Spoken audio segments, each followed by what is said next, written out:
The Cook's Decameron, A Study in Taste. By Mrs. W. G. Waters. Preface.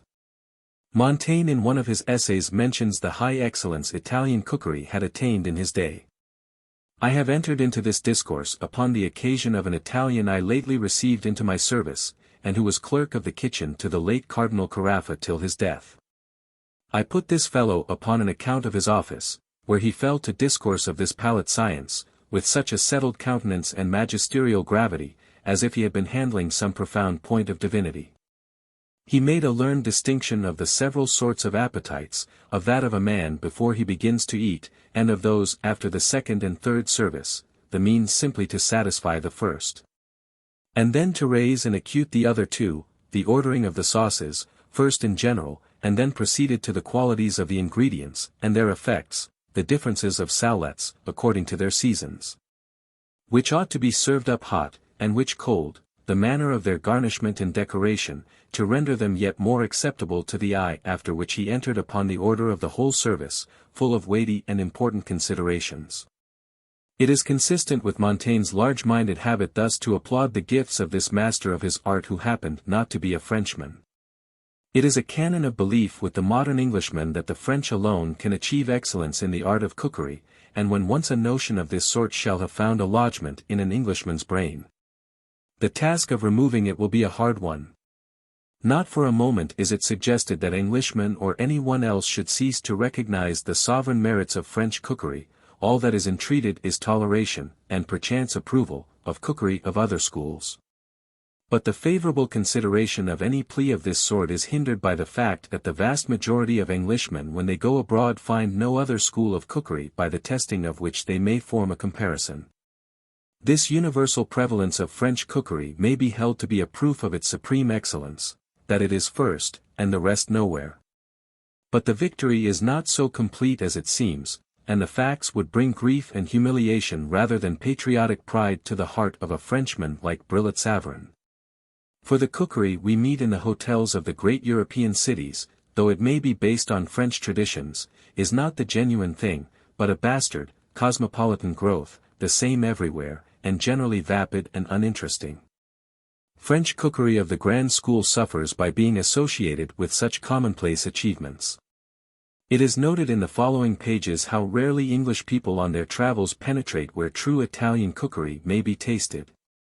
Wherefore it has seemed worth while to place within the reach of English housewives some Italian recipes which are especially fitted for the presentation of English fare to English palates under a different and not unappetizing guise. Most of them will be found simple and inexpensive. And special care has been taken to include those recipes which enable the less esteemed portions of meat and the cheaper vegetables and fish to be treated more elaborately than they have hitherto been treated by English cooks. The author wishes to tender her acknowledgments to her husband for certain suggestions and emendations made in the revision of the introduction, and for his courage in dining, greatly daring, off many of the dishes. He still lives and thrives. Also to Mrs. Mitchell, her cook, for the interest and enthusiasm she has shown in the work, for her valuable advice, and for the care taken in testing the recipes. How do you find this book? Any thoughts about the book or the author? Any suggestion for improvement? Please take a moment to share your thoughts in a comment. If you like it, share it with your friends who might enjoy it as well. Subscribe to keep in touch. Visit CompleteAudiobooks.com for more quality content. Prologue. The Marchesa di Sant'Andrea finished her early morning cup of tea, and then took up the batch of correspondence which her maid had placed on the tray. The world had a way of treating her in kindly fashion, and hostile or troublesome letters rarely veiled their ugly faces under the envelopes addressed to her. Wherefore the perfection of that pleasant half-hour lying between the last sip of tea and the first step to meet the new day was seldom marred by the perusal of her morning budget. The apartment which she graced with her seemly presence was a choice one in the Mayfair Hotel, one which she had occupied for the past 4 or 5 years during her spring visit to London. A visit undertaken to keep alive a number of pleasant English friendships which had begun in Rome or Malta. London had for her the peculiar attraction it has for so many Italians, and the weeks she spent upon its stones were commonly the happiest of the year. The review she took of her letters before breaking the seals first puzzled her, and then roused certain misgivings in her heart. She recognized the handwriting of each of the 9 addresses, and at the same time recalled the fact that she was engaged to dine with every one of the correspondents of this particular morning. Why should they all be writing to her? She had uneasy forebodings of postponement, and she hated to have her engagements disturbed. But it was useless to prolong suspense, so she began by opening the envelope addressed in the familiar handwriting of Sir John Oglethorpe, and this was what Sir John had to say. My dear Marchesa, words, whether written or spoken, are powerless to express my present state of mind. In the first place, our dinner on Thursday is impossible, and in the second, I have lost Narcisse and forever. You commented favorably upon that supreme of lobster and the risque de veau à la Renaissance we tasted last week, but never again will you meet the handiwork of Narcisse. He came to me with admirable testimonials as to his artistic excellence. With regard to his moral past I was, I fear, culpably negligent, for I now learn that all the time he presided over my stewpans he was wanted by the French police on a charge of murdering his wife. A young lady seems to have helped him. So I fear Narcisse has broken more than one of the commandments in this final escapade. The truly great have ever been subject to these momentary aberrations, and Narcisse being now in the hands of justice, so called, our dinner must needs stand over, though not, I hope, for long. Meantime the only consolation I can perceive is the chance of a cup of tea with you this afternoon. J.O. Sir John Oglethorpe had been her husband's oldest and best friend. He and the Marchesa had first met in Sardinia, where they had both of them gone in pursuit of woodcock, and since the Marchesa had been a widow, she and Sir John had met either in Rome or in London every year. The dinner so tragically manqué had been arranged to assemble a number of Anglo-Italian friends, and, as Sir John was as perfect as a host as Narcisse was as a cook, the disappointment was a heavy one. She threw aside the letter with a gesture of vexation, and opened the next. Sweetest Marchesa, it began, how can I tell you my grief at having to postpone our dinner for Friday? My wretched cook, I gave her £75 a year, whom I have long suspected of intemperate habits, was hopelessly inebriated last night, and had to be conveyed out of the house by my husband and a dear devoted friend who happened to be dining with us, and deposited in a four-wheeler. May I look in tomorrow afternoon and pour out my grief to you? Yours cordially, Pamela Street, Auburn, Fothergill. When the Marchesa had opened 4 more letters, one from Lady Considine, one from Mrs. Sinclair, one from Miss MacDonald, and one from Mrs. Wilding, and found that all these ladies were obliged to postpone their dinners on account of the misdeeds of their cooks, she felt that the laws of average were all adrift. Surely the 3 remaining letters must contain news of a character to counterbalance what had already been revealed, but the event showed that, on this particular morning, fortune was in a mood to strike hard. Colonel Traistrail, who gave in his chambers carefully devised banquets, compounded by a Bengali who was undoubtedly something of a genius, wrote to say that this personage had left at a day's notice, in order to embrace Christianity and marry a lady's maid who had just come into a legacy of £1,000 under the will of her late mistress.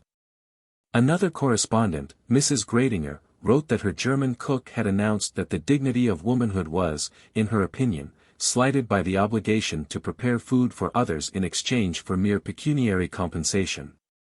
Only on condition of the grant of perfect social equality would she consent to stay, and Mrs. Gradinger, though she held advanced opinions, was hardly advanced far enough to accept this suggestion. Last of all, Mr. Sebastian van der Rohet was desolate to announce that his cook, a Japanese, whose dishes were, in his employer's estimation, absolute inspirations, had decamped and taken with him everything of value he could lay hold of. And more than desolate, that he was forced to postpone the pleasure of welcoming the Marchesa di Sant' Andrea at his table. When she had finished reading this last note, the Marchesa gathered the whole mass of her morning's correspondence together, and uttering a few Italian words which need not be translated, rolled it into a ball and hurled the same to the farthest corner of the room. How is it, she ejaculated, that these English, who dominate the world abroad, cannot get their food properly cooked at home? I suppose it is because they, in their lofty way, look upon cookery as a non-essential, and consequently fall victims to gout and dyspepsia, or into the clutches of some international brigandaccio, who declares he is a cordon bleu. One hears now and again pleasant remarks about the worn-out Latin races, but I know of one Latin race which can do better than this in cookery. And having thus delivered herself, the Marchesa lay back on the pillows and reviewed the situation. She was sorry in a way to miss the Colonel's dinner. The dishes which the Bengali cook turned out were excellent, but the host himself was a trifle dictatorial and too fond of the sound of his own voice, while certain of the inevitable guests were still worse. Mrs. Gradinger's letter came as a relief. Indeed, the Marchesa had been wondering why she had ever consented to go and pretend to enjoy herself by eating an ill-cooked dinner in company with social reformers and educational prigs. She really went because she liked Mr.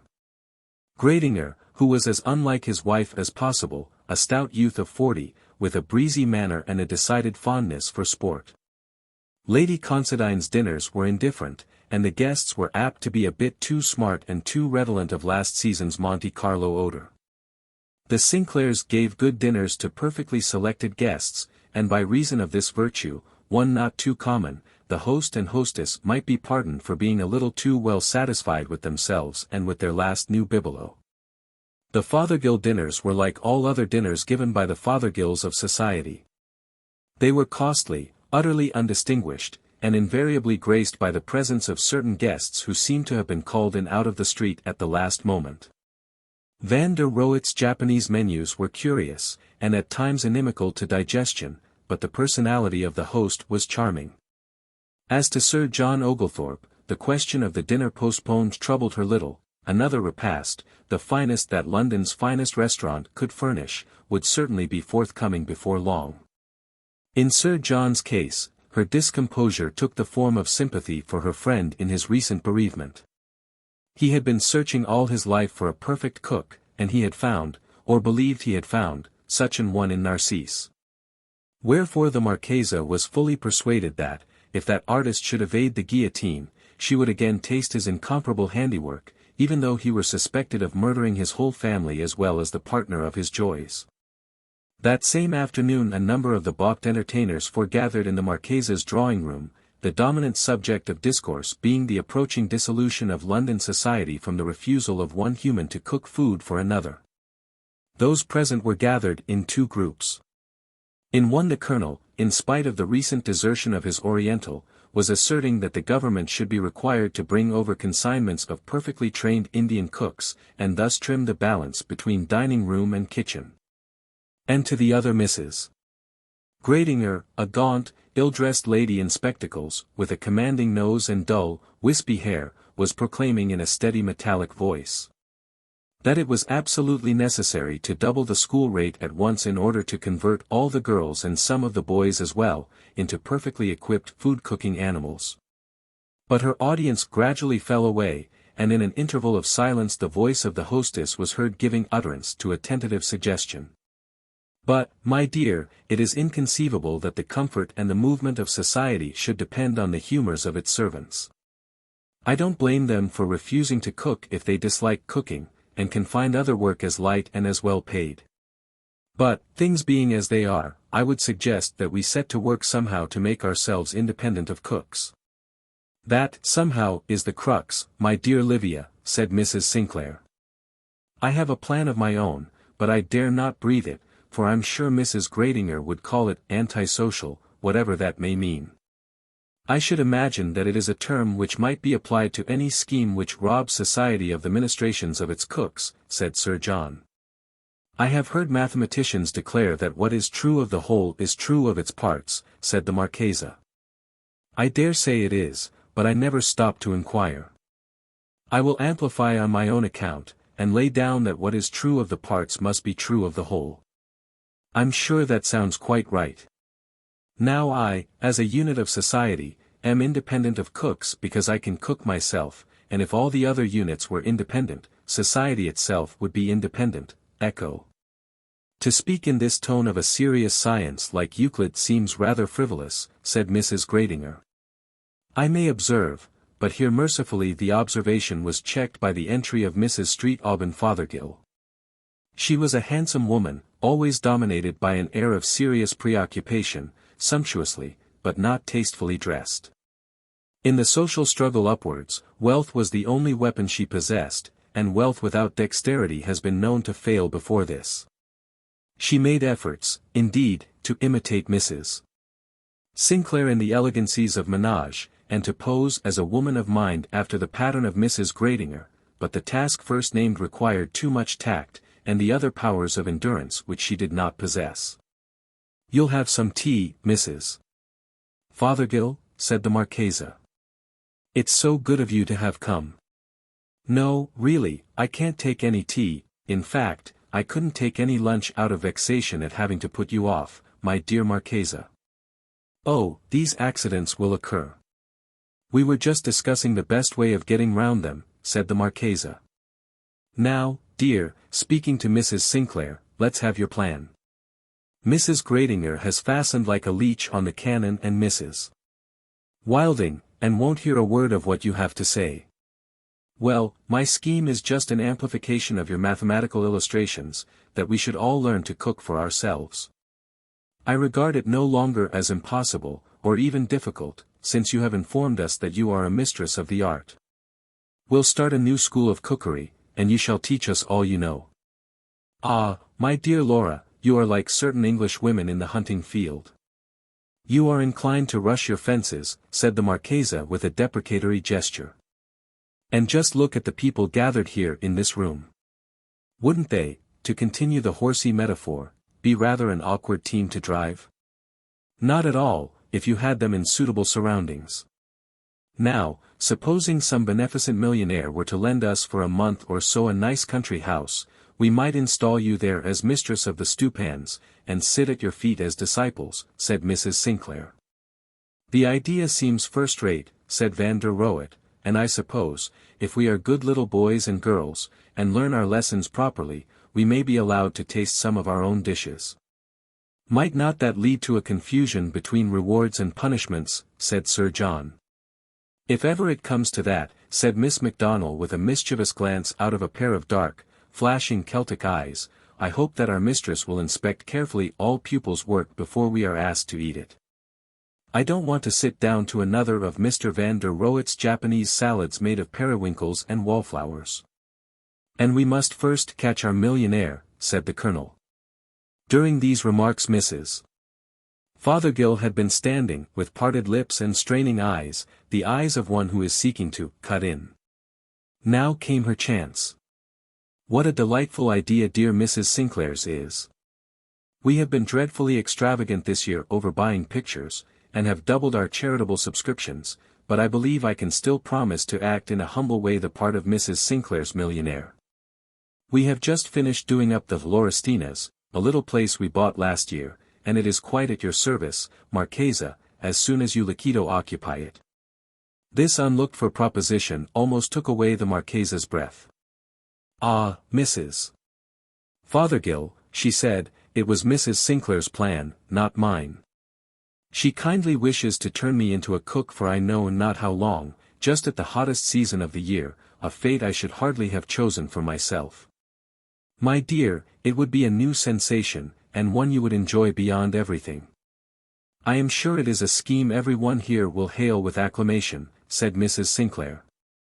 All other conversation had now ceased, and the eyes of the rest of the company were fixed on the speaker. "Ladies and gentlemen," she went on, "you have heard my suggestion, and you have heard Mrs. Fothergill's most kind and opportune offer of her country house as the seat of our school of cookery. Such an opportunity is 1 in 10,000. Surely all of us, even the Marchesa, must see that it is one not to be neglected. I approve thoroughly," said Mrs. Gradinger, "the acquisition of knowledge, even in so material a field as that of cookery, is always a clear gain. It will give Gradinger a chance to put in a couple of days at Ascot," whispered Van der Rohet. "Where Mrs. Gradinger leads, all must follow," said Miss MacDonald. "Take the sense of the meeting, Mrs. Sinclair, before the Marchesa has time to enter a protest. And is the proposed instructress to have no voice in the matter?" said the Marchesa, laughing. None at all, except to consent, said Mrs. Sinclair. You are going to be absolute mistress over us for the next fortnight, so you surely might obey just this once. You have been denouncing one of our cherished institutions, Marchesa, said Lady Considine, so I consider you are bound to help us to replace the British cook by something better. If Mrs. Sinclair has set her heart on this interesting experiment, you may as well consent at once, Marchesa, said the Colonel, and teach us how to cook, and, what may be a harder task, to teach us to eat what other aspirants may have cooked. If this scheme really comes off, said Sir John, I would suggest that the Marchesa should always be provided with a plate of her own up her sleeve, if I may use such an expression, so that any void in the menu, caused by failure on the part of the underskilled or over-ambitious amateur, may be filled by what will certainly be a chef d'oeuvre. I shall back up Mrs. Sinclair's proposition with all my power, said Mrs. Wilding. The Canon will be in residence at Martlebridge for the next month, and I would much rather be learning cookery under the Marchesa than staying with my brother-in-law at Ealing. You'll have to do it, Marchesa, said Van der Rohet. When a new idea catches on like this, there's no resisting it. Well, I consent on one condition, that my rule shall be absolute, said the Marchesa, and I begin my career as an autocrat by giving Mrs. Fothergill a list of the educational machinery I shall want, and commanding her to have them all ready by Tuesday morning, the day on which I declare the school open. A chorus of applause went up as soon as the Marchesa ceased speaking. Everything shall be ready, said Mrs. Fothergill, radiant with delight that her offer had been accepted, and I will put in a full staff of servants selected from our 3 other establishments. Would it not be as well to send the cook home for a holiday, said the Colonel. It might be safer, and lead to less broth being spoilt. It seems, said Sir John, that we shall be 10 in number, and I would therefore propose that, after an illustrious precedent, we limit our operations to 10 days. Then if we each produce 1 culinary poem a day we shall, at the end of our time, have provided the world with 100 new reasons for enjoying life, supposing, of course, that we have no failures. I propose, therefore, that our society be called the New Decameron. Most appropriate, said Miss Macdonald, especially as it owes its origin to an outbreak of plague, the plague in the kitchen. Part 1. The Cook's Decameron. The first day. On the Tuesday morning the Marchesa travelled down to the Laurestina's, where she found that Mrs. Fothergill had been as good as her word. Everything was in perfect order. The Marchesa had notified to her pupils that they must report themselves that same evening at dinner, and she took down with her maid. One of those marvelous Italian servants who combine fidelity with efficiency in a degree strange to the denizens of more progressive lands.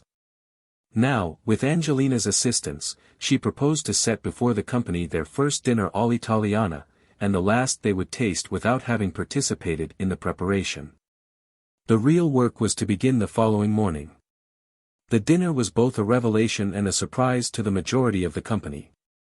All were well travelled, and all had eaten of the mongrel French dishes given at the grand hotels of the principal Italian cities, and some of them, in search of adventures, had dined at London restaurants with Italian names over the doors, where, with certain honourable exceptions, the cookery was French, and not of the best, certain Italian plates being included in the cart for a regular clientele, dishes which would always be passed over by the English investigator, because he now read, or tried to read, their names for the first time.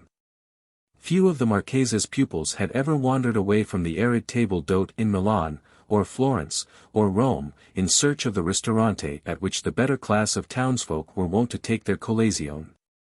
Indeed, whenever an Englishman does break fresh ground in this direction, he rarely finds sufficient presence of mind to controvert the suggestions of the smiling minister who, having spotted his inglese, at once marks down an omelette aux fines herbs and a biftec aux pommes as the only food such a creature can consume. Thus the culinary experiences of Englishmen in Italy have led to the perpetuation of the legend that the traveller can indeed find decent food in the large towns, because the cooking there is all French, you know, but that if he should deviate from the beaten track, unutterable horrors, swimming in oil and reeking with garlic, would be his portion.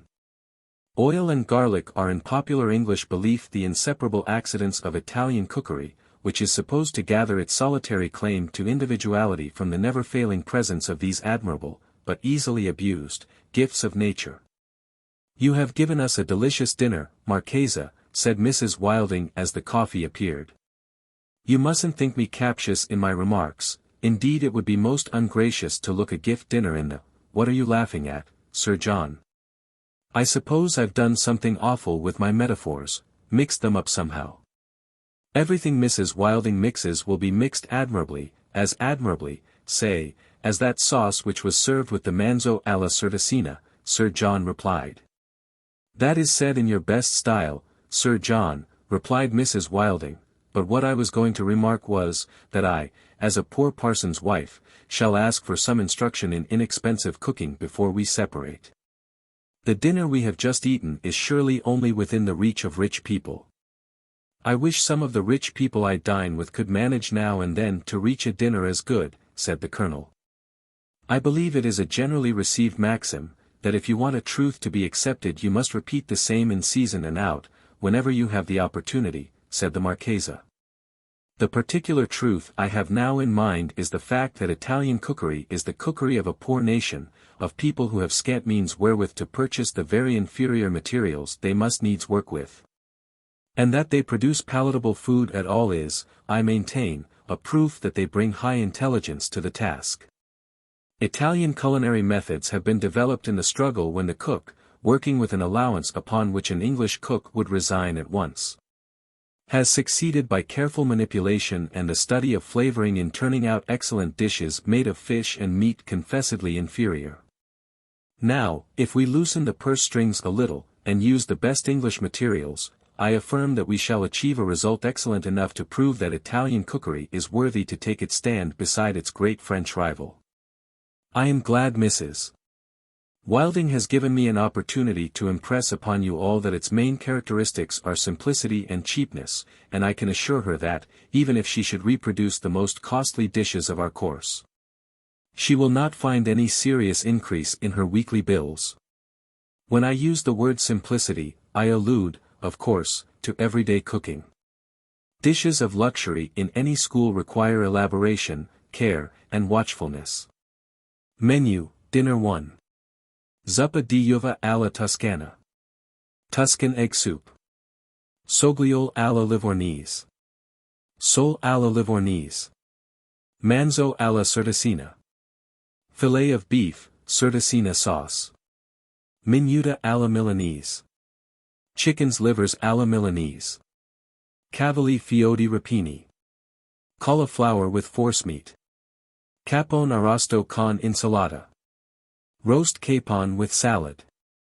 Zabajone. Spiced custard. Uva al pomodoro. Eggs and tomatoes. The second day. Wednesday's luncheon was anticipated with some curiosity, or even searchings of heart, as in it would appear the first fruits of the hand of the amateur. The Marchesa wisely restricted it to 2 dishes, for the compounding of which she requisitioned the services of Lady Considine, Mrs. Sinclair, and the Colonel. The others she sent to watch Angelina and her circle while they were preparing the vegetables and the dinner entrees. After the luncheon dishes had been discussed, they were both proclaimed admirable. It was a true bit of Italian finesse on the part of the Marchesa to lay a share of the responsibility of the first meal upon the Colonel, who was notoriously the most captious and the hardest to please of all the company. And she did even more than make him jointly responsible, for she authorized him to see to the production of a special curry of his own invention, the recipe for which he always carried in his pocketbook. Thus letting India share with Italy in the honors of the first luncheon. "My congratulations to you on your curry, Colonel Trestrail," said Miss MacDonald. "You haven't followed the English fashion of flavoring a curry by emptying the pepper pot into the dish. Pepper properly used is the most admirable of condiments," the Colonel said. "Why this association of the Colonel and pepper?" said Van der Rohet. "In this society we ought to be as nice in our phraseology as in our flavorings, and be careful to eschew the incongruous. You are coughing, Mrs. Wilding. Let me give you some water." I think it must have been one of those rare grains of the Colonel's pepper, for you must have a little pepper in a curry, mustn't you, Colonel? Though, as Miss McDonnell says, English cooks generally overdo it. Vander is in one of his pleasant witty moods, said the Colonel, but I fancy I know as much about the use of pepper as he does about the use of oil colors. And now we have got upon art criticism, I may remark, my dear Vander, I have been reminded that you have been poaching on my ground. I saw a landscape of yours the other day, which looked as if some of my curry powder had got into the sunset. I mean the one poor blind old Wilkins bought at your last show. Ah, but that sunset was an inspiration, Colonel, and consequently beyond your comprehension. It is easy to talk of inspiration, said Sir John, and, perhaps, now that we are debating a matter of real importance, we might spend our time more profitably than in discussing what is and what is not a good picture. Some inspiration has been brought into our symposium. I venture to affirm that the brain which devised and the hand which executed the tenerumi di vitello we have just tasted, were both of them inspired. In the construction of this dish there is to be recognized a breath of the same afflatus which gave us the Florentine campanile, and the Medici tombs, and the portrait of Mona Lisa. When we stand before any one of these masterpieces, we realize at a glance how keen must have been the primal insight, and how strenuous the effort necessary for the evolution of so consummate an achievement. And, with the savor of the tenerumi di vitello still fresh, I feel that it deserves to be added to the list of Italian capo lavori. Now, as I was not fortunate enough to be included in the pupils' class this morning, I must beg the next time the dish is presented to us, and I imagine all present will hail its renaissance with joy, that I may be allowed to lend a hand, or even a finger, in its preparation. Veal, with the possible exception of Lombard beef, is the best meat we get in Italy, said the Marchesa, so an Italian cook, when he wants to produce a meat dish of the highest excellence, generally turns to veal as a basis. I must say that the breast of veal, which is the part we had for lunch today, is a somewhat insipid dish when cooked English fashion. That we have been able to put it before you in more palatable form, and to win for it the approval of such a connoisseur as Sir John Oglethorpe, is largely owing to the judicious use of that Italian terror, more dire to many English than paper money or brigands, garlic. The quantity used was infinitesimal, said Mrs. Sinclair, but it seems to have been enough to subdue what I once heard Sir John describe as the pallid solidity of the innocent calf. I fear the vein of incongruity in our discourse, lately noted by Van der Rohet, is not quite exhausted, said Sir John. The Colonel was up in arms on account of a too intimate association of his name with pepper, and now Mrs. Sinclair has bracketed me with the calf, a most useful animal, I grant, but scarcely one I should have chosen as a yoke fellow, but this is a digression. To return to our veal. I had a notion that garlic had something to do with the triumph of the tenerumi, and, this being the case, I think it would be well if the Marchesa were to give us a dissertation on the use of this invaluable product. As Mrs. Sinclair says, the admixture of garlic in the dish in question was a very small one, and English people somehow never seem to realize that garlic must always be used sparingly. The chief positive idea they have of its characteristics is that which they gather from the odor of a French or Italian crowd of peasants at a railway station. The effect of garlic, eaten in lumps as an accompaniment to bread and cheese, is naturally awful, but garlic used as it should be used is the soul, the divine essence, of cookery. The palate delights in it without being able to identify it, and the surest proof of its charm is manifested by the flatness and insipidity which will infallibly characterize any dish usually flavored with it. If by chance this dish should be prepared without it, the cook who can employ it successfully will be found to possess the delicacy of perception, the accuracy of judgment, and the dexterity of hand, which go to the formation of a great artist. It is a primary maxim, and one which cannot be repeated too often, that garlic must never be cut up and used as part of the material of any dish. One small incision should be made in the clove, which should be put into the dish during the process of cooking, and allowed to remain there until the cook's palate gives warning that flavor enough has been extracted. Then it must be taken out at once. This rule does not apply in equal degree to the use of the onion, the large mild varieties of which may be cooked and eaten in many excellent bourgeois dishes. But in all fine cooking, where the onion flavor is wanted, the same treatment which I have prescribed for garlic must be followed. The Marchesa gave the Colonel and Lady Considine a holiday that afternoon, and requested Mrs. Gradinger and Van der Rohe to attend in the kitchen to help with the dinner. In the first few days of the session the main portion of the work naturally fell upon the Marchesa and Angelina, and in spite of the inroads made upon their time by the necessary directions to the neophytes, and of the occasional eccentricities of the neophytes' energies, the dinners and luncheons were all that could be desired. The Colonel was not quite satisfied with the flavor of one particular soup, and Mrs. Gradinger was of opinion that one of the entrees, which she wanted to superintend herself, but which the Marchesa handed over to Mrs. Sinclair, had a great deal too much butter in its composition. Her conscience revolted at the action of consuming in one dish enough butter to solace the breakfast table of an honest working man for 2 or 3 days. But the faintness of these criticisms seemed to prove that every one was well satisfied with the rendering of the menu of the day. Menu, lunch. Tenerumi di vitello.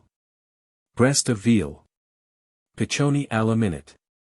Pigeons, braised with liver, and curry. Menu, dinner. Zuppa alla nazionale. Soup alla nazionale. Salmoni alla genovese. Salmon alla genovese. Costolette alla Costanza. Mutton cutlets alla Costanza. Fritto misto alla Villeroy. Lambs fry alla Villeroy. Laddick al sugo. Stuffed lettuce. Dindo arrosto alla Milanese. Roast turkey alla Milanese. Crema montata alle fragole. Strawberry cream. Tartuffi alla Dino. Truffles alla Dino. The third day. I observe, dear Marchesa, said Mrs. Fothergill at breakfast on Thursday morning, that we still follow the English fashion in our breakfast dishes. I have a notion that, in this particular especially, we gross English show our inferiority to the more spirituelles nations of the continent. And I always feel a new being after the light meal of delicious coffee and crisp bread and delicate butter the first morning I awake in dear Paris.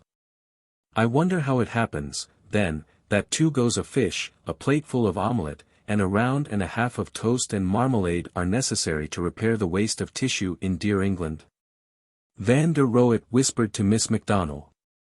It must be the gross air of England or the gross nature of The rest of Miss Macdonald's remark was lost, as the Marchesa cried out in answer to Mrs. Fothergill, but why should we have anything but English breakfast dishes in England?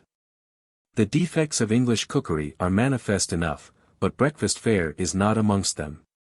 In these England stands supreme, there is nothing to compare with them, and they possess the crowning merit of being entirely compatible with English life. I cannot say whether it may be the effect of the crossing, or of the climate on this side, or that the air of England is charged with some subtle stimulating quality, given off in the rush and strain of strenuous national life. But the fact remains that as soon as I find myself across the Channel I want an English breakfast.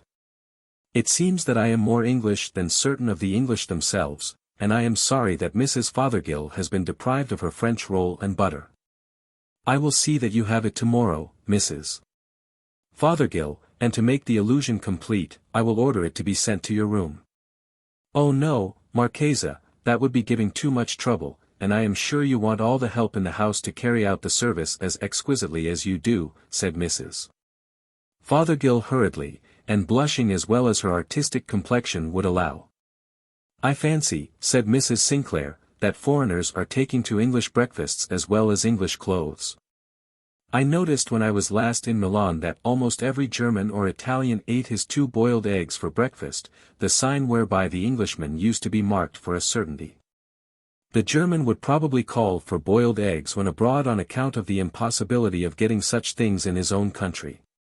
No matter how often you send to the kitchen for properly boiled eggs in Germany, the result is always the same cold slush, said Mrs. Wilding.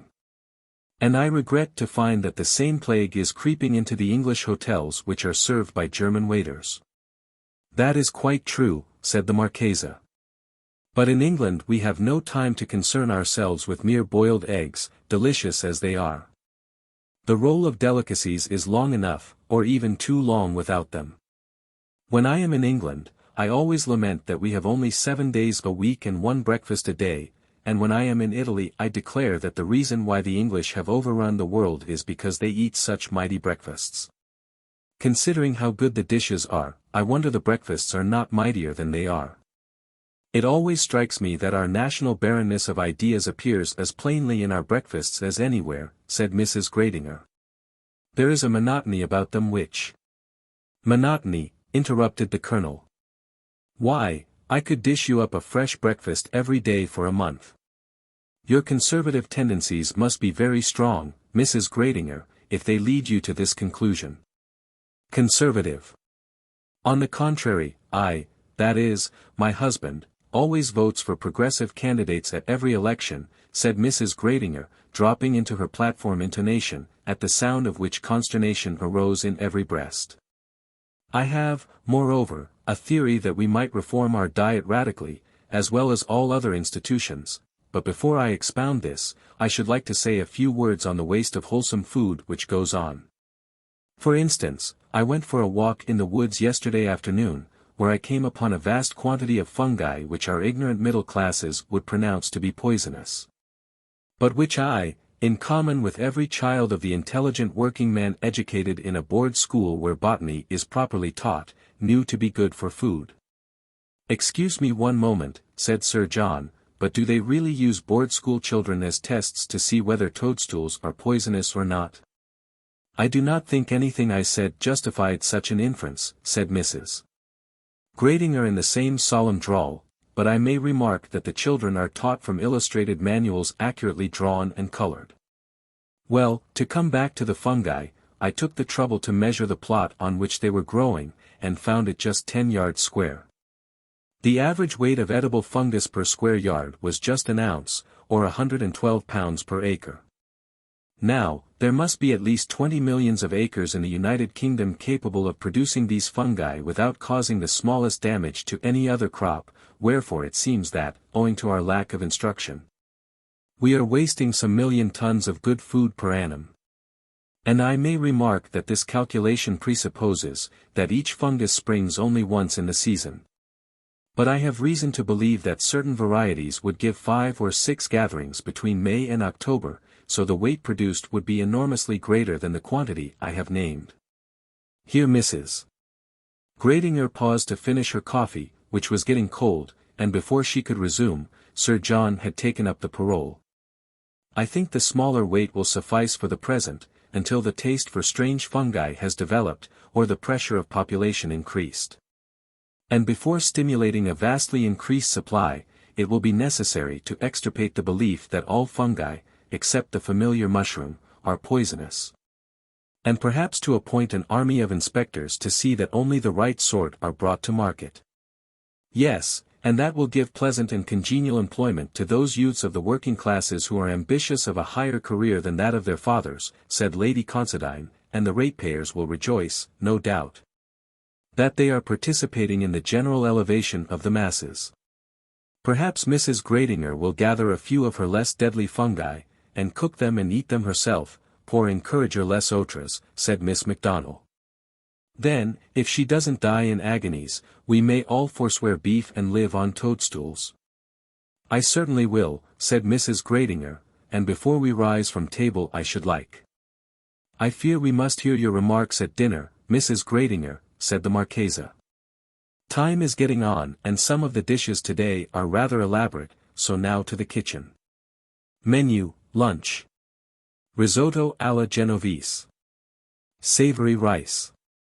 Pollo alla Villarecchia. Chicken alla Villarecchia. Linguine di castrato alla cucinera. Sheep's tongues alla cucinera. Menu, dinner. Zuppa alla Veneziana. Venetian soup. Sogliole alla giardiniera. Sole with vegetables. Timballo alla Romana. Roman pie. Petto di castrato alla salsa di burro. Breast of mutton with butter sauce. Verdure mist. Mixed vegetables. Crema repressa. Coffee cream. Ostrich alla veneziana. Oyster savory. The fourth day. The colonel was certainly the most severely critical member of the company. Up to the present juncture he had been sparing of censure, and sparing of praise likewise, but on this day, after lunch, he broke forth into loud praise of the dish of beef which appeared in the menu. After specially commending this dish he went on. It seems to me that the dinner of yesterday and today's lunch bear the cachet of a fresh and admirable school of cookery. In saying this I don't wish to disparage the traditions which have governed the preparation of the delicious dishes put before us up to that date, which I have referred to as the parting of the ways. The date when the palate of the expert might detect a new hand upon the keys, a phrase once employed, I believe, with regard to some man who wrote poetry. To meet an old friend, or a thoroughly tested dish, is always pleasant, but old friends die or fall out, and old favorite dishes may come to pall at last. And for this reason I hold that the day which brings us a new friend or a new dish ought to be marked with white chalk. And I think some wise man once remarked, said Sir John, that the discovery of a dish is vastly more important than the discovery of a star, for we have already as many stars as we can possibly require, but we can never have too many dishes. I was wondering whether anyone would detect the variations I made yesterday, but I need not have wondered, with such an expert at table as Colonel Traistrail, said the Marchesa with a laugh. Well, the Colonel has found me out. But from the tone of his remarks I think I may hope for his approval. At any rate, I'm sure he won't move a vote of censure. If he does, we'll pack him off to town, and sentence him to dine at his club every day for a month, said Lady Considine. What crime has this particular club committed? Said Mrs. Sinclair in a whisper. Vote of censure. Certainly not, said the Colonel, with an angry ring in his voice. Mrs. Sinclair did not love him, and had calculated accurately the carrying power of her whisper. That would be the basest ingratitude. I must, however, plead guilty to an attack of curiosity, and therefore I beg you, Marchesa, to let us into the secret of your latest inspiration. Its origin was commonplace enough, said the Marchesa, but in a way interesting. Once upon a time, more years ago than I care to remember, I was strolling about the Piazza Navona in Rome, and amusing myself by going from one barrow to another, and turning over the heaps of rubbish with which they were stocked. All the while I was innocently plagiarizing that fateful walk of Browning's round the Riccardi Palace in Florence, the day when he bought for a lira the Romana Homicidiarum. The world knows what was the outcome of Browning's purchase, but it will probably never fathom the full effect of mine. How do his lines run? These. I picked the book from 5 compeers in flank. Stood left and right of it as tempting more. A dog's-eared Spicilegium, the fawn tail. Oh, the frail one of the flower, by young Dumas. Vulgarist Horace for the use of schools. The life, death. Miracles of Saint Somebody. Saint Somebody else, his miracles, death and life. Well, the choice which lay before me on one particular barrow was fully as wide, or perhaps wider than that which met the poet's eye, but after I had espied a little yellow paper-covered book with the title La Cucina Partenopea. Ovvero il Paradiso de Gastronomy, I looked no farther. What infinite possibilities of pleasure might lie hidden under such a name. I secured it, together with the story of Barlaam and Josaphat, for 35 centesimi, and handed over the coins to the hungry-eyed old man in charge, who regretted, I am sure, when he saw the eager look upon my face, that he had not marked the books a lira at least. I should now be a rich woman if I had spent all the money I have spent as profitably as those 7 sold. Besides being a master in the art of cookery, the author was a moral philosopher as well.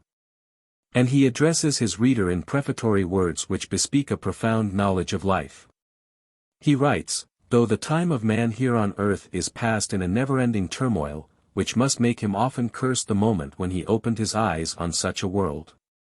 Though life itself must often become irksome or even intolerable, nevertheless, by God's blessing, one supreme consolation remains for this wretched body of ours. I allude to that moment when, the forces being spent and the stomach craving support, the wearied mortal sits down to face a good dinner. Here is to be found an effectual balm for the ills of life, something to drown all remembrance of our ill humors, the worries of business, or even family quarrels. In sooth, it is only at table that a man may bid the devil fly away with Solomon and all his wisdom, and give himself up to an earthly delight, which is a pleasure and a profit at the same time. The circumstances under which this precious book was found seem to suggest a culinary poem on the model of the Ring and the Book, said Mrs. Sinclair, or we might deal with the story in practical shape by letting every one of us prepare the same dish. I fancy the individual renderings of the same recipe would vary quite as widely as the versions of the unsavory story set forth in Mr. Browning's little poem. I think we had better have a supplementary day for a trial of the sort Mrs. Sinclair suggests, said Miss MacDonald. I speak with the memory of a preparation of liver I tasted yesterday in the kitchen, one of the dishes which did not appear at dinner. That is rather hard on the Colonel, said Van der Rohet. He did his best, and now, see how hard he is trying to look as if he didn't know what you are alluding to. I never in all my life, the Colonel began, but the Marchesa, fearing a storm, interfered. I have a lot more to tell you about my little Neapolitan book, she went on, and I will begin by saying that, for the future, we cannot do better than make free use of it. The author opens with an announcement that he means to give exact quantities for every dish, and then, like a true Neapolitan, lets quantities go entirely, and adopts the rule of thumb system. And I must say I always find the question of quantities a difficult one. Some books give exact measures, each dish being reckoned enough for 4 persons, with instructions to increase the measures in proportion to the additional number of diners, but here a rigid rule is impossible. For a dish which is to serve by itself, as a supper or a lunch, must necessarily be bigger than one which merely fills one place in a dinner menu. Quantities can be given approximately in many cases, but flavoring must always be a question of individual taste. Latitude must be allowed, for all cooks who can turn out distinguished work will be found to be endowed with imagination, and these, being artists, will never consent to follow a rigid rule of quantity. To put it briefly, cooks who need to be told everything, will never cook properly, even if they be told more than everything. And after all, no one takes seriously the quantities given by the chef of a millionaire or a prince. Witness the cook of the Prince de Soubise, who demanded 50 hams for the sauces and garnitures of a single supper, and when the prince protested that there could not possibly be found space for them all on the table, offered to put them all into a glass bottle no bigger than his thumb. Some of Francatelli's quantities are also prodigious, as, for instance, when to make a simple glaze he calls for 3 pounds of gravy beef, the best part of a ham, a knuckle of veal, an old hen, and 2 partridges. Menu, lunch. Macaroni al sigillo. Macaroni with sausage and tomatoes. Manzo in insalata. Beef, pressed and marinated. Linguine di vitello all'italiana. Calves' tongues. Menu, dinner. Zuppa alla Modenese. Modenese soup. Merluzzo in salamoia. Cod with sauce picante. Polastro in istafa di pomodoro. Stewed chicken with tomatoes. Porcelletto farcito alla corradino. Stuffed suckling pig. Insalata alla Navarino. Navarino salad. Budino di semolino. Semolina pudding. Frittura di cacas. Fried cucumber. The 5th day. The following day was very warm, and some half-dozen of the party wandered into the garden after lunch and took their coffee under a big chestnut tree on the lawn. And this is the 16th of June, said Lady Considine. Last year, on this very day, I started for Hamburg. I can't say I feel like starting for Hamburg, or any other place, just at present. But why should any one of us want to go to Hamburg, said Sir John. Nobody can be afraid of gout with the admirable diet we enjoy here. I beg you to speak for yourself, Sir John, said Lady Considine. I have never yet gone to Hamburg on account of gout. Of course not, my dear friend, of course not. There are so many reasons for going to Hamburg. There's the early rising, and the band, and the new people one may meet there, and the change of diet, especially the change of diet. But, you see, we have found our change of diet within an hour of London, so why, as I before remarked, should we want to rush off to Hamburg? I am a firm believer in that change of diet, said Mrs. Wilding, though in the most respectable circles the true-bred Briton still talks about foreign messes, and affirms that anything else than plain British fare ruins the digestion. I must say my own digestion is none the worse for the holiday I am having from the preparations of my own treasure. I think we all look remarkably well. And we don't quarrel or snap at each other, and it would be hard to find a better proof of wholesome diet than that. But I fancied Mrs. Gradinger looked a little out of sorts this morning, and I'm sure she was more than a little out of temper when I asked her how soon we were to taste her dish of toadstools, said Miss MacDonald. I expect she had been making a trial of the British fungi in her bedroom, said Van der Rohet, and then, you see, our conversation isn't quite high-toned enough for her taste. We aren't sufficiently awake to the claims of the masses. Can anyone explain to me why the people who are so full of mercy for the mass, are so merciless to the unit? That is her system of proselytizing, said the Colonel, and if she is content with outward conversion, it isn't a bad one. I often feel inclined to agree to any proposition she likes to put forward, and I would, if I could stop her talking by my submission. You wouldn't do that, Colonel, even in your suavest mood, said Van der Rohet. But I hope somebody will succeed in checking her flow of discourse before long. I'm getting worn to a shadow by the grind of that awful voice. I thought your clothes were getting a bit loose, said the Colonel, but I put that phenomenon down to another reason. In spite of Mrs. Wilding's praise of our present style of cooking, I don't believe our friend Vander finds it substantial enough to sustain his manly bulk, and I'll tell you the grounds of my belief. A few mornings ago, when I was shaving, I saw the butcher bring into the house a splendid sirloin, and as no sirloin has appeared at table, I venture to infer that this joint was a private affair of Vander's, and that he, as well as Mrs. Gradinger, has been going in for bedroom cookery. Here comes the Marchesa, we'll ask her to solve the mystery. I can account for the missing sirloin, said the Marchesa. The Colonel is wrong for once. It went duly into the kitchen, and not to Mr. Van der Rohet's bedroom, but I must begin with a slight explanation, or rather apology. Next to trial by jury, and the reverence paid to rank, and the horror of all things which, as poor Corny Graham used to say, are not nice, I reckon the Sunday sirloin, cooked and served. One and indivisible as the typical fetish of the great English middle class.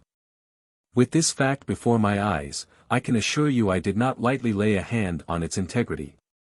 My friends, you have eaten that sirloin without knowing it. You may remember that yesterday after lunch the Colonel was loud in praise of a dish of beef. Well, that beef was a portion of the same, and not the best portion.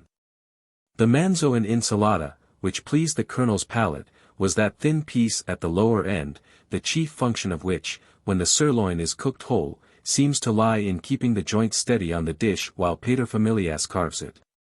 It is never eaten in the dining room hot, because every one justly prefers and goes for the undercut, neither does it find favor at lunch next day, for the reason that, as cold beef, the upper cut is unapproachable.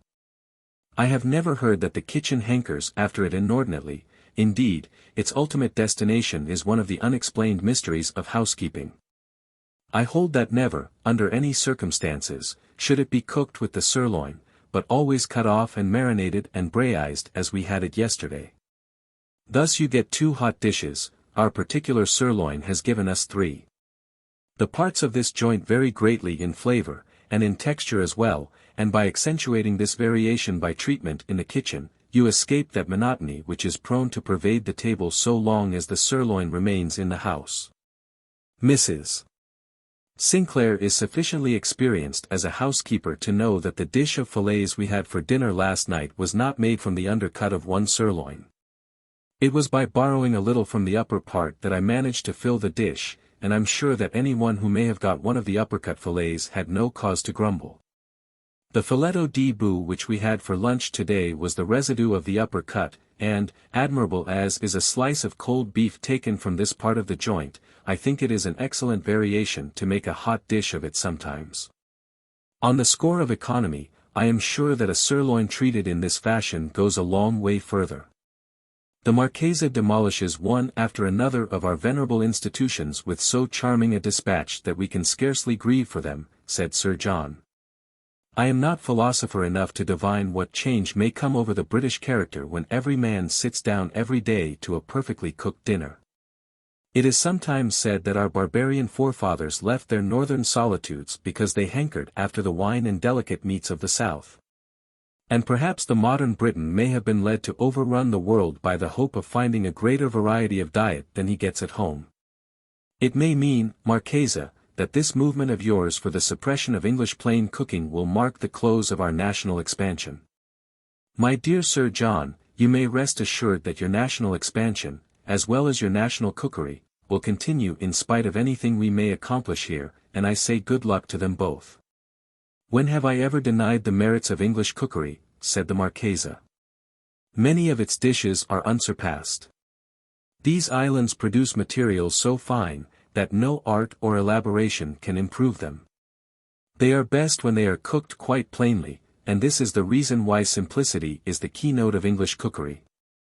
A fine joint of mutton roasted to a turn, a plain fried sole with anchovy butter, a broiled chop or steak or kidney, fowls or game cooked English fashion, potatoes baked in their skins and eaten with butter and salt.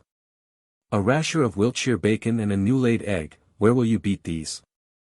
I will go so far as to say no country can produce a bourgeois's dish which can be compared with steak and kidney pudding. But the point I want to press home is that Italian cookery comes to the aid of those who cannot well afford to buy those prime qualities of meat and fish which allow of this perfectly plain treatment. It is, as I have already said, the cookery of a nation short of cash and unblessed with such excellent meat and fish and vegetables as you lucky islanders enjoy. But it is rich in clever devices of flavoring, and in combinations, and I am sure that by its help English people of moderate means may fare better and spend less than they spend now, if only they will take a little trouble. Menu, lunch. Gnocchi alla romana. Semolina with parmesan. Filetto di bou al pistacchi. Fillet of beef with pistachios. Bodini marinati. Marinated rissoles. Menu, dinner. Zuppa crotopo. Croto pot soup. Sogliole alla veneziana.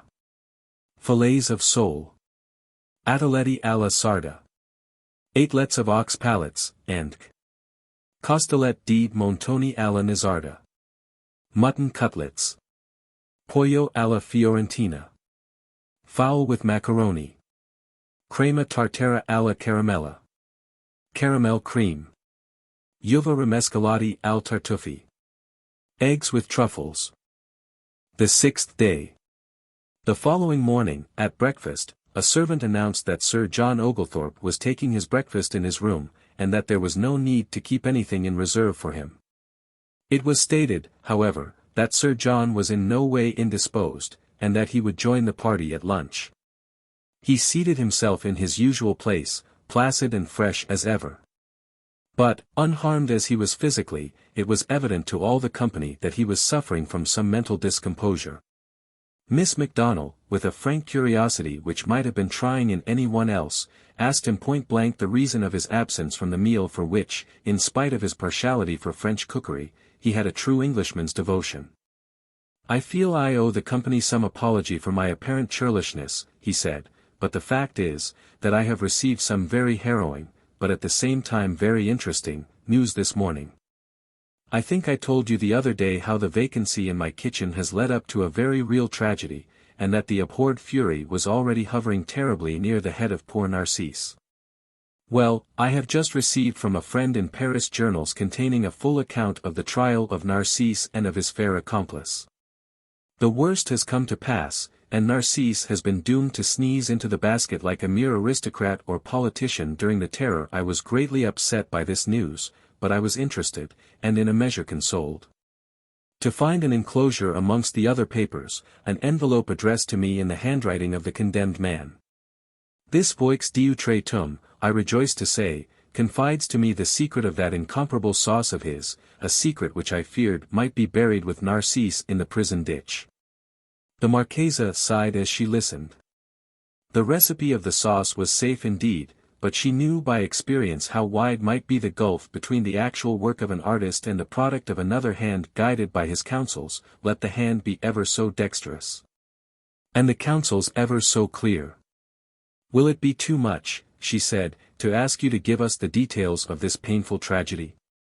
It will not, Sir John replied reflectively.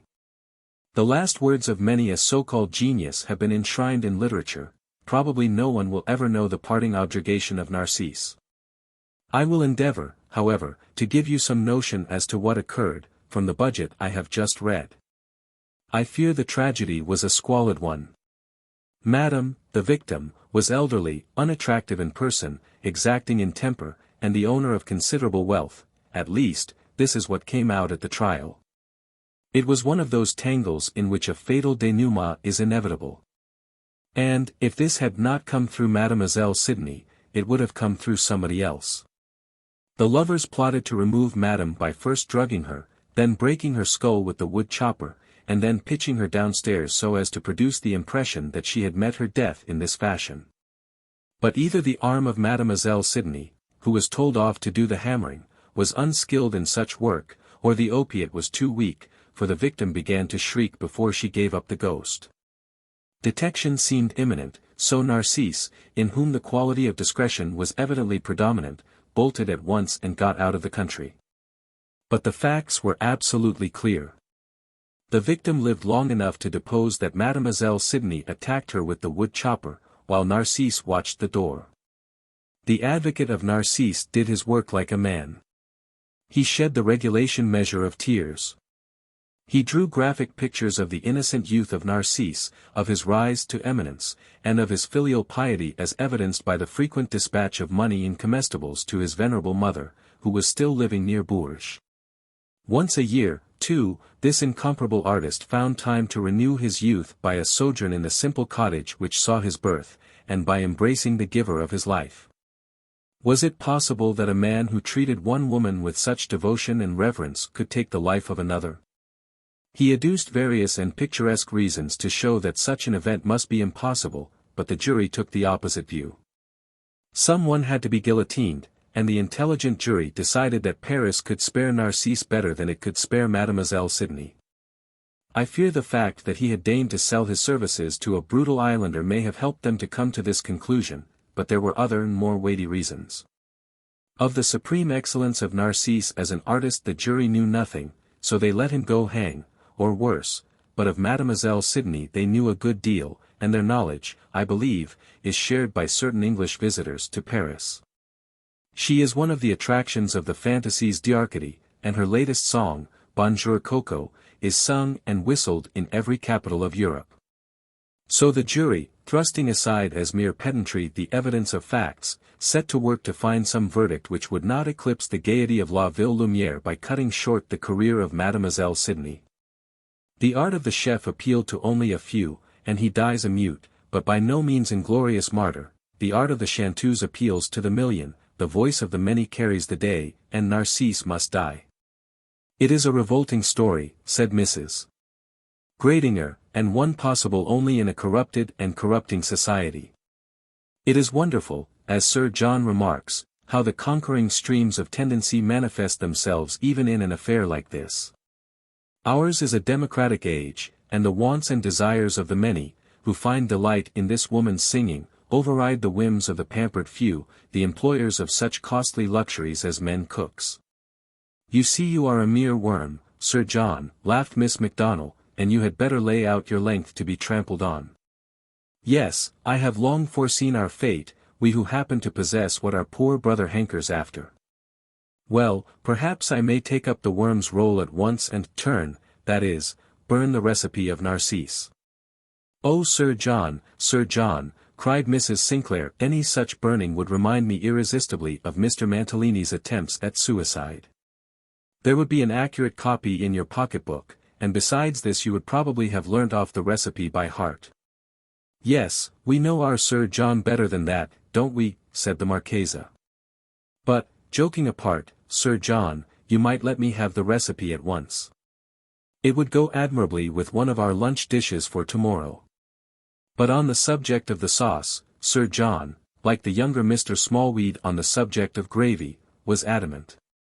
The wound caused by the loss of Narcisse was, he declared, yet too recent. The very odor of the sauce would provoke 1,000 agonizing regrets. And then the hideous injustice of it all, Narcisse the artist, comparatively innocent, for to artists a certain latitude must be allowed, to moulder in quicklime, and this greedy, sordid murderess to go on ogling and posturing with superadded popularity before an idiot crowd unable to distinguish a remoulade from a ravigotte. No, my dear Marchesa, he said, the secret of Narcisse must be kept a little longer, for, to tell the truth, I have an idea.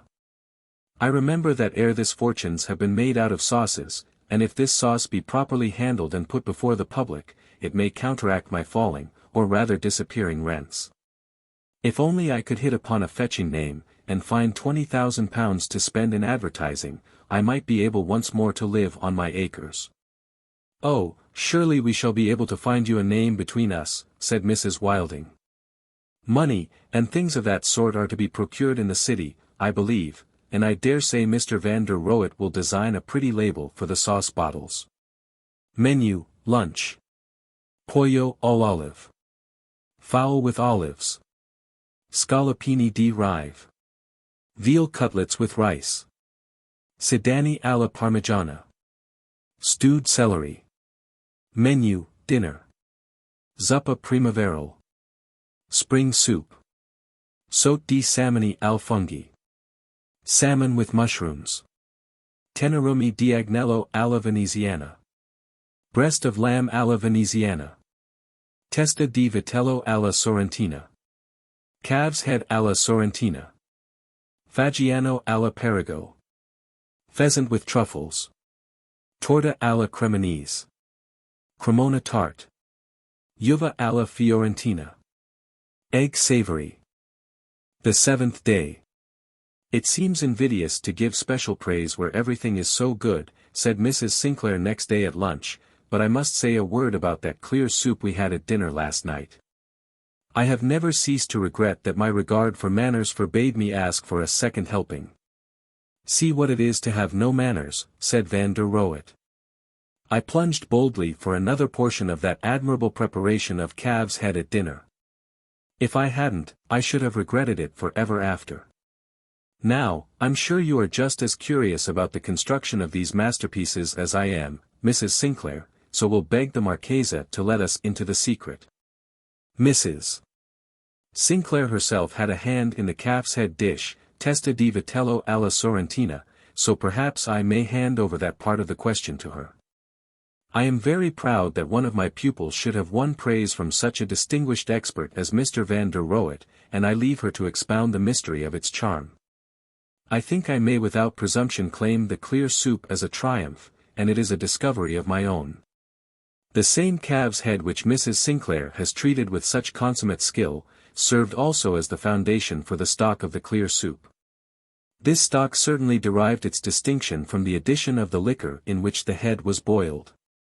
A good consommé can no doubt be made with stock meat alone, but the best soup thus made will be inferior to that we had for dinner last night. Without the calf's head you will never get such softness, combined with full roundness on the tongue, and the great merit of calf's head is that it lets you attain this excellence without any sacrifice of transparency. I have marveled often at the clearness of your soups, Marchesa, said the Colonel. What clearing do you use to make them look like pale sherry? No one has any claim to be called a cook who cannot make soup without artificial clearing, said the Marchesa. Like the poet, the consommé is born, not made.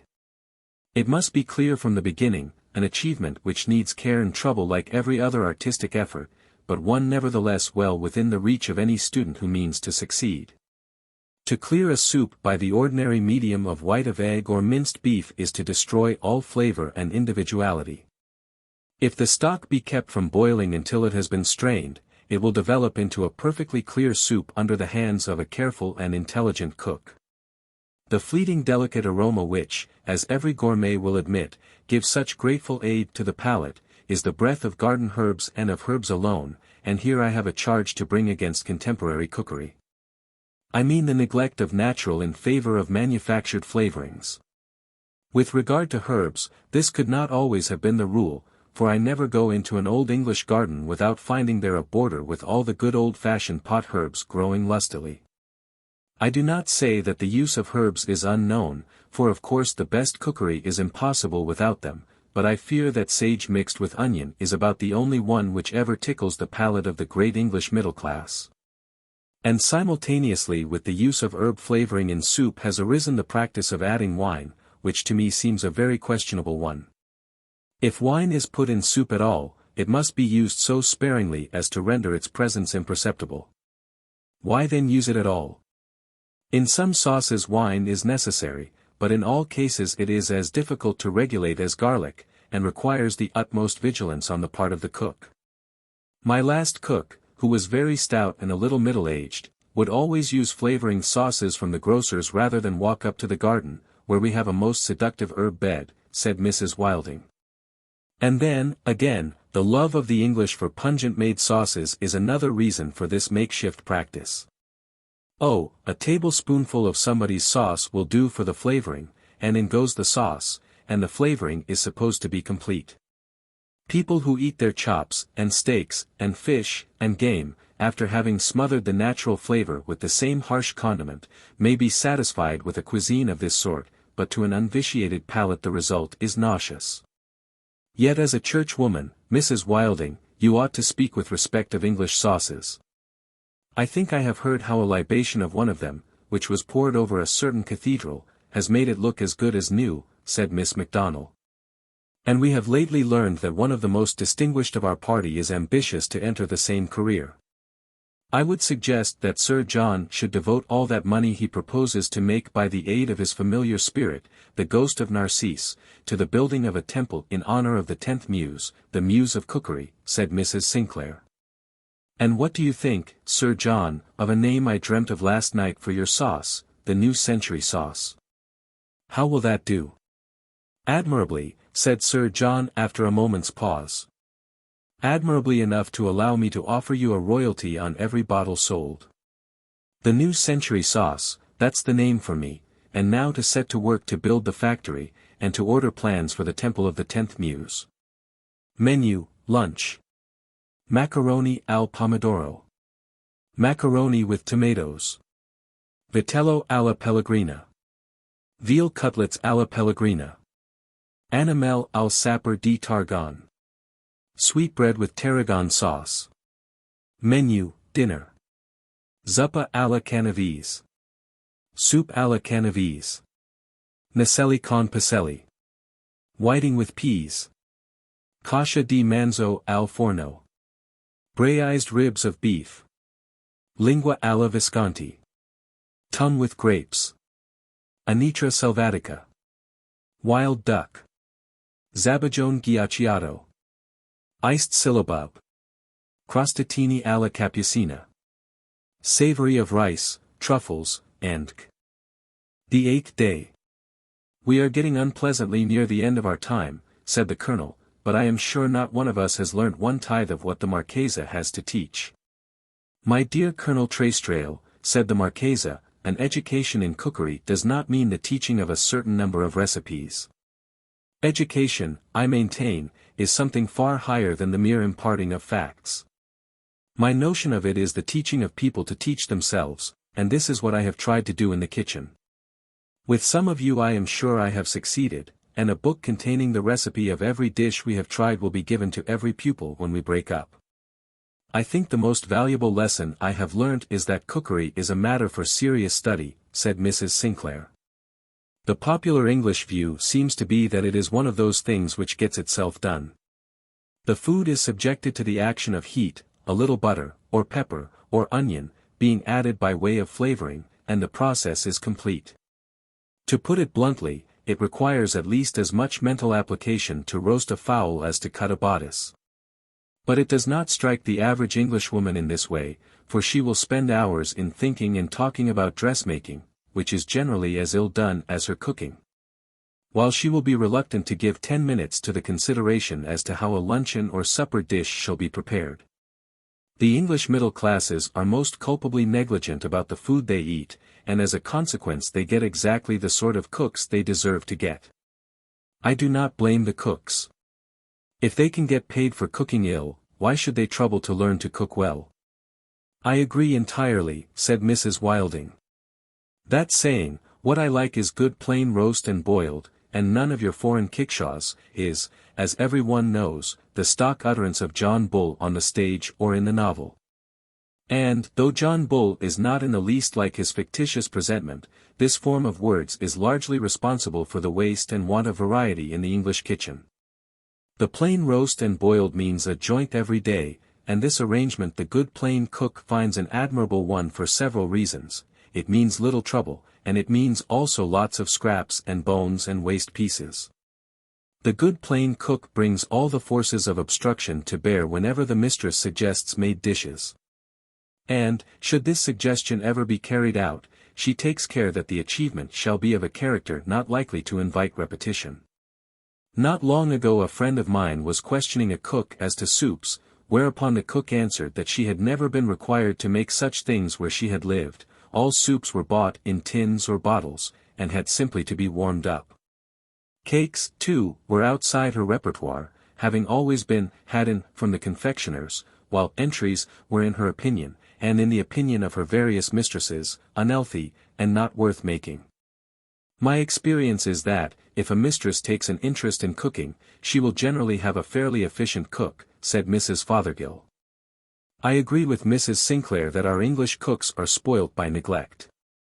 And I think it is hard upon them, as a class, that so many inefficient women should be able to pose as cooks while they are unable to boil a potato properly. And the so-called schools of cookery are quite useless in what they teach, said Miss MacDonald. I once sent a cook of mine to one to learn how to make a clear soup, and when she came back, she sent up, as an evidence of her progress, a potato pie colored pink and green, a most poisonous-looking dish, and her clear soups were as bad as ever. Said the Colonel, I will beg leave to enter a protest against the imperfections of that repast which is supposed to be the peculiar delight of the ladies. I allude to afternoon tea. I want to know why it is that unless I happen to call just when the tea is brought up, I grant, I know of a few houses which are honorable exceptions, I am fated to drink that most abominable of all decoctions, stewed lukewarm tea. Will you have some tea? I'm afraid it isn't quite fresh, the hostess will remark without a blush. What would she think if her husband at dinner were to say, Colonel, take a glass of that champagne? It was opened the day before yesterday, and I dare say the fizz has gone off a little. Tea is cheap enough, and yet the hostess seldom or never thinks of ordering up a fresh pot. I believe it is because she is afraid of the butler. I sympathize with you fully, Colonel, said Lady Considine, and my withers are unwrung. You do not often honor me with your presence on Tuesdays, but I am sure I may claim to be one of your honorable exceptions. Indeed you may, said the Colonel. Perhaps men ought not to intrude on these occasions. But I have a preference for taking tea in a pretty drawing-room, with a lot of agreeable women, rather than in a club surrounded by old chaps growling over the latest job at the War Office. And the younger brigade chattering about the latest tape prices, and the weights for the spring handicaps. All these little imperfections go to prove that we are not a nation of cooks, said Van der Rohet. We can't be everything. Heine once said that the Romans would never have found time to conquer the world if they had been obliged to learn the Latin grammar, and it is the same with us. We can't expect to found an empire all over the planet, and cook as well as the French, who, perhaps wisely, never willingly emerge from the four corners of their own land. There is energy enough left in us when we set about some purely utilitarian task, said Mrs. Wilding, but we never throw ourselves into the arts with the enthusiasm of the Latin races. I was reading the other day of a French costumier who rushed to inform a lady, who had ordered a turban, of his success, exclaiming, Madame, après trots nuns d'insomnie les plumes vent places. And every one knows the story of Vattel's suicide because the fish failed to arrive. No Englishman would be capable of flights like these. Really, this indictment of English cookery makes me a little nervous, said Lady Considine. I have promised to join in a driving tour through the southern counties. I shudder to think of the dinners I shall have to eat at the commercial hotels and posting houses on our route. English country inns are not what they ought to be, but now and then you come across one which is very good indeed, as good, if not better, than anything you could find in any other country. But I fear I must admit that, charges considered, the balance is against us, said Sir John. When you start you ought to secure Sir John's services as courier, Lady Considine, said the Marchesa. I once had the pleasure of driving for a week through the Apennines in a party under his guidance, and I can assure you we found him quite honest and obliging. Ah, Marchesa, I was thinking of that happy time this very morning, said Sir John. Of Arezzo, where we were kept for 3 days by rain, which I believe is falling there still. Of Cortona, with that wonderful little restaurant on the edge of the cliff, whence you see Thrasymene lying like a silver mirror in the plain below. Of Perugia, the August, of Gubbio, Città di Castello, Borgo San Sepolcro, Urbino, and divers others. If you go for a drive in Italy, you still may meet with humours of the road such as travellers of old were wont to enjoy. I well remember on the road between Perugia and Gubbio we began to realize we were indeed traversing mountain paths. On a sudden the driver got down, waved his arms, and howled to some peasants working in a field below. These, on their part, responded with more arm-waving and howling, directed apparently towards a village farther up the hill, whereupon we were assailed with visions of brigands, and amputated ears, and ransom. But at a turn of the road we came upon 2 magnificent white oxen, which, being harnessed on in front, drew us, and our carriages and horses as well, up 5 miles of steep incline. These beautiful fellows, it seemed, were what the driver was signalling for, and not for brigands. Again, every inn we stayed at supplied us with some representative touch of local life and habit. Here the whole personnel of the inn, reinforced by a goodly contingent of the townsfolk, would accompany us even into our bedrooms, and display the keenest interest in the unpacking of our luggage. There the cook would come and take personal instructions as to the coming meal, throwing out suggestions the while as to the merits of this or that particular dish, and in one place the ancient chambermaid insisted that one of the ladies, who had got a slight cold, should have the preat put into her bed for a short time to warm it. You need not look shocked, Colonel. The preat in question was merely a wooden frame, in the midst of which hangs a scaldino filled with burning ashes, a most comforting ecclesiastic, I can assure you. All the inns we visited had certain characteristics in common.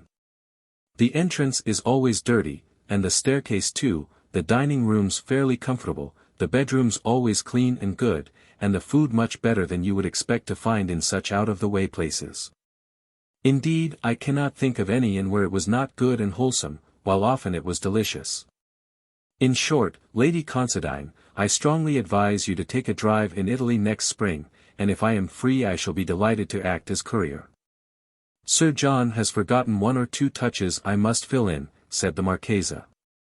It was often difficult to arrange a stopping place for lunch, so we always stocked our basket before starting. After the first day's experience we decided that it was vastly more pleasant to take our meal while going uphill at a foot pace, than in the swing and jolt of a descent. So the route and the pace of the horses had to be regulated in order to give us a good hour's ascent about noon. Fortunately hills are plentiful in this part of Italy, and in the keen air we generally made an end of the vast store of provisions we laid in, and the generous fiasco was always empty a little too soon. Our drive came to an end at Fano, whither we had gone on account of a strange romantic desire of Sir John to look upon an angel which Browning had named in one of his poems. Ah! How vividly I can recall our pursuit of that picture. It was a wet, melancholy day. The people of Fano were careless of the fame of their angel, for no one knew the church which it graced. At last we came upon it by the merest chance, and Sir John led the procession up to the shrine, where we all stood for a time in positions of mock admiration. Sir John tried hard to keep up the imposition, but but something, either his innate honesty or the chilling environment of disapproval of Gersino's handiwork, was too much for him. He did his best to admire, but the task was beyond his powers, and he raised no protest when some scoffer affirmed that, though Browning might be a great poet, he was a mighty poor judge of painting. When he gave in his beautiful poem Immortality to this tawdry theatrical canvas. "I think," said Sir John, "we had better go back to the hotel and order lunch. It would have been wiser to have ordered it before we left." We were all so much touched by his penitence that no one had the heart to remind him how a proposition as to lunch had been made by our leading Philistin as soon as we arrived. A proposition waved aside by Sir John as inadmissible until the guardian angel should have been seen and admired. "I plead guilty," said Sir John. "I think this experience gave a death blow to my career as an appreciator. Anyhow, I quite forget what the angel was like, and for reminiscences of Fano have to fall back upon the excellent colazione we ate in the externally unattractive, but internally admirable, Albergo del Moro. Menu, lunch. Astaci all'italiana. Lobster all'italiana. Filetto di bue alla napoletana. Filet of beef with Neapolitan sauce. Risotto alla spagnola. Savory rice. Menu, dinner. Zuppa alla romana. Soup with quenelles. Salmoni alla genovese. Salmon alla genovese. Costolette in agrodolce. Mutton cutlets with Roman sauce. Flano di spinaci. Spinach in a mold. Capone con rive. Capon with rice. Croquant di mandorle. Almond sweet. Ostrich alla napoletana. Oyster savory.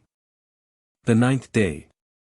Since I have been associated with the production of a dinner, I have had my eyes opened as to the complicated nature of the task, and the numerous strings which have to be pulled in order to ensure success, said the Colonel. But, seeing that a dinner party with well-chosen sympathetic guests and distinguished dishes represents one of the consummate triumphs of civilization, there is no reason to wonder. To achieve a triumph of any sort demands an effort. Effort, said Miss MacDonald. Yes, effort is the word I associate with so many middle-class English dinners. It is an effort to the hosts, who regard the whole business as a mere paying off of debts. And an effort to the guests, who, as they go to dress, recall grisly memories of former similar experiences. It often astonishes me that dinner-giving of this character should still flourish. The explanation is easy, said Van der Rohet. It flourishes because it gives a mark of distinction. It is a delicious moment for Mrs. Johnson when she is able to say to Mrs. Thompson, "My dear, I am quite worn out. We dined out every day last week, and have 4 more dinners in the next 5 days." These good people show their British grit by the persistency with which they go on with their penitential hospitality, and their lack of ideas in never attempting to modify it so as to make it a pleasure instead of a disagreeable duty. "It won't do to generalize too widely, Van der Rohet," said Sir John. "Some of these good people surely enjoy their party-giving, and, from my own experience of 1 or 2 houses of this sort, I can assure you the food is quite respectable. The great imperfection seems to lie in the utter want of consideration in the choice of guests. A certain number of people and a certain quantity of food shot into a room, that is their notion of a dinner party. Of course we understand that the success of a dinner depends much more on the character of the guests than on the character of the food," said Mrs. Sinclair, "and most of us, I take it, are able to fill our tables with pleasant friends. But what of the dull people who know none but dull people? What gain will they get by taking counsel how they shall fill their tables?" "More, perhaps, than you think, dear Mrs. Sinclair," said Sir John. "Dull people often enjoy themselves immensely when they meet dull people only. The frost comes when the host unwisely mixes in 1 or 2 guests of another sort, people who give themselves airs of finding more pleasure in reading Stevenson than the sixpenny magazines, and who don't know where Hullingham is. Then the sheep begin to segregate themselves from the goats, and the feast is monk. Considering what a trouble and anxiety a dinner party must be to the hostess, even under the most favoring conditions, I am always at a loss to discover why so many women take so much pains, and spend a considerable sum of money as well, over details which are unessential, or even noxious, said Mrs. Wilding. A few flowers on the table are all very well, one bowl in the center is enough, but in many houses the cost of the flowers equals, if it does not outrun, the cost of all the rest of the entertainment. A few roses or chrysanthemums are perfect as accessories, but to load a table with flowers of heavy or pungent scent is an outrage. Lilies of the valley are lovely in proper surroundings, but on a dinner table they are anathema. And then the mass of paper monstrosities which crowd every corner. Swans, nautilus shells, and even wild boars are used to hold up the menu. Once my menu was printed on a satin flag, and during the war the universal khaki invaded the dinner table. Ices are served in frilled baskets of paper, which have a tendency to dissolve and amalgamate with the sweet. The only paper on the table should be the menu, writ plain on a handsome card. No one can complain of papery ices here, said the Marchesa. Ices may be innocuous, but I don't favor them, and no one seems to have felt the want of them, at least, to adopt the phrase of the London shopkeeper, I have had no complaints.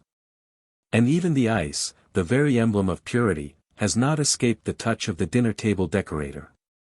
Only a few days ago I helped myself with my fingers to what looked like a lovely peach, and let it flop down into the lap of a bishop who was sitting next to me. This was the hostess's pretty taste in ices. They are generally made in the shape of camellias this season, said Van der Rohet. I knew a man who took one and stuck it in his buttonhole. I must say I enjoy an ice at dinner, said Lady Considine. I know the doctors abuse them, but I notice they always eat them when they get the chance. Ah, that is merely human inconsistency, said Sir John. I am inclined to agree with the Marchesa that ice at dinner is an incongruity, and may well be dispensed with. I think I am correct, Marchesa, in assuming that Italy, which has showered so many boons upon us, gave us also the taste for ices. I fear I must agree, said the Marchesa. I now feel what a blessing it would have been for you English if you had learnt from us instead the art of cooking the admirable vegetables your gardens produce. How is it that English cookery has never found any better treatment for vegetables than to boil them quite plain? French beans so treated are tender, and of a pleasant texture on the palate, but I have never been able to find any taste in them.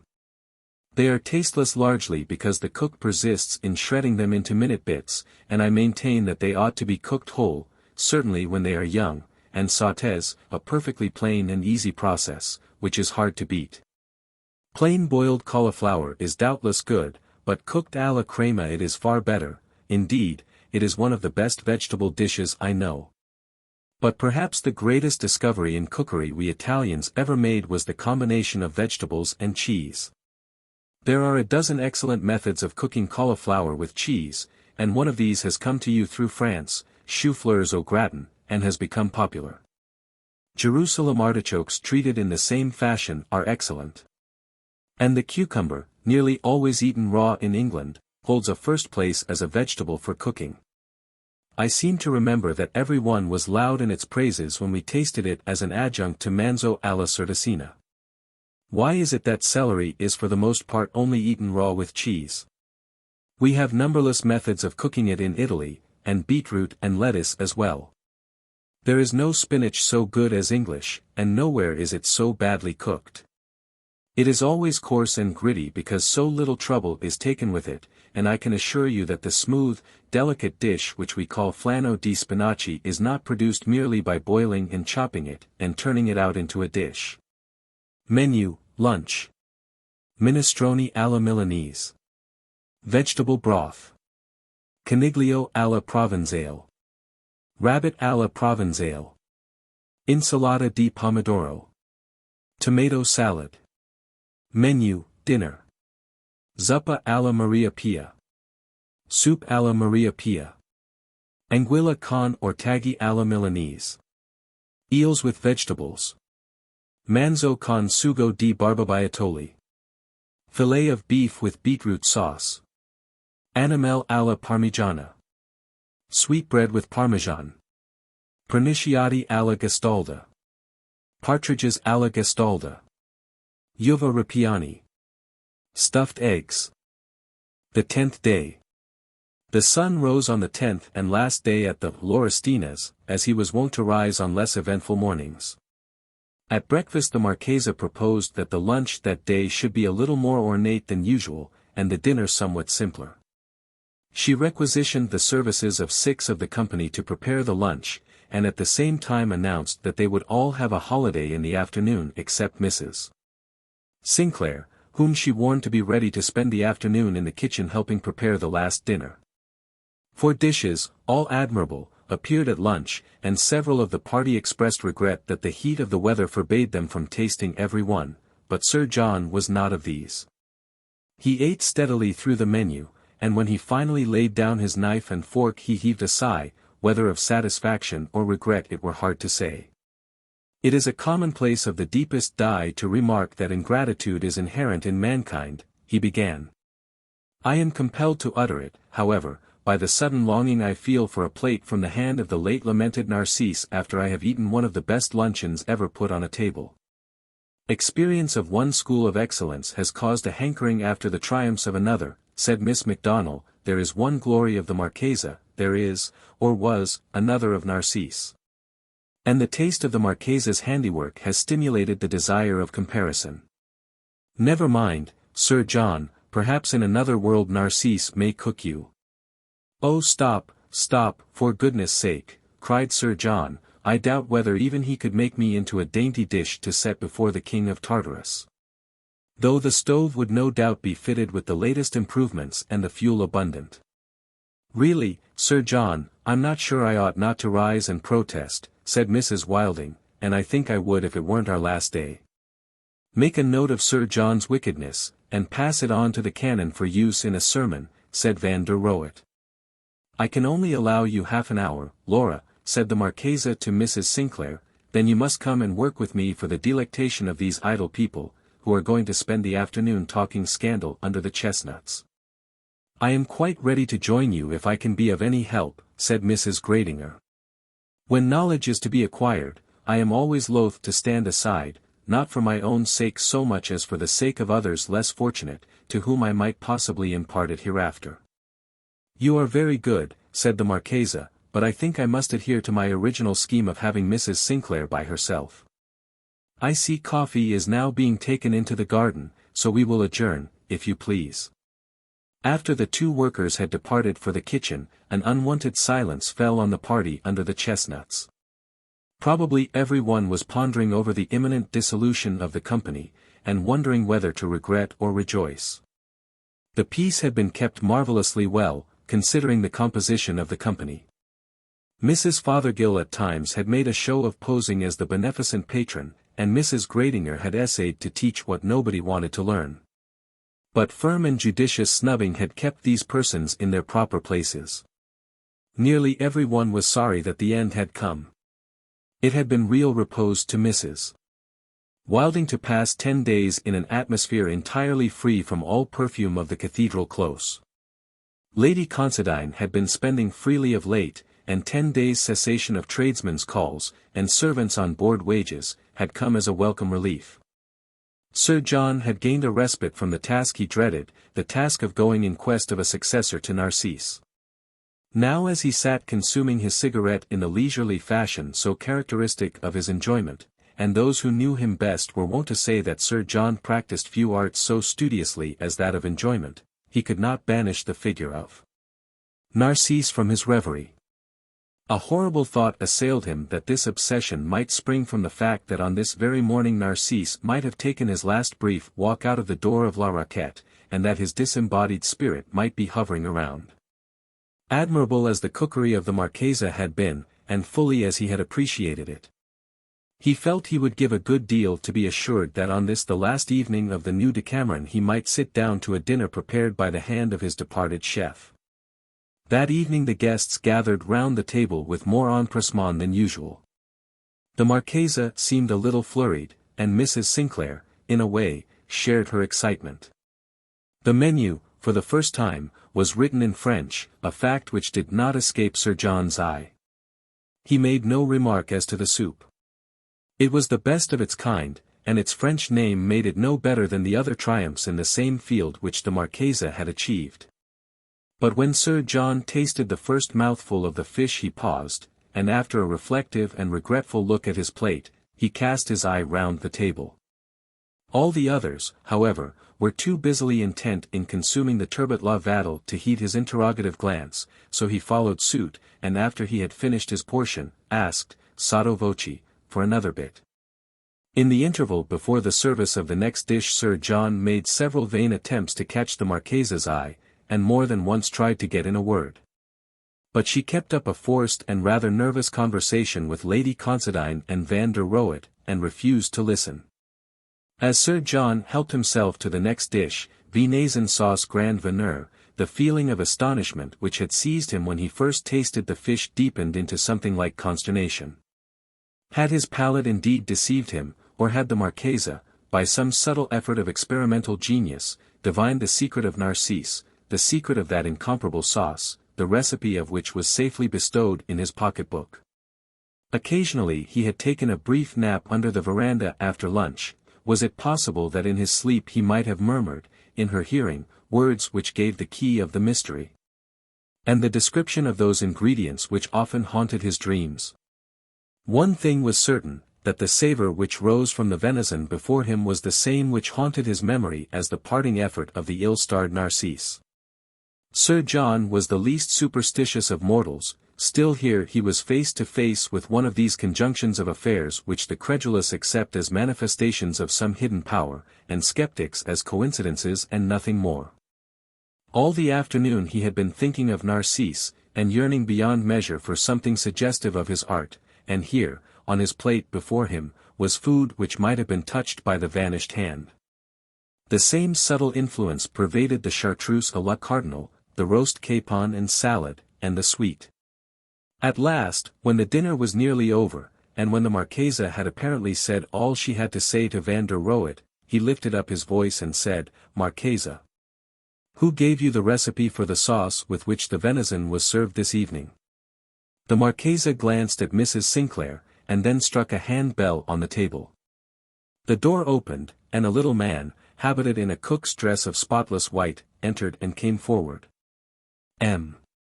Narcisse, said the Marchesa, Sir John wants to know what sauce was used in dressing the venison, perhaps you can tell him. Here the Marchesa rose and left the room, and all the rest followed her, feeling it was unmeet that such a reunion should be witnessed by other eyes, however friendly they might be. Now, you must tell us all about it, said Lady Considine, as soon as they got into the drawing-room, and how you ever managed to get him out of this scrape. Oh, there isn't much to tell, said the Marchesa. Narcisse was condemned, indeed, but no one ever believed he would be executed. One of my oldest friends is married to an official high up in the Ministry of Justice, and I heard from her last week that Narcisse would certainly be reprieved. But I never expected a free pardon. Indeed, he got this entirely because it was discovered that Mademoiselle Sidney, his accomplice, was really a Miss Ada Levine, who had graduated at a music hall in East London. And that she had announced her intention of retiring to the land of her birth, and ascending to the apex of her profession on the strength of her Parisian reputation. Then it was that the reaction in favor of Narcisse set in. The boulevards could not stand this. The journals dealt with this new outrage in their best fachota style. The cafés rang with it, another insult cast upon unhappy France, whose destiny was, it seemed, to weep tears of blood to the end of time. There were rumors of an interpellation in the chamber, the position of the Minister of the Interior was spoken of as precarious, indeed the Éclaireur reported one evening that he had resigned. Pockets were picked under the eyes of Sergeants de Ville, who were absorbed in proclaiming to each other their conviction of the innocence of Narcisse, and the guilt of cette coquine anglaise. Cabmen en course ran down pedestrians by the dozen, as they discussed l'affaire Narcisse to an accompaniment of whip-cracking. In front of the Café de Automobiles a belated organ-grinder began to grind the air of Mademoiselle Sidney's great song Bonjour Coco, whereupon the whole company rose with howls and cries of, a bas les Anglais, a bas les Juifs. Conspues Coco. In less than 5 minutes the organ was disintegrated, and the luckless minstrel flying with torn trousers down a side street. For the next few days La Haute Gamme promenade with fragments of the piano organ suspended from watch chains as trophies of victory. But this was not all. Paris broke out into poetry over L'Affaire Narcisse, and here is a journal sent to me by my friend which contains a poem in 49 stanzas by Aristophane Lebeledier, the cher maître of the Moribonds, the very newest school of poetry in Paris. I won't inflict the whole of it on you, but 2 stanzas I must read.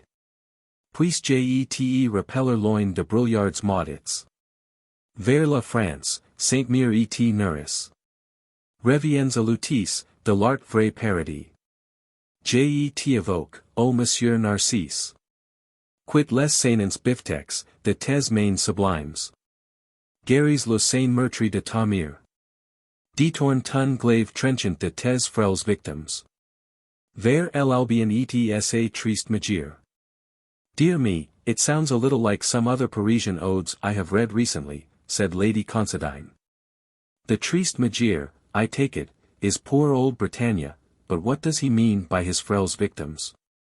No doubt they are the pigeons and the rabbits, and the chickens and the capons which Narcisse is supposed to have slaughtered in hecatombs, in order to gorge the brutal appetite of his English employer, said Miss Macdonald.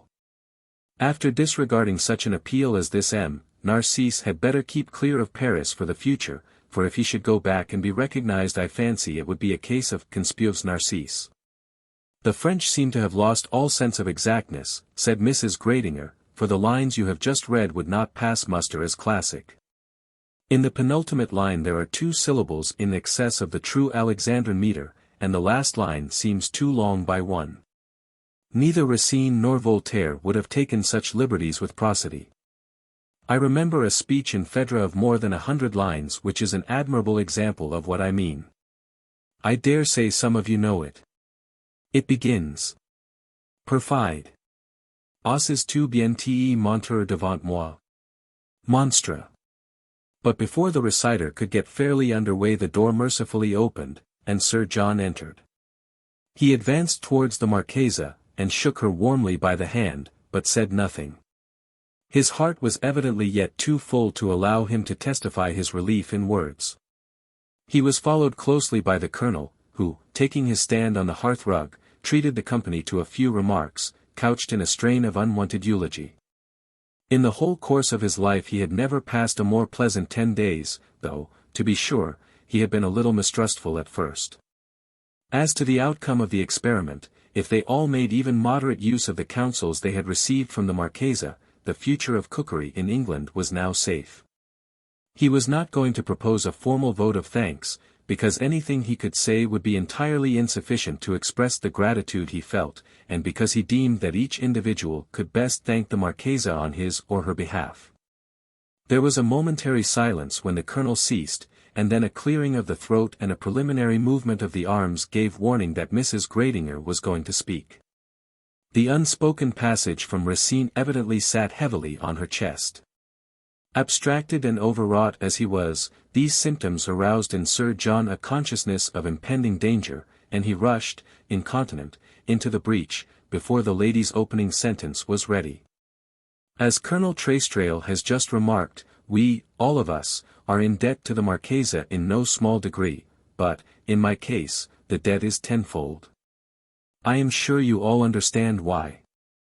As a slight acknowledgement of the sympathy I have received from everyone here, during my late trial, I beg to ask you all to dine with me this day week, when I will try to set before you a repast à la Française, which I hope may equal. I cannot hope that it will excel, the dinners all'italiana we have tasted in this happy retreat. Narcisse and I have already settled the menu. I am delighted to accept, said the Marchesa. I have no engagement, and if I had I would throw my best friend over. And this day fortnight you must all dine with me, said Mrs. Sinclair. I will spend the intervening days in teaching my new cook how to reproduce the Marchesa's dishes. Then, perhaps, we may be in a better position to decide on the success of the Marchesa's experiment. The next morning witnessed the dispersal of the party. Sir John and Narcisse left by an early train, and for the next few days the reforming hand of the last named was active in the kitchen. He arrived before the departure of the temporary aide, and had not been half an hour in the house before there came an outbreak which might easily have ended in the second appearance of Narcisse at the bar of justice, as homicide.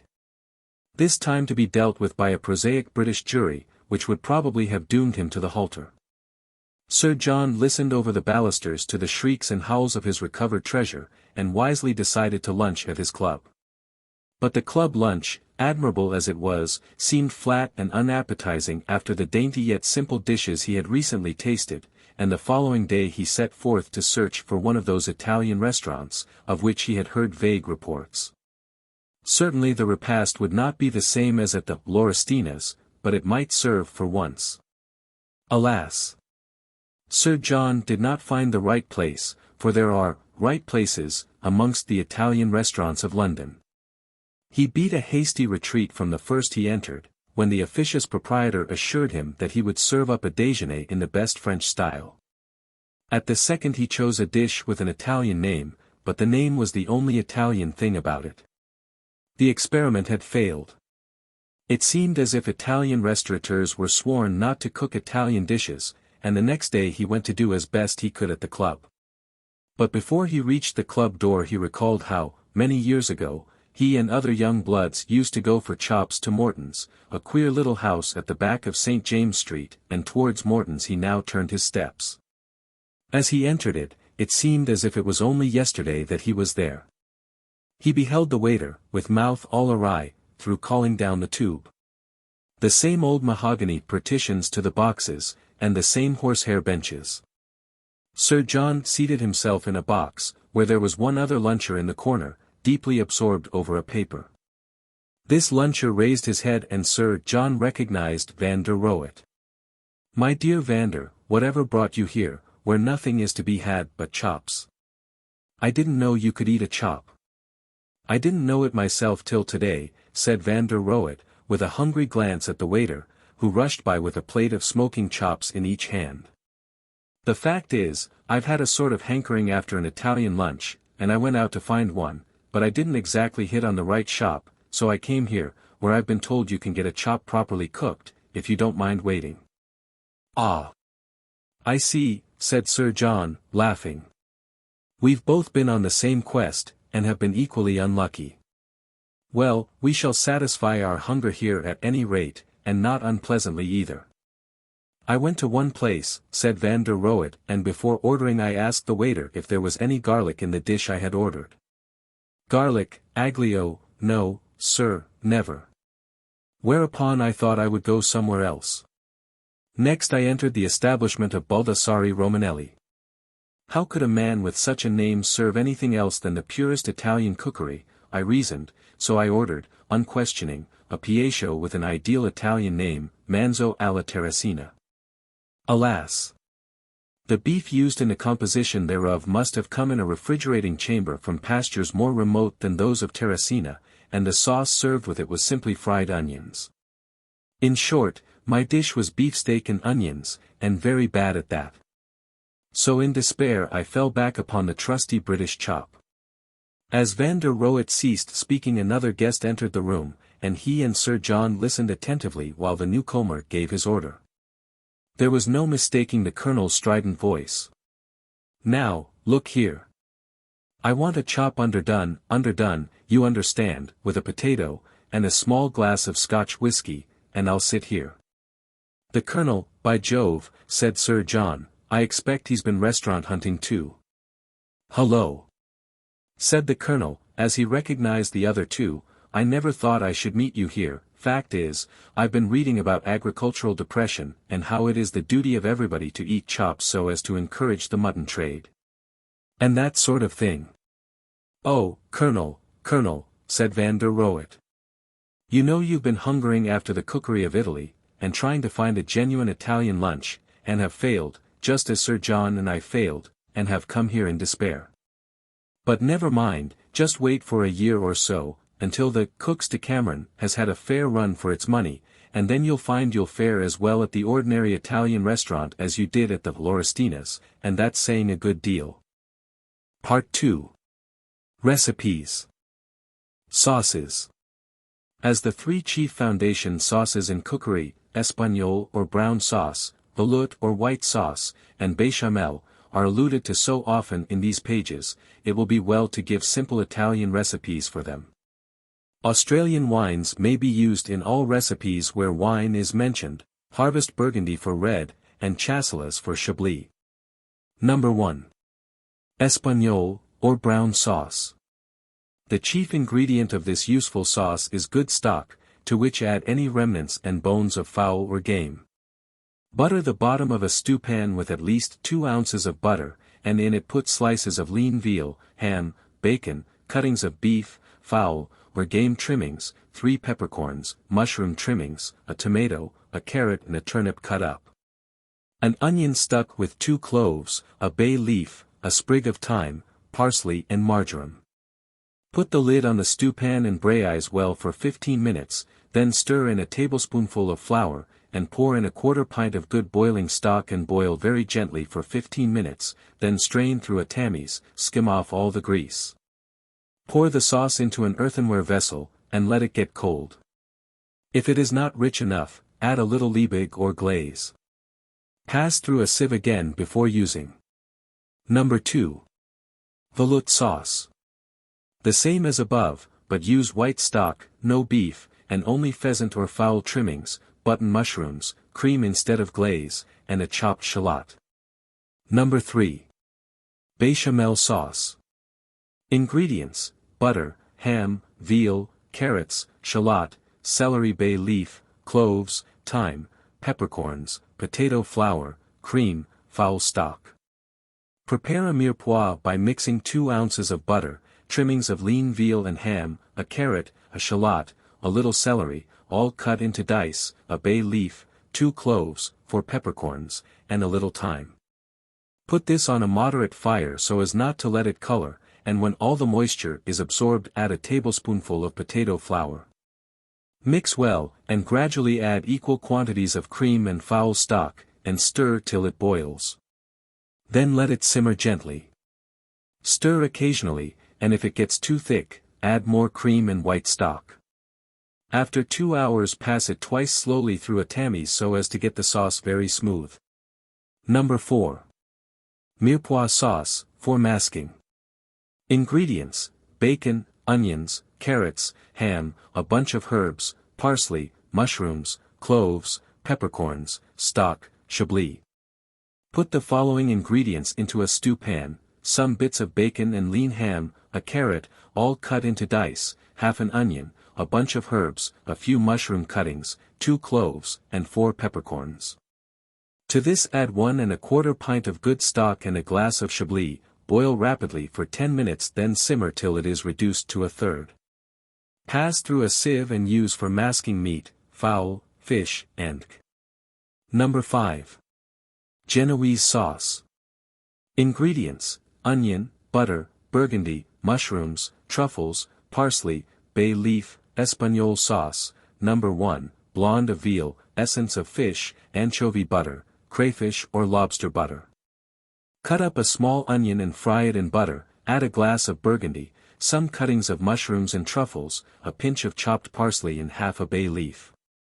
Reduce half. In another saucepan put 2 cups of espagnole sauce, 1 cup of veal stock, and a tablespoonful of essence of fish. Reduce 1/3 and add it to the other saucepan, skim off all the grease, boil for a few minutes, and pass through a sieve. Then stir it over the fire, and add half a teaspoonful of crayfish and half of anchovy butter. Number 6. Italian sauce. Ingredients: chablis, mushrooms, leeks, a bunch of herbs, peppercorns, espagnole sauce, game gravy or stock, lemon. Put into a stewpan 2 glasses of chablis, 2 tablespoonsful of mushroom trimmings, a leek cut up, a bunch of herbs, 5 peppercorns, and boil till it is reduced to half. In another stewpan mix 2 glasses of espagnole, no. 1, or veloute sauce, number 2, and half a glass of game gravy, boil for a few minutes then blend the contents of the 2 stewpans, pass through a sieve, and add the juice of a lemon. Number 7. Ham sauce, salsa di prosciutto. Ingredients: ham, musca or sweet port, vinegar, basil spice. Cut up an ounce of ham and pound it in a mortar, then mix it with 3 dessert spoonsful of port or muscat and a teaspoonful of vinegar, a little dried basil and a pinch of spice. Boil it up, and then pass it through a sieve and warm it up in a bain-marie. Serve with roast meats. If you cannot get a sweet wine, add half a teaspoonful of sugar. Australian muscat is a good wine to use. Number 8. Tarragon sauce. Ingredients: tarragon, stock, butter, flour. To half a pint of good stock add 2 good sprays of fresh tarragon, simmer for quarter of an hour in a stewpan and keep the lid on. In another stewpan melt 1 ounce of butter and mix it with 3 dessertspoonsful of flour, then gradually pour the stock from the first stewpan over it, but take out the tarragon. Mix well, add a teaspoonful of finely chopped tarragon and boil for 2 minutes. Number 9. Tomato sauce. Ingredients: tomatoes, ham, onions, basil, salt, oil, garlic, spices. Broil 3 tomatoes, skin them and mix them with a tablespoonful of chopped ham, half an onion, salt, a dessertspoonful of oil, a little pounded spice and basil. Then boil and pass through a sieve. Whilst the sauce is boiling, put in a clove of garlic with a cut, but remove it before you pass the sauce through the sieve. Number 10. Tomato sauce picante. Ingredients: ham, butter, onion, carrot, celery, bay leaf, thyme, cloves, peppercorns, vinegar, chablis, stock, tomatoes, veloute or espagnole sauce, castor sugar, lemon. Cut up an ounce of ham, half an onion, half a carrot, half a stick of celery very fine, and fry them in butter together with a bay leaf, a sprig of thyme, 1 clove and 4 peppercorns. Over this pour a third of a cup of vinegar, and when the liquid is all absorbed, add half a glass of chablis and a cup of stock. Then add 6 tomatoes cut up and strained of all their liquid. Cook this in a covered stewpan and pass it through a sieve, but see that none of the bay leaf or thyme goes through. Mix this sauce with an equal quantity of veloute, number 2, or espagnole sauce, no. 1. Let it boil and pass through a sieve again, and at the last add a teaspoonful of castor sugar, the juice of half a lemon, and an ounce of fresh butter. Another tomato sauce may be made like this, but use stock instead of vinegar and leave out the lemon juice and sugar. Number 11. Mushroom sauce. Ingredients: veloute sauce, essence of mushrooms, butter. Mix 2 dessertspoonsful of essence of mushrooms with a cupful of veloute sauce. Number 2, reduce, keep on stirring, and just before serving add an ounce of butter. This sauce can be made with essence of truffle, or game, or shallot. Number 12. Neapolitan sauce. Ingredients: onions, ham, butter, marsala, blonde of veal, thyme, bay leaf, peppercorns, cloves, mushrooms, espagnole sauce. Number 1, tomato sauce, game stock or essence. Fry an onion in butter with some bits of cut-up ham, then pour a glass of marsala over it, and another of blonde of veal, add a sprig of thyme, a bay leaf, 4 peppercorns, a clove, a tablespoonful of mushroom cuttings, and reduce half. In another saucepan put 2 cups of espagnole sauce, 1 cupful of tomato sauce, and half a cup of game stock or essence. Reduce a third, and add the contents of the first saucepan, boil the sauce a few minutes, and pass it through a sieve. Warm it up in a bain-marie before using. Number 13. Neapolitan anchovy sauce. Ingredients: anchovies, fennel, flour, spices, parsley, marjoram, garlic, lemon juice, vinegar, cream.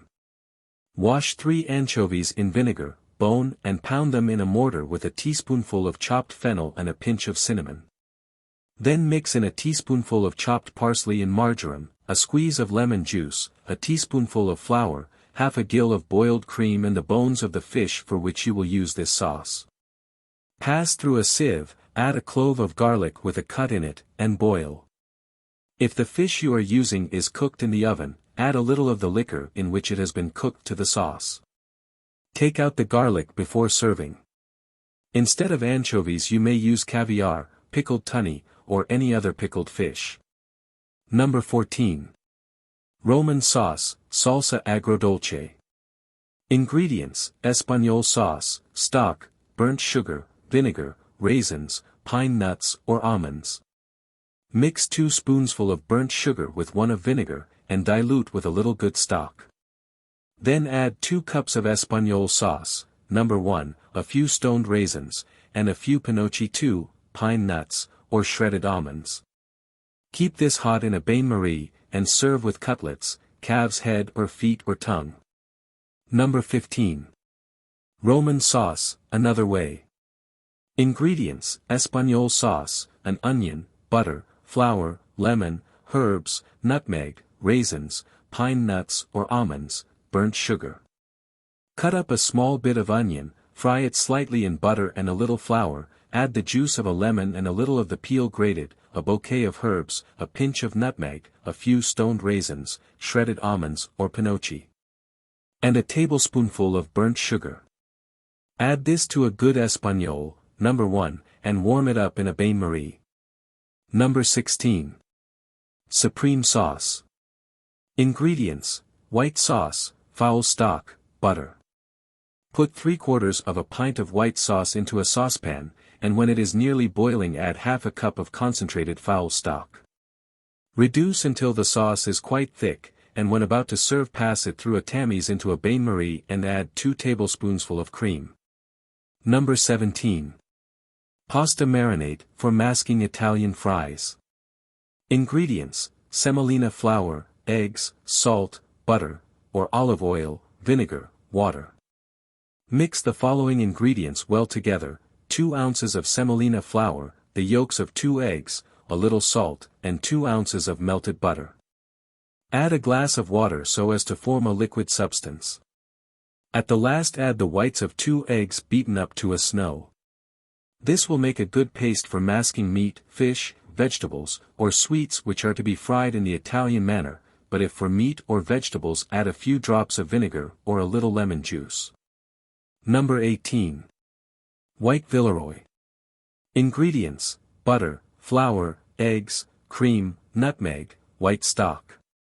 Make a light-colored roux by frying 2 ounces of butter and 2 ounces of flour, stir in some white stock and keep it very smooth. Let it boil, and add the yolks of 3 eggs, mixed with 2 tablespoonsful of cream and a pinch of nutmeg. Pass it through a sieve and use for masking cutlets, fish, and soups. Number 19. Clear soup.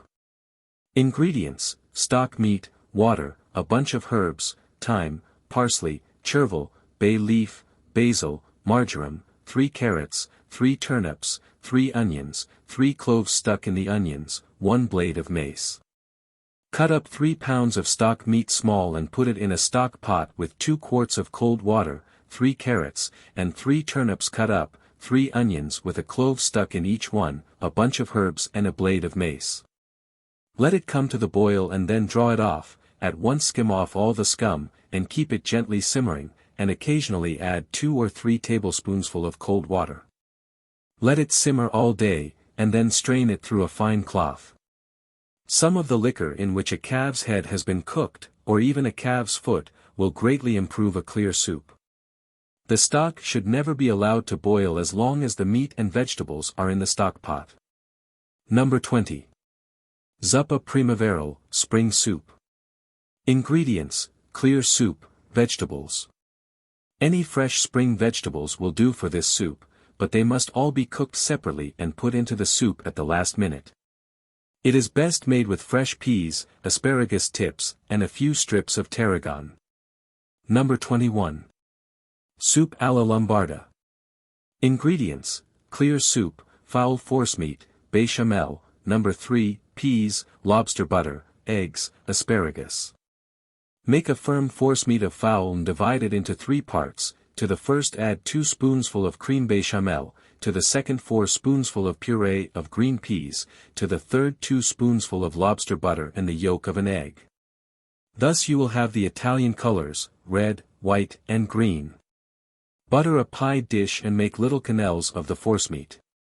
Just before serving boil them for 4 minutes in boiling stock, take them out carefully and put them in a warm soup tureen with 2 spoonsful of cooked green peas and pour a very fresh clear soup over them. Hand little croutons fried in lobster butter separately. Number 22. Tuscan soup. Ingredients: stock, eggs. Whip up 3 or 4 eggs, gradually add good stock to them, and keep on whisking them up until they begin to curdle. Keep the soup hot in a bain-marie. Number 23. Venetian soup. Ingredients: clear soup, butter, flour, parmesan, eggs. Make a roux by frying 2 ounces of butter and 2 ounces of flour, add an ounce of grated cheese and half a cup of good stock. Mix up well so as to form a paste, and then take it off the fire and add the yolks of 4 eggs, mix again and form the paste into little quenelles. Boil these in a little soup, strain off, put them into the tureen and pour a good clear soup over them. Number 24. Roman soup. Ingredients: stock, butter, eggs, salt, crumb of bread, parsley, nutmeg, flour, parmesan. Mix 3½ ounces of butter with 2 eggs and 4 ounces of crumbs of bread soaked in stock, a little chopped parsley, salt, and a pinch of nutmeg. Reduce this and add 2 tablespoonsful of flour and 1 of grated parmesan. Form this into little quenelles and boil them in stock for a few minutes. Put them into a tureen and pour a good clear soup over them. Number 25. Soup à la Nazionale. Ingredients: clear soup, savory custard. Make a savory custard and divide it into 3 parts, one to be left white, another colored red with tomato, and the third green with spinach. Put a layer of each in a buttered saucepan and cook for about 10 minutes, cut it into dice, so that you have the 3 Italian colors, red, white and green, together, then put the custard into a soup tureen and pour a good clear soup over it. Number 26. Soup à la Modenese. Ingredients: stock, spinach, butter, salt, eggs, parmesan, nutmeg, croutons. Wash 1 pound of spinach in 5 or 6 waters, then chop it very fine and mix it with 3 ounces of butter, salt it and warm it up. Then let it get cold, pass through a hair sieve, and add 2 eggs, a tablespoonful of grated parmesan, and very little nutmeg. Add this to some boiling stock in a copper saucepan, put on the lid, and on the top put some hot coals so that the eggs may curdle and help to thicken the soup. Serve with fried croutons. Number 27. Crottopo soup. Ingredients: clear soup, veal, ham, eggs, salt, pepper, nutmeg, rolls. Pound half a pound of lean veal in a mortar, then add 3 ounces of cooked ham with some fat in it, the yolk of an egg, salt, pepper, and very little nutmeg. Pass through a sieve, cut some small French rolls into slices, spread them with the above mixture, and color them in the oven. Then cut them in halves or quarters, put them into a tureen, and just before serving pour a very good clear soup over them. Number 28. Soup à l'impératrice. Ingredients: breast of fowl, eggs, salt, pepper, ground rice, nutmeg, clear stock. Pound the breast of a fowl in a mortar, and add to it a teaspoonful of ground rice, the yolk of an egg, salt, pepper, and a pinch of nutmeg. Pass this through a sieve, form quenelles with it, and pour a good clear soup over them. Number 29. Neapolitan soup. Ingredients: fowl, potato flour, eggs, bechamel sauce, peas, asparagus, spinach, clear soup. Mix a 1/4 pound of forcemeat of fowl with a tablespoonful of potato flour, a tablespoonful of bechamel sauce, no. 3, and the yolk of an egg. Put this into a tube about the size round of an ordinary macaroni. 20 minutes before serving, squirt the forcemeat into a saucepan with boiling stock, and nip off the forcemeat as it comes through the pipe into pieces about 1.5 inches long. Let it simmer, and add boiled peas and asparagus tips. If you like to have the fowl macaroni white and green, you can color half the forcemeat with a spoonful of spinach coloring. Serve in a good clear soup. Number 30. Soup with risotto. Ingredients: risotto, no. 189, eggs, bread crumbs, clear or brown soup. If you have some good risotto left, you can use it up by making it into little balls the size of small nuts. Egg and bread crumb and fry them in butter. Dry them and put them into a soup tureen with hot soup. The soup may be either clear or brown. Number 31. Soup à la Canavese. Ingredients: white stock, butter, onions, carrot, celery, tomato, cauliflower, fat bacon, parsley, sage, parmesan, salt, pepper. Chop up half an onion, half a carrot, half a stick of celery, a small bit of fat bacon, and fry them in 2 ounces of butter. Then cover them with good white stock, boil for a few minutes, pass through a sieve, and add 2 tablespoonfuls of tomato puree. Then blanch half a cauliflower in salted water, let it get cold, drain all the water out of it, and break it up into little bunches and put them into a stock pot with the stock, a small leaf of dried sage, crumbled up, and a little chopped parsley. And let it all boil. Add a pinch of grated cheese and some pepper. Serve with grated Parmesan handed separately. Number 32. Soup à la Maria Pia. Ingredients: white stock, eggs, butter, peas, white beans, carrot, onion, leeks, celery, cream croutons. Soak 1 pound of white beans for 12 hours, then put them into a stock pot with a little salt, butter, and water, add a carrot, an onion, 2 leeks, and a stick of celery, and simmer until the vegetables are well cooked. Then take out all the fresh vegetables, drain the beans and pass them through a sieve, but first dilute them with good stock. Put this puree into a stock pot with good white stock, and when it has boiled keep it hot in a bain-marie until you are about to serve, then mix the yolk of 3 eggs in a cup of cream, and add this to the soup. Pour the soup into a warm tureen, add some boiled green peas, and serve with fried croutons handed separately. Number 33. Zuppa di Erbe, lettuce soup. Ingredients: stock, sorrel, endive, lettuce, chervil, celery, carrot, onion, French roll, Parmesan cheese. Boil the following vegetables and herbs in very good stock for an hour: 2 small bunches of sorrel, a bunch of endive, a lettuce, a small bunch of chervil, a stick of celery, a carrot and an onion, all well washed and cut up. Then put some slices of toasted French roll into a tureen and pour the above soup over them. Serve with grated Parmesan handed separately. Number 34. Zuppa Regina di Riso, Queen's soup. Ingredients: fowl stock, ground rice, milk, butter. Put a tablespoonful of ground rice into a saucepan and gradually add half a pint of milk, boil it gently for 12 minutes in a bain-marie, but stir the whole time, so as to get it very smooth. Just before serving add an ounce of butter, pass it through a sieve, and mix it with good fowl stock. Minestre. Minestre is a thick broth, very much like hotchpotch, only thicker. In Italy it is often served at the beginning of dinner instead of soup. It also makes an excellent lunch dish. 2 or 3 tablespoonsful of No. 35 will be found a great improvement to any of these minestre. Number 35. A condiment for seasoning minestre, Endk. Ingredients: onions, celery, carrots, butter, salt, stock, tomatoes, mushrooms. Cut up an onion, a stick of celery, and a carrot. Fry them in butter and salt, add a few bits of cooked ham and veal cut up, 2 mushrooms, and the pulp of a tomato. Cook for a quarter of an hour, and add a little stock occasionally to keep it moist. Pass through a sieve, and use for seasoning minestre, macaroni, rice, and it should be added when the dish is nearly cooked. Number 36.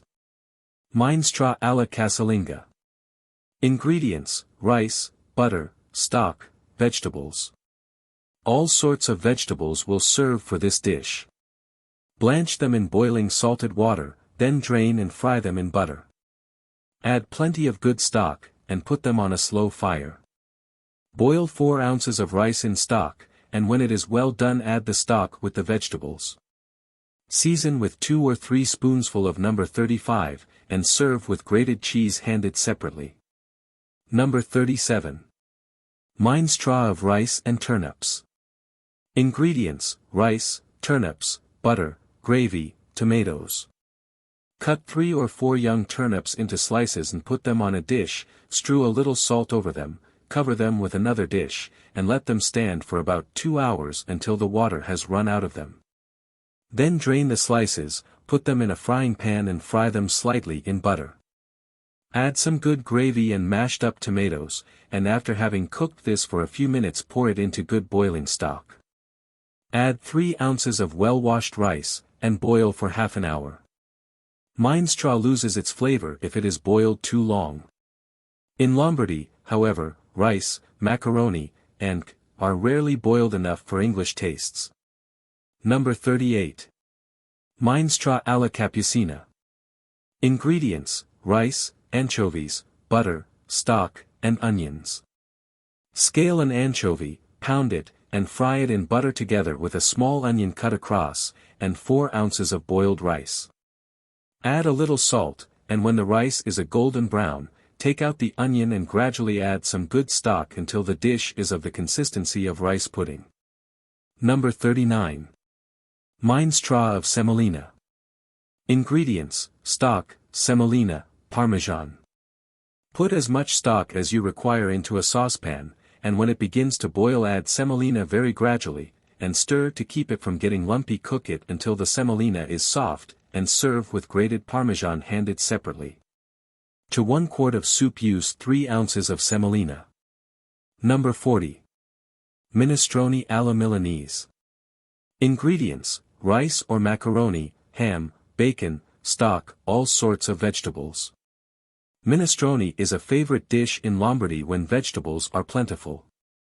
Boil all sorts of vegetables in stock, and add bits of bacon, ham, onions braised in butter, chopped parsley, a clove of garlic with 2 cuts, and rice or macaroni. Put in those vegetables first which require most cooking, and do not make the broth too thin. Leave the garlic in for a quarter of an hour only. Number 41. Minestre of rice and cabbage. Ingredients: rice, cabbage, stock, ham, tomato sauce. Cut off the stalk and all the hard outside leaves of a cabbage, wash it and cut it up, but not too small, then drain and cook it in good stock and add 2 ounces of boiled rice. This minestre is improved by adding a little chopped ham and a few spoonsful of tomato sauce. Number 42. Minestre of rice and celery. Ingredients: celery, rice, stock. Cut up a head of celery and remove all the green parts, then boil it in good stock and add 2 ounces of rice, and boil till it is well cooked. Fish. Number 43. Anguilla alla Milanese, eels. Ingredients: eels, butter, flour, stock, bay leaves, salt, pepper, chablis, a macédoine of vegetables. Cut up a big eel and fry it in 2 ounces of butter, and when it is a good color add a tablespoonful of flour, about half a pint of stock, a glass of chablis, a bay leaf, pepper, and salt, and boil till it is well cooked. In the meantime boil separately all sorts of vegetables, such as carrots, cauliflower, celery, beans, tomatoes, and take out the pieces of eel, but keep them hot, whilst you pass the liquor which forms the sauce through a sieve and add the vegetables to this. Let them boil a little longer and arrange them in a dish. Place the pieces of eel on them and cover with the sauce. It is most important that the eels should be served very hot.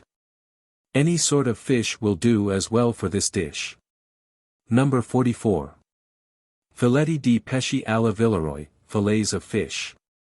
Ingredients: fish, flour, butter, Villeroy.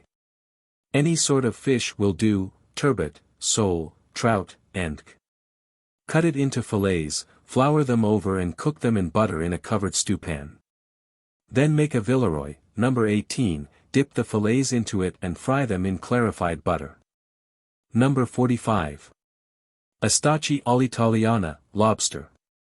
Ingredients: lobsters, velouté sauce, marsala, butter, forcemeat of fish, olives, anchovy butter, button mushrooms, truffles, lemon, crayfish, Italian sauce.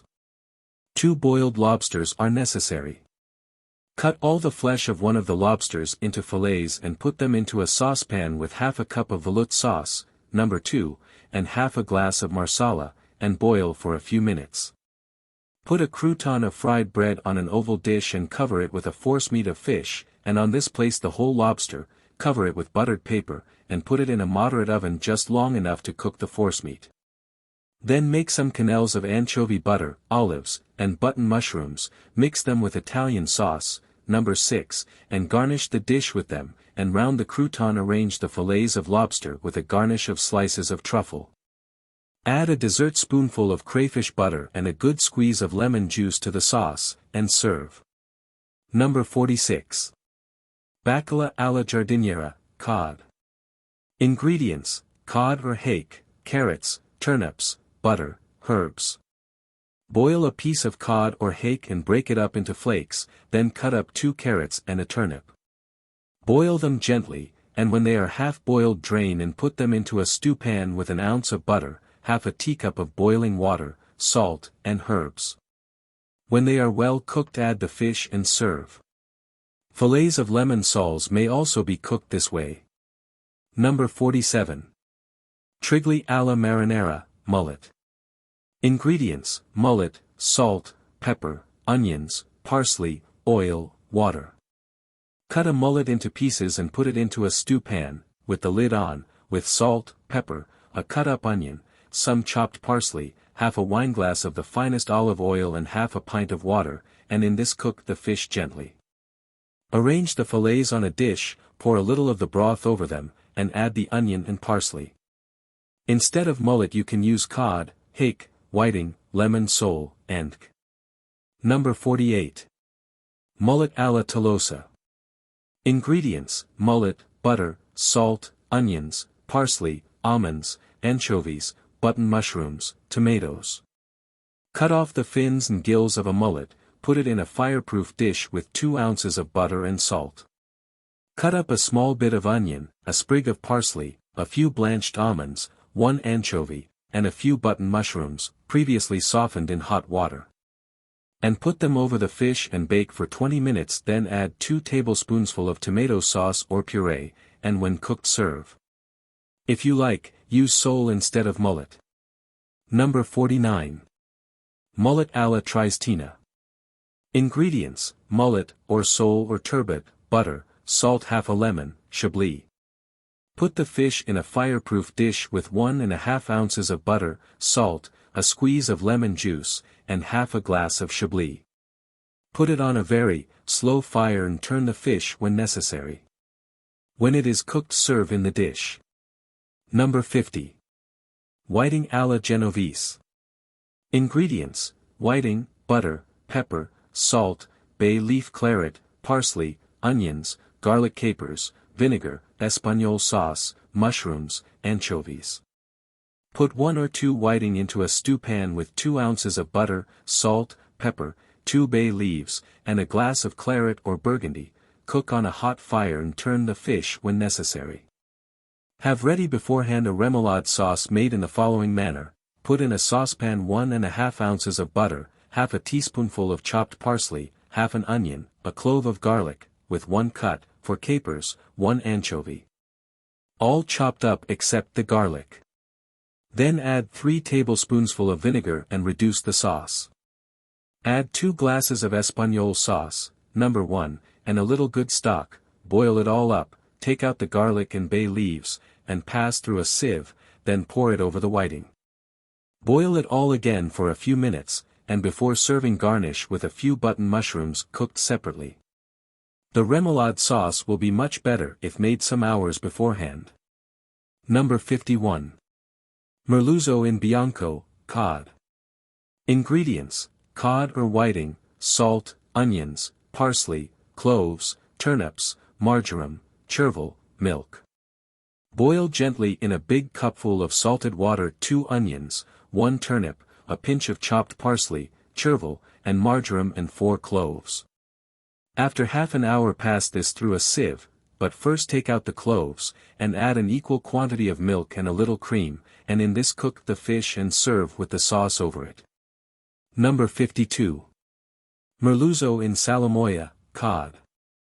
Ingredients: cod, hake, whiting or red mullet, onions, parsley, mint, marjoram, turnips, mushrooms, chervil, cloves, salt, milk, cream, eggs. Put a saltspoonful of salt, 2 onions, a little parsley, marjoram, mint, chervil, a turnip, a mushroom, and the heads of 2 cloves into a stewpan and simmer in a cupful of milk for half an hour, then let all the ingredients settle at the bottom. And pass the broth through a hair sieve, and add to it an equal quantity of milk or cream, and in it cook your fish on a slow fire. When the fish is quite cooked, pour off the sauce, but leave a little on the fish to keep it warm, reduce the rest in a bain-marie, stir all the time, so that the milk may not curdle. Thicken the sauce with the yolk of an egg, and when about to serve pour it over the fish. Number 53. Bacala in Estofado, haddock. Ingredients: haddock or lemon sole, carrots, anchovies, lemon, pepper, butter, onions, flour, white wine, stock. Stuff a haddock, or filleted lemon sole, with some slices of carrot which have been masked with a paste made of pounded anchovies, very little chopped lemon peel, salt and pepper. Then fry an onion with 2 cuts across it in butter. Take out the onion as soon as it has become a golden color, flour the fish and put it in the butter, and when it has been well fried on both sides pour a glass of marsala over it. And when it is all absorbed add a cup of fowl or veal stock and let it simmer for half an hour, then skim and reduce the sauce, pour it over the fish and serve. Number 54. Nacelle con piselli, whiting. Ingredients: whiting, onions, parsley, peas, tomatoes, butter, parmesan, bechamel sauce. Cut a big whiting into 2 or 3 pieces and fry them slightly in butter, add a small bit of onion, a teaspoonful of chopped parsley and fry for a few minutes more. Then add some peas which have been cooked in salted water, 3 tablespoonsful of bechamel sauce, number 3, and 3 of tomato puree, and cook all together on a moderate fire. Number 55. Ostrich à la Livornese, oysters. Ingredients: oysters, parsley, shallot, anchovies, fennel pepper, bread crumbs, cream, lemon.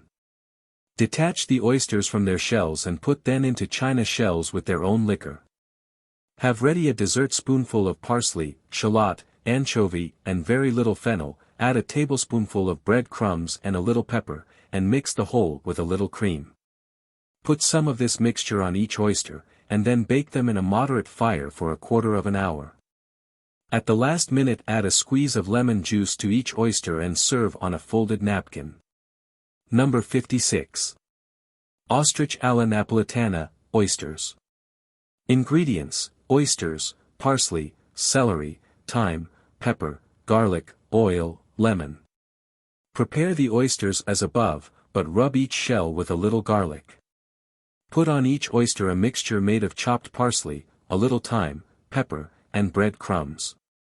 Then pour a few drops of oil on each shell, put them on the gridiron on an open fire, grill for a few minutes, and add a little lemon juice before serving. Number 57. Ostrich alla Veneziana, oysters.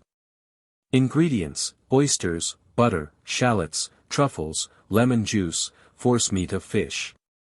Take several oysters out of their shells and cook them in butter, a little chopped shallot, and their own liquor, add a little lemon juice and then put in each of the deeper shells a layer of forcemeat made of fish and chopped truffles. Then an oyster or 2, and over this again another layer of the forcemeat, cover up with the top shell and put them in a fish kettle and steam them. Then remove the top shell and arrange the shells with the oysters on a napkin and serve. Number 58. Pesci de versi alla casalinga, fish. Ingredients: any sort of fish, celery, parsley, carrots, garlic, onion, anchovies, almonds, capers, mushrooms, butter, salt, pepper, flour, tomatoes. Chop up a stick of celery, a sprig of parsley, a carrot, an onion. Pound up an anchovy in brine, well cleaned, boned, and scaled, for shredded almonds, 3 capers and 2 mushrooms. Put all this into a saucepan with 1 ounce of butter, salt and pepper, and fry for a few minutes, then add a few spoonsful of hot water and a tablespoonful of flour and boil gently for 10 minutes, put in the fish and cook it until it is done. If you like, you may add a little tomato sauce. Number 59. Pesce alla Genovese, sole or turbot. Ingredients: fish, sole, mullet, or turbot, butter, salt, onion, garlic, carrots, celery, parsley, nutmeg, pepper, spice, mushrooms, tomatoes, flour, anchovies. Fry an onion slightly in 1½ ounces of butter, add a small cut-up carrot, half a stick of celery, a sprig of parsley, and a salt anchovy, scaled, which will dissolve in the butter. Into this put the fish cut up in pieces, a pinch of spice and pepper, and let it simmer for a few minutes, then add 2 cut-up mushrooms, a tomato mashed up, and a little flour. Mix all together, and cook for 20 minutes. Number 60. Sogliole in Zimino, sole. Ingredients: sole, onion, beetroot, butter, celery, tomato sauce or white wine. Cut up a small onion and fry it slightly in 1 ounce of butter, then add some slices of beetroot, well washed and drained, and a little celery cut up. To this add fillets of sole or haddock, salt and pepper. Boil on a moderate on the fish kettle. When the beetroot is nearly cooked, add 2 tablespoonsful of tomato puree and boil till all is well cooked. Instead of the tomato you may use half a glass of Chablis. Number 61. Sogliole al tegami, sole. Ingredients: sole, or mullet, butter, anchovies, parsley, garlic, capers, eggs. Put an ounce of butter and an anchovy in a saucepan together with a sole or mullet. Fry lightly for a few minutes, then strew a little pepper and chopped parsley over it, put in a clove of garlic with 1 cut, and cook for half an hour, but turn the fish over when one side is sufficiently done. A few minutes before taking it off the fire add 3 capers and stir in the yolk of an egg at the last minute. Do not leave the garlic in more than 5 minutes. Number 62. Sogliole alla Livornese, sole. Ingredients: sole, butter, garlic, pepper, salt, tomatoes, fennel. Fillet a sole and put it in a sauté pan with 1½ ounces of butter and a clove of garlic with 1 cut in it, then sprinkle over it a little chopped fennel, salt and pepper, and let it cook for a few minutes. Turn over the fillets when they are sufficiently cooked on one side, take out the garlic and cover the fish with a puree of tomatoes at the last. Number 63. Sogliole alla Veneziana, sole. Ingredients: sole, anchovies, butter, bacon, onion, stock, Chablis, salt, nutmeg, parsley, Spanish olives, 1 bay leaf. Fillet a sole and interlard each piece with a bit of anchovy. Tie up the fillets and put them in a sauté pan with 2 ounces of butter, a slice of bacon or ham, and a few small slices of onion. Cover half over with good stock and a glass of Chablis, and add salt, a pinch of nutmeg, a bunch of parsley, and a bay leaf. Cover with buttered paper, and cook on a slow fire for about an hour. Drain the fish, pass the liquor through a sieve, reduce it to the consistency of a thick sauce, and pour it over the fish. Garnish each fillet with a Spanish olive stuffed with anchovy. Number 64. Sogliole alla Parmigiana, sole. 3. Ingredients: sole, Parmesan, butter, cream, cayenne. Fillet a sole and wipe each piece with a clean cloth, then place them in a fireproof dish, and put a small piece of butter on each fillet. Then make a good white sauce, and mix it with 2 tablespoonsful of grated Parmesan and half a gill of cream. Cover the fish well with the sauce, and bake in a moderate oven for 20 minutes. Number 65. Salmoni alla Genovese, salmon. Ingredients: salmon, Genoese sauce, number 5, butter, lemon. Boil a bit of salmon, drain it, take off the skin, and mask it with a Genoese sauce, to which add a spoonful of the water in which the salmon has been boiled, and at the last add a pat of fresh butter and a squeeze of lemon juice. Number 66.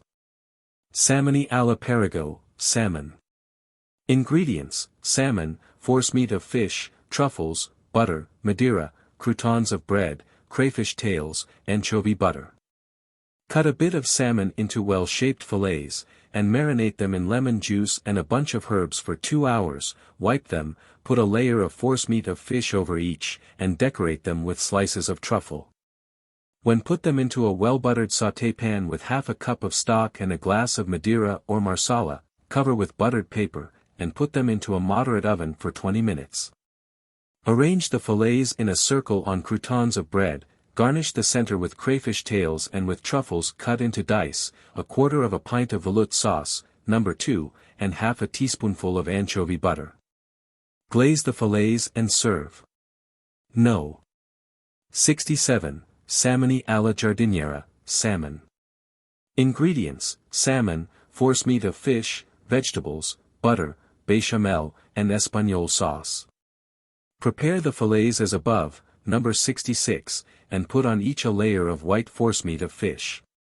Cook a macédoine of vegetables separately, and garnish each fillet with some of it, then cook them in a covered stewpan. Put a crouton of bread in an entrée dish and garnish it with cooked peas, mixed with béchamel sauce, number 3, stock, and butter. Around this place the fillets of fish, leaving the center with the peas uncovered. Pour some rich espagnole sauce, number 1, round the fillets and serve. Number 68. Salmoni alla Farnese, salmon. Ingredients: salmon, oil, lemon juice, thyme, salt, pepper, nutmeg, mayonnaise sauce, lobster butter, gelatin, velouté sauce, olives, anchovy butter, white truffles, mushrooms in oil, crayfish. Boil a piece of salmon, and when cold cut it into fillets and marinate them for 2 hours in oil, lemon juice, salt, thyme, pepper, and nutmeg. Then make a good mayonnaise and add to it some lobster butter mixed with a little dissolved gelatin and velouté sauce, number 2. Wipe the fillets and arrange them in a circle on a dish, and pour the mayonnaise over them. Then decorate the border of the dish with aspic jelly, and in the center put some stoned Spanish olives stuffed with anchovy butter, truffles, mushrooms in oil, and crayfish tails.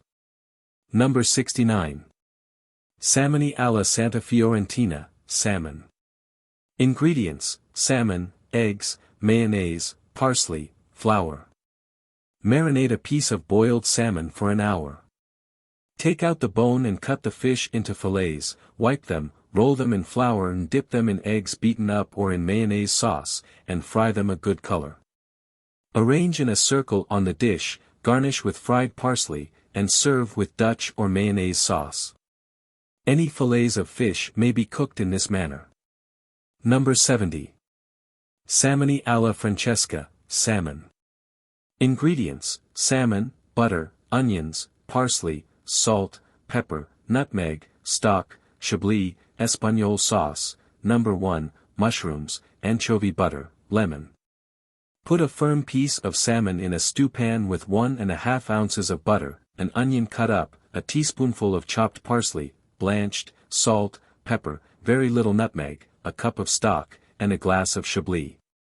Cook for half an hour over a hot fire, turn the salmon occasionally, and if it gets dry, add a cup of espagnole sauce. Let it boil until sufficiently cooked, and then put it on a dish. Into the sauce put 4 mushrooms cooked in white sauce, half a teaspoonful of anchovy butter and a little lemon juice. Pour the sauce over the salmon and serve. Number 71. Fillets of salmon in papillote. Ingredients: salmon, oil, lemon juice, salt, pepper, nutmeg, herbs. Cut a piece of salmon into fillets, marinate them in oil, lemon juice, salt, pepper, nutmeg, and herbs for 2 hours. Wipe and put them into paper souffle cases with a little oil, butter, and herbs. Cook them on a gridiron, and serve with a sauce picante made in the following manner: half a pint of rich espagnole sauce, no. 1, and a dessert spoonful of New Century 4 sauce, warmed up in a bain-marie. Beef, mutton, veal, lamb, etc. Number 72. Manzo alla Certosina, fillet of beef. Ingredients: fillet of beef or rump steak, bacon, olive oil, salt, nutmeg, anchovies, herbs, stock, garlic. Put a piece of very tender rump steak or fillet of beef into a stew pan with 2 slices of fat bacon and 3 teaspoonsful of the finest olive oil, season with salt and a tiny pinch of nutmeg. Let it cook uncovered, and turn the meat over occasionally. When it is nicely browned, add an anchovy minced and mixed with chopped herbs, and a small clove of garlic with 1 cut across it. Then cover the whole with good stock, put the cover on the stew pan, and when it is all sufficiently cooked, skim the grease off the sauce, pass it through a sieve, and pour it over the beef. Leave the garlic in for 5 minutes only. Number 73. Stufato alla Florentina, stewed beef. Ingredients: beef, mutton, or veal, onions, rosemary, burgundy, tomatoes, stock, potatoes, butter, garlic. Cut up an onion and 3 leaves of rosemary, fry them slightly in an ounce of butter, then add meat, beef, mutton, or veal, cut into fair-sized pieces, salt it and fry it a little, then pour half a glass of burgundy over it. And add 2 tablespoonsful of tomato conserve, or better still, fresh tomatoes in a puree. Cover up the stew pan and cook gently, stir occasionally, and add some stock if the stew gets too dry. If you like to add potatoes, cut them up, put them in the stew pan an hour before serving, and cook them with the meat. A clove of garlic with 1 cut may be added for 5 minutes. Number 74. Coscia di manzo al forno, rump steak. Ingredients: rump steak, ham, salt, pepper, spice, fat bacon, onion, stock, white wine. Lard a bit of good rump steak with bits of lean ham, and season it with salt, pepper, and a little spice, slightly brown it in butter for a few minutes. Then cover it with 3 or 4 slices of fat bacon and put it into a stew pan with an onion chopped up, a cup of good stock, and half a glass of white wine. Cook with the cover on the stew pan for about an hour. You may add a clove of garlic for 10 minutes. Number 75. Polpettine alla salsa picante, beef olives. Ingredients: beef steak, butter, onions, stock, sausage meat. Cut some thin slices of beef steak, and on each place a little forcemeat of fowl or veal, to which add a little sausage meat, roll up the slices of beef and cook them with butter and onions, and when they are well browned pour some stock over them. And let them absorb it. Serve with a tomato sauce, number 10, or sauce picante made with 1/4 pint of rich espagnole, number 1, and a dessert spoonful of New Century sauce, see number 71 note. Number 76. Stufato alla Milanese, stewed beef. Ingredients: rump steak, bacon, ham, salt, pepper, cinnamon, cloves, butter, onions, burgundy. Beat a piece of rump steak to make it tender and lard it well, cut up some bits of fat bacon and dust them over with salt, pepper, and a tiny pinch of cinnamon, and put them on the steak. Stick 3 cloves into the steak, then put it into a stew pan, add a little of the fat of the beef chopped up, an ounce of butter, an onion cut up, and some bits of lean ham. Put in sufficient stock to cover the steak, add a glass of burgundy, and stew gently until it is cooked. Number 77. Manzo marinato arrosto, marinated beef. Ingredients: beef, salt, larding bacon, burgundy, vinegar, spices, herbs, flour. Beat a piece of rump steak, or fillet to make it tender, sprinkle it well with salt and some chopped herbs, and leave it for an hour. Then lard it and marinate it as follows: half a pint of red wine, Australian harvest burgundy is best, half a glass of vinegar, a pinch of spice, and a bouquet of herbs. Leave it in this for 24 hours, then take it out, drain it well, sprinkle it with flour, and roast it for 20 minutes before a clear fire, braise it till quite tender, then press and glaze it. The thin end of a sirloin is excellent cooked this way. Serve cold. Number 78. Manzo con sugo di barbabietole, fillet of beef. Ingredients: beef, beetroot, salt. Cut up 3 raw beetroots, put them into an earthenware pot and cover them with water. Keep them in some warm place, and allow them to ferment for 5, 6, or 8 days according to the season. The froth at the top of the water will indicate the necessary fermentation. Take out the pieces of beetroot, skim off all the froth, and into the fermented liquor put a good piece of tender rump steak or fillet with some salt. Braise for 4 hours and serve. Number 79. Manzo in Insalata, marinated beef.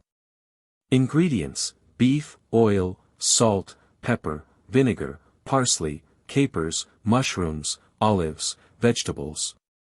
Cook a fillet of beef, or the thin end of a sirloin, which has been previously marinated for 2 days in oil, salt, pepper, vinegar, and chopped parsley. When cold, press and glaze it, garnish it with capers, mushrooms preserved in vinegar or gherkins, olives, and any kind of vegetables marinated like the beef. Serve cold. Number 80. Filetto di bue con pistachi, fillets of beef with pistachios. Ingredients: fillet of beef, oil, salt, flour, pistachio nuts, gravy. Cut a piece of tender beef into little fillets, and put them in a stew pan with a tablespoonful of olive oil and salt. After they have cooked for a few minutes, powder them with flour, and strew over each fillet some chopped pistachio nuts. Add a few spoonsful of very good boiling gravy, and cook for another half hour. Number 81. Scaloppini di riso, beef with risotto. Ingredients: rump steak, butter, rice, truffles, tongue, stock, mushrooms. Slightly stew a bit of rump steak with bits of tongue and mushrooms, let it get cold, and cut it into scallops. Butter a pie dish, and garnish the bottom of it with cooked tongue and slices of cooked truffle, then over this put a layer of well-cooked and seasoned risotto, number 190, then a layer of the scallops of beef, and then another layer of risotto. Heat in a bain-marie, and turn out of the pie dish, and serve with a very good sauce poured round it. Number 82. Tenerumi alla Piemontese, tendons of veal. Ingredients: tendons of veal, fowl forcemeat, truffles, risotto, no. 190, a cock's comb, tongue. Tendons of veal are that part of the breast which lies near the ribs, and forms an opaque gristly substance. Partly braise a fine bit of this joint, and press it between 2 plates till cold. Cut it up into fillets, and on each spread a thin layer of fowl forcemeat, and decorate with slices of truffle. Put the fillets into a stew pan, cover them with very good stock, and boil till the forcemeat and truffles are quite cooked. Prepare a risotto all'italiana, number 190, put it on a dish and decorate it with bits of red tongue cut into shapes, and in the center put a whole cooked truffle and a white cock's comb, both on a silver skewer. Place the tendons of veal round the dish. Add a good espagnole sauce, number 1, and serve. If you like, leave out the risotto and serve the veal with espagnole sauce mixed with cooked peas and chopped truffle. Number 83. Braciole di vitello, veal cutlets. Ingredients: veal, salt, pepper, butter, bacon, carrots, flour, chablis, water, lemon. Cut a bit of veal steak into pieces the size of small cutlets, salt and pepper them, and put them in a wide low stew pan. Add 2 ounces of butter, a cut-up carrot, and some bits of bacon also cut up. When they are browned, add a spoonful of flour, half a glass of chablis, and half a glass of water, and cook on a slow fire for half an hour, then take out the cutlets, reduce the sauce, and pass it through a sieve. Put it back on the fire and add an ounce of butter and a good squeeze of lemon, and when hot pour it over the cutlets. Number 84. Costolette alla manza, veal cutlets. Ingredients: veal cutlets, fowl or turkey cutlets, forcemeat, truffles, mushrooms, tongue, parsley, pasta marinade, number 17. Cut a few horizontal lines along your cutlets, and on each put a little veal or fowl forcemeat, to which add in equal quantities chopped truffles, tongue, mushrooms, and a little parsley. Over this put a thin layer of pasta marinade, and fry the cutlets on a slow fire. Number 85. Vitello alla Pellegrina, breast of veal. Ingredients: breast of veal, butter, onions, sugar, stock, red wine, mushrooms, bacon, salt, flour, bay leaf. Roast a bit of breast of veal, then glaze over 2 Spanish onions with butter and a little sugar, and when they are a good color pour a teacup of stock and a glass of burgundy over them, and add a few mushrooms, a bay leaf, some salt, and a few bits of bacon. When the mushrooms and onions are cooked, skim off the fat and thicken the sauce with a little flour and butter fried together, pour it over the veal and put the onions and mushrooms round the dish.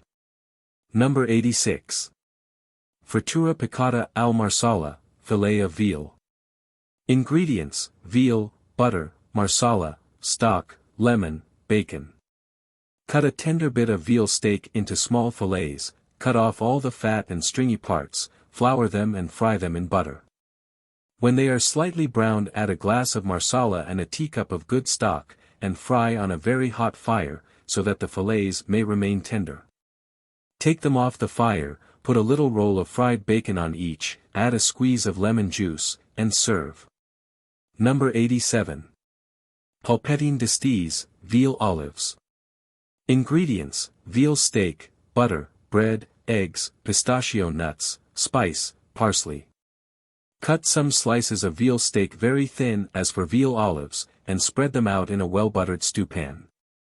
On each slice of veal put half a spoonful of the following mixture: pound some crumb of bread and mix it with a whole egg. Add a little salt, some pistachio nuts, herbs, and parsley chopped up, and a little butter. Roll up each slice of veal, cover with a sheet of buttered paper, put the cover on the stewpan and cook for 3/4 of an hour in 2 ounces of butter on a slow fire. Thicken the sauce with a dessert spoonful of flour and butter fried together. Number 88. Coste di vitello imbaracchiate, ribs of veal. Ingredients: ribs of veal, butter, eggs, parmesan, bread crumbs, parsley. Cut all the sinews from a piece of neck or ribs of veal, cover the meat with plenty of butter and cook it on a slow fire, then let it get cold. When cold, egg it over and roll it in bread crumbs mixed with a tablespoonful of grated parmesan. Fry in butter and serve with a garnish of fried parsley and a rich sauce. A dessert spoonful of New Century sauce mixed with 1/4 of a pint of good thick stock makes a good sauce. See number 226. Number 89. Costolette di Montone alla Nizzarda, mutton cutlets. Ingredients: mutton cutlets, butter, olives, mushrooms, cucumbers. Trim as many cutlets as you require, and marinate them in vinegar, herbs, and spice for 2 hours. Before cooking, wipe them well and then sauté them in clarified butter, and when they are well colored on both sides and resist the pressure of the finger, drain off the butter and pour 4 tablespoonfuls of Espagnole sauce, No. 1, with a teaspoonful of vinegar and 6 bruised peppercorns over them. Arrange them on a dish, putting between each cutlet a crouton of fried bread, and garnish with olives stuffed with chopped mushrooms and with slices of fried cucumber. No. 90. Petto di castrato all'italiana, breast of mutton. Ingredients: breast of mutton, veal, forcemeat, eggs, herbs, spice, parmesan. Stuff a breast of mutton with veal forcemeat mixed with 2 eggs beaten up, herbs, a little spice, and a tablespoonful of grated parmesan. Braise it in stock with a bunch of herbs and 2 onions. Serve with Italian sauce, number 6. Number 91. Petto di castrato alla salsa piccante, breast of mutton. Ingredients: same as number 90. When the breast of mutton has been stuffed and cooked as above, let it get cold and then cut it into fillets, flour them over, fry in butter, and serve with tomato sauce picante, No. 10, or 1 dessert spoonful of New Century sauce in a 1/4 pint of good stock or gravy. Number 92. Tenerumi di agnello alla Villeroy, tendons of lamb. Ingredients: tendons of lamb, eggs, bread crumbs, truffles, butter, stock, Villeroy sauce. Slightly cook the tendons, the part of the breast near the ribs, of lamb, press them between 2 dishes till cold, then cut into a good shape and dip them into a Villeroy sauce, number 18, egg and breadcrumb, and sauté them in butter. When about to serve, put them in a dish with very good clear gravy. A teaspoonful of chopped mint and a tablespoonful of chopped truffles mixed with the bread crumbs will be a great improvement. Number 93. Tenerumi di agnello alla veneziana, tendons of lamb. Ingredients: tendons of lamb, butter, parsley, onions, stock. Fry the tendons of lamb in butter together with a teaspoonful of chopped parsley and an onion. Serve with good gravy. Number 94. Costolette di agnello alla Costanza, lamb cutlets. Ingredients: lamb cutlets, butter, stock, cock's combs, fowl's liver, mushrooms. Fry as many lamb cutlets as you require very sharply in butter, drain off the butter and replace it with some very good stock or gravy. Make a ragout of cock's combs, bits of fowl's liver and mushrooms all cut up. Add a white sauce with half a gill of cream mixed with it, and with this mask the cutlets, and sauté them for 15 minutes. Tongue, sweetbread, calf's head, liver, sucking pig, etc. Number 95. Timballo alla Romana. Ingredients: cold fowl, game, or sweetbread, butter, lard, flour, parmesan, truffles, macaroni, onions, cream. Make a light paste of 2 ounces of butter, 2 of lard, and half a pound of flour, and put it in the larder for 2 hours. In the meantime boil a little macaroni and let it get cold, then line a plain mold with the paste, and fill it with bits of cut-up fowl, or game, or sweetbread, bits of truffle cut in small dice, grated parmesan, and a little chopped onion. Put these ingredients in alternately, and after each layer add enough cream to moisten. Fill the mold quite full, then roll out a thin paste for the top and press it well together at the edges to keep the cream from boiling out. Bake it in a moderate oven for an hour and a half, turn it out of the mold, and serve with a rich brown sauce. Decorate the top with bits of red tongue and truffles cut into shapes or with a little chopped pistachio nut. Number 96. Timballo alla Lombarda. Ingredients: macaroni, fowl or game, eggs, stock, velouté sauce, number 2, tongue, butter, truffles. Butter a smooth mold, then boil some macaroni, but take care that it is in long pieces. When cold, take the longest bits and line the bottom of the mold, making the macaroni go in circles, and when you come to the end of one piece, join on the next as closely as possible until the whole mold is lined. Paint it over now and then with white of egg beaten up, then mask the whole inside with a thin layer of forcemeat or fowl, which should also be put on with white of egg to make it adhere. Then cut up the bits of macaroni which remain, warm them up in some good fowl stock and velouté sauce much reduced, a little melted butter, some bits of truffle cut into dice, tongue, fowl, or game also cut up in pieces. When the mold is full, put on another layer of forcemeat, steam for an hour, then turn out and serve with a very good brown sauce. Number 97. Lingua alla Visconti, tongue. Ingredients: tongue, glaze, bread, spinach, white grapes, port. Soak a smoked tongue in fresh water for 48 hours, then boil it till it is tender. Peel off the skin, cut the tongue in rather thick slices, and glaze them. Prepare an oval border of fried bread, cover it with spinach about 2 inches thick, and on this arrange the slices of tongue. Fill in the center of the dish with white grapes cooked in port or muscat. Number 98. Lingua di manzo al citrioli, tongue with cucumber. Ingredients: ox tongue, salt, pepper, nutmeg, parsley, bacon, veal, carrots, onions, thyme, bay leaves, cloves, stock. Gently boil an ox tongue until you can peel off the skin, then lard it, season it with salt, pepper, nutmeg, and chopped parsley, and boil it with some bits of bacon, ham, veal, a carrot, an onion, 2 bay leaves, thyme and 2 cloves. Pour some good stock over it and let it simmer gently until it is cooked. Put the tongue on a dish and garnish it with slices of fried cucumber. Boil the cucumber for 5 minutes before you fry it, to take away the bitter taste. Serve the tongue with a sauce picante, made with 1 dessertspoonful of New Century sauce to a 1/4 pint of good Espagnole sauce, number 1. Number 99. Linguine di castrato alla cuciniera, sheep's tongues. Ingredients: sheep's tongues, bacon, beef, onions, herbs, spice, eggs, butter, flour. Cook 3 or 4 sheep's tongues in good stock, and add some slices of bacon, bits of beef, 2 onions, a bunch of herbs, and a pinch of spice. Let them get cold, flour them and mask them with egg beaten up and fry quickly in butter. Serve with Italian sauce, number 6. Number 100. Linguine di vitello all'italiana, calf's tongues. Ingredients: calf's tongues, salt, butter, stock, water, glaze, potatoes, ham, truffles, sauce picante. Rub a good handful of salt into 2 or 3 calf's tongues and leave them for 24 hours, then wash off all the salt and soak them in fresh water for 2 hours. Stew them gently till tender, take them out, skin and braise them in butter and good stock for half an hour. Let them get cold and cut them into slices about 1/2 inch thick. Put the slices into a buttered sauté pan and cover them with a good thick glaze, let them get quite hot and then arrange them on a border of potatoes, and garnish each slice with round shapes of cooked ham and truffle.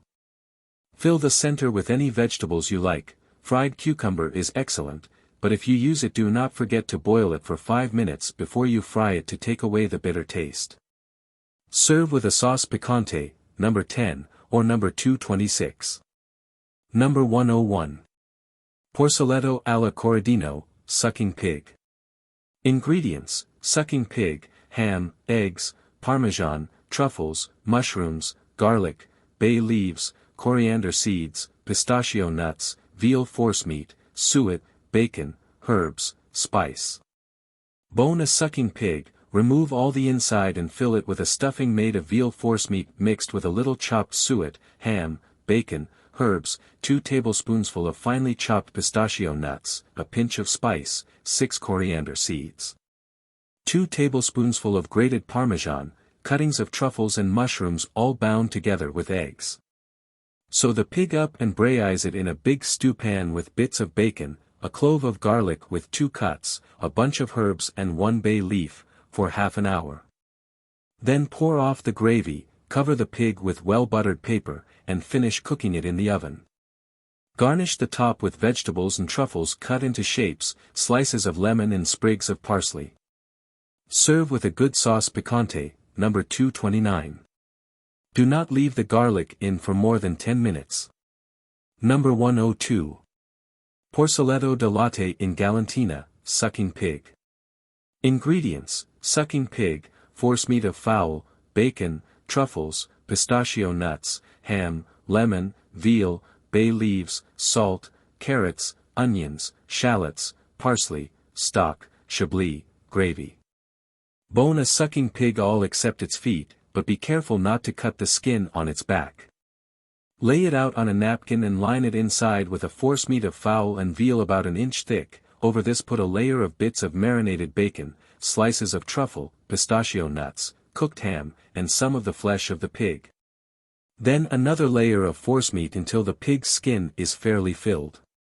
Keep its shape by sewing it lightly together, then rub it all over with lemon juice and cover it with slices of fat bacon, roll it up and stitch it in a pudding cloth. Then put the bones and cuttings into a stew pan with bits of bacon and veal steak cut up, 2 bay leaves, salt, a carrot, an onion, a shallot, and a bunch of parsley.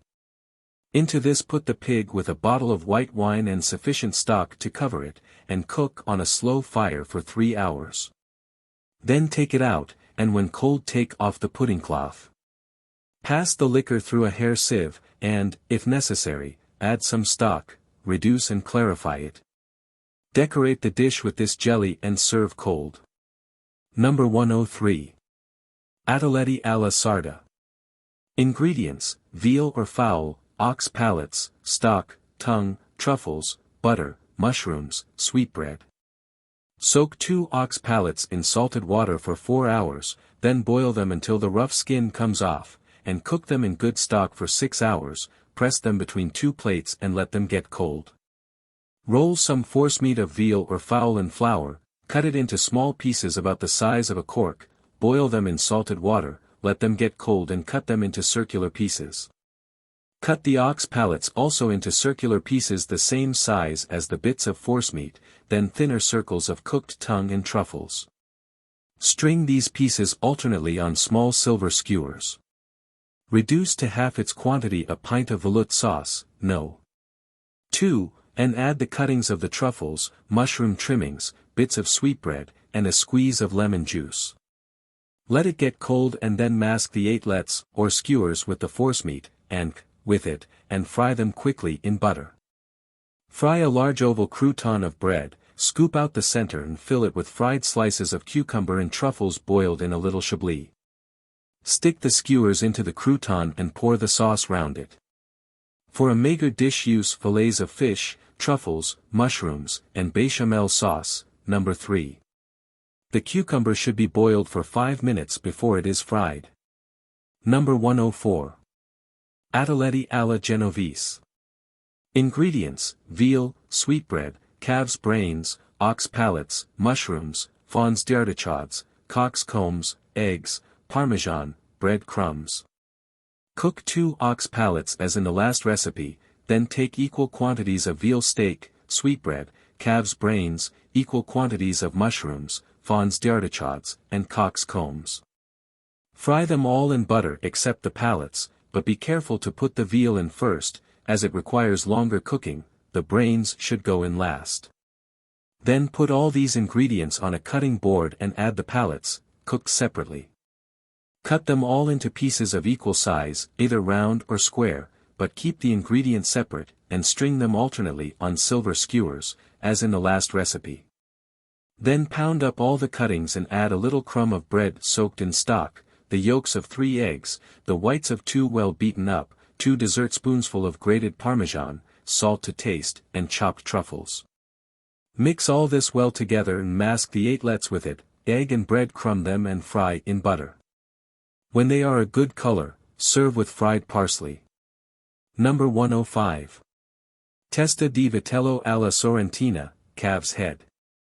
Ingredients: calf's head, veal, sweetbread, truffles, mushrooms, pistachio nuts, eggs, herbs, spice, stock, bacon, ham. Boil a half calf's head well, and when it is half cold, bone it and fill it with a stuffing of veal, the calf's brains, sweetbread, truffles, mushrooms, pistachio nuts, the yolks of 2 eggs, herbs, and a little spice. Then stitch it up and braise it in good stock, with some slices of bacon, ham, and a bunch of herbs. Serve with brain sauce mixed with cream. No. 106. Testa di vitello con salsa napoletana, calf's head.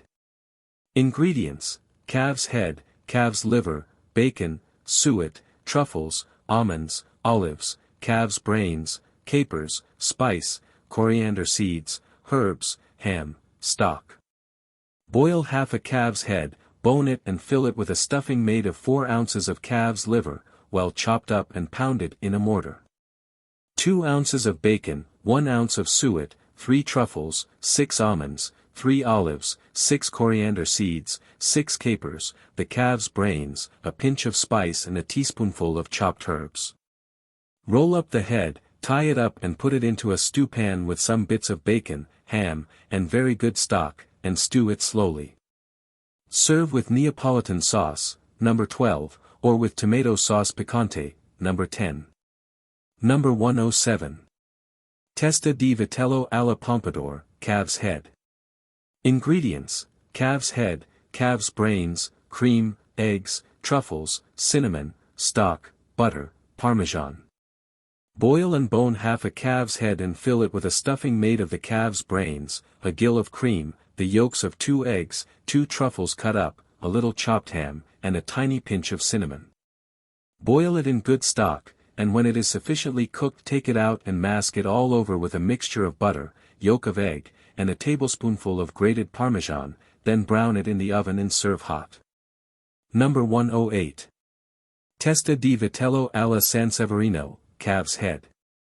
Ingredients: calf's head, sweetbread, fowl's liver, anchovies, herbs, capers, garlic, bacon, ham, malmsey or muscat.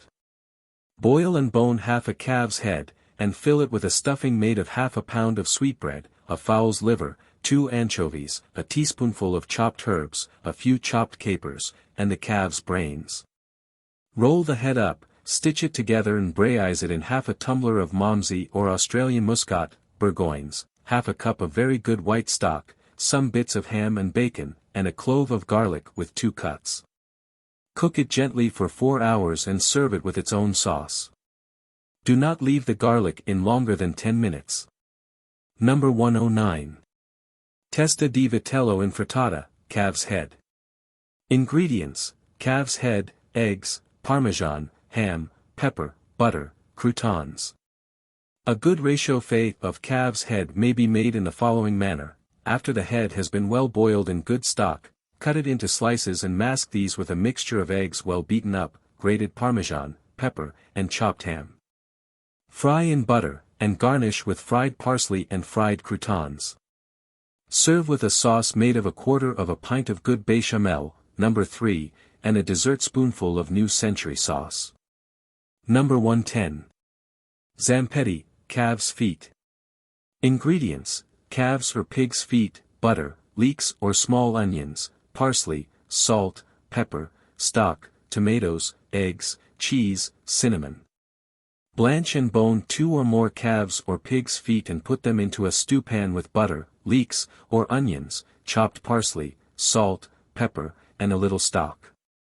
Let them boil till the liquid is somewhat reduced, then add good meat gravy and 2 tablespoonsful of tomato puree, and just before taking the stewpan off the fire, add the yolks of 2 eggs beaten up, a tablespoonful of grated cheese, and a tiny pinch of cinnamon.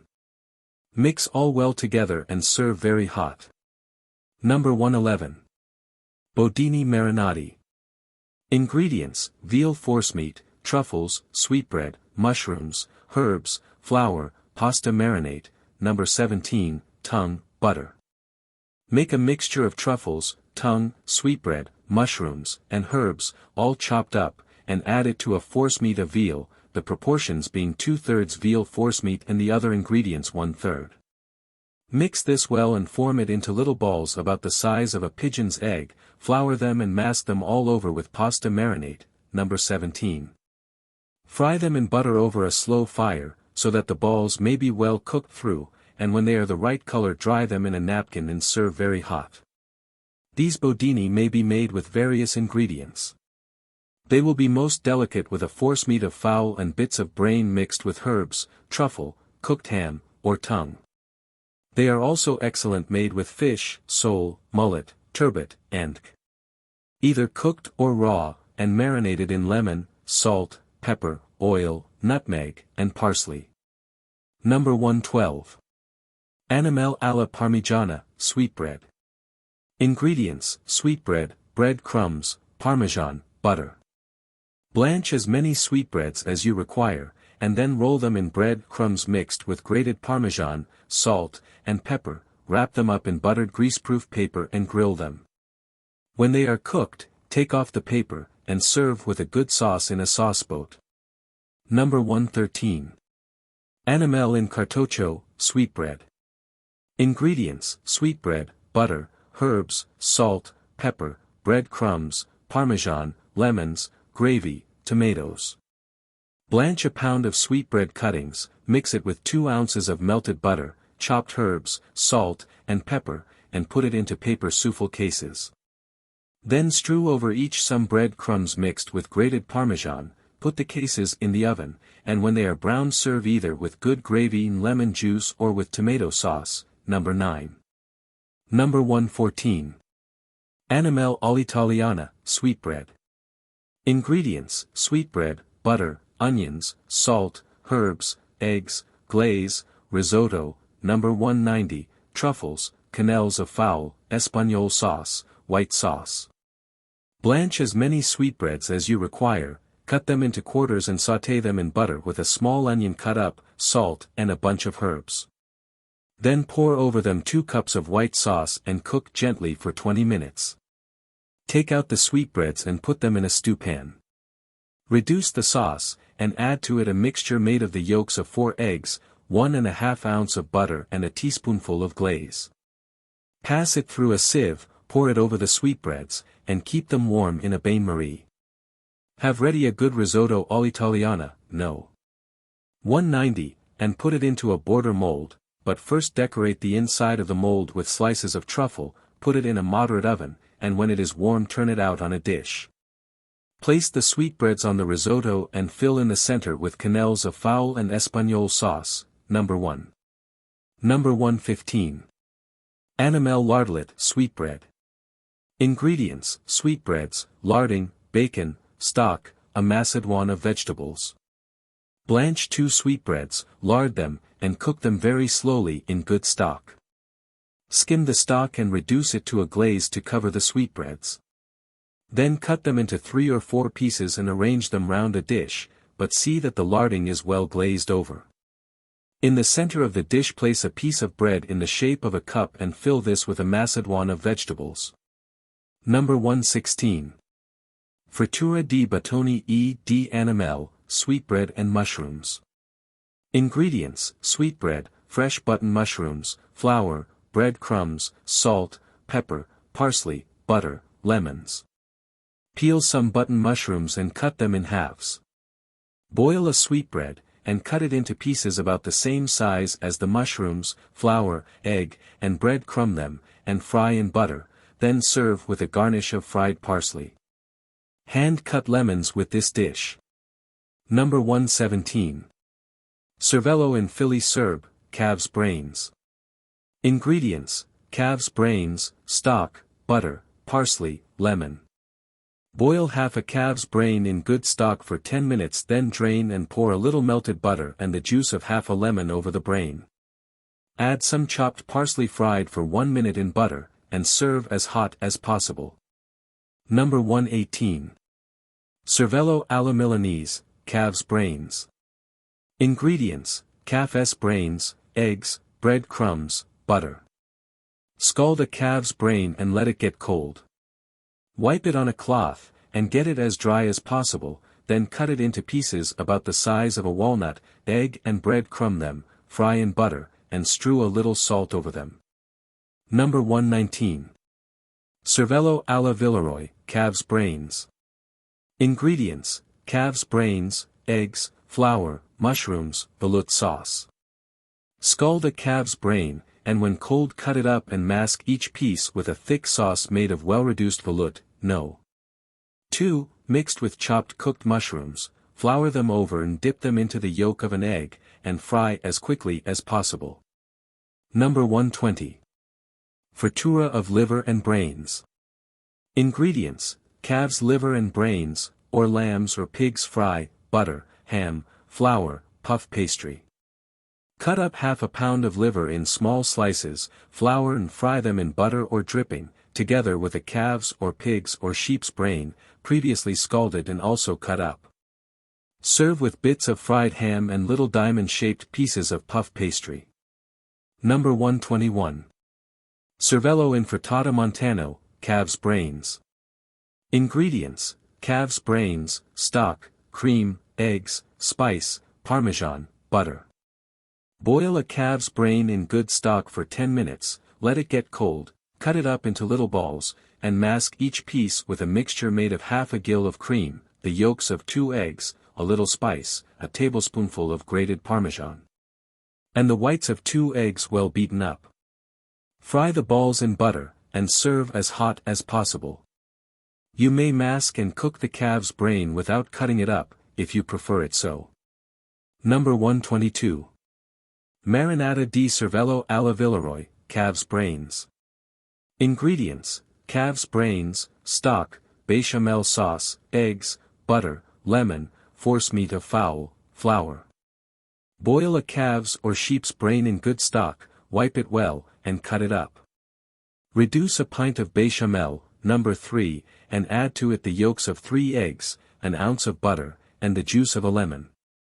When it boils, throw in the cut-up brain. Let it cool, then take out the brain and form it into little balls about the size of a small walnut. Make a forcemeat of fowl, and add a dessertspoonful of flour to it, and spread it out very thin on a pasteboard, and into this wrap the balls of brain, each separately. Dip them into a pasta marinade, number 17, and fry them a golden brown. No. 123. Minuta alla Milanese, lamb sweetbread. Ingredients: lamb sweetbread, butter, onions, stock, chablis, salt, lemon, herbs, cock's combs, fowl's livers. Cut up equal quantities of lamb's sweetbreads, cock's combs, fowl's livers in pieces about the size of a filbert, flour and fry them slightly in butter and a small bit of onion, add half a glass of chablis, a cup of good stock, and a bunch of herbs. Reduce the sauce, and thicken it with a tablespoonful of butter and flour fried together. Make a border of risotto all'italiana, number 190, and put the sweetbread, and, together with the sauce in the center. Number 124. Animal al sapor di targon, lamb's fry. Ingredients: lamb's fry, ham, garlic, larding bacon, spice, herbs, butter, flour, stock. The lamb's fry should be nearly all sweetbread, and very little liver. Lard each piece with bacon and ham, and roll it in chopped herbs and a pinch of pounded spice. Then dip it in flour and braise in good stock, to which add 3 ounces of butter, some bits of bacon, ham, a bay leaf, herbs, and a clove of garlic with 2 cuts. Cook until the fry is well glazed over, and serve with tarragon sauce, number 8. Do not leave the garlic in longer than 10 minutes.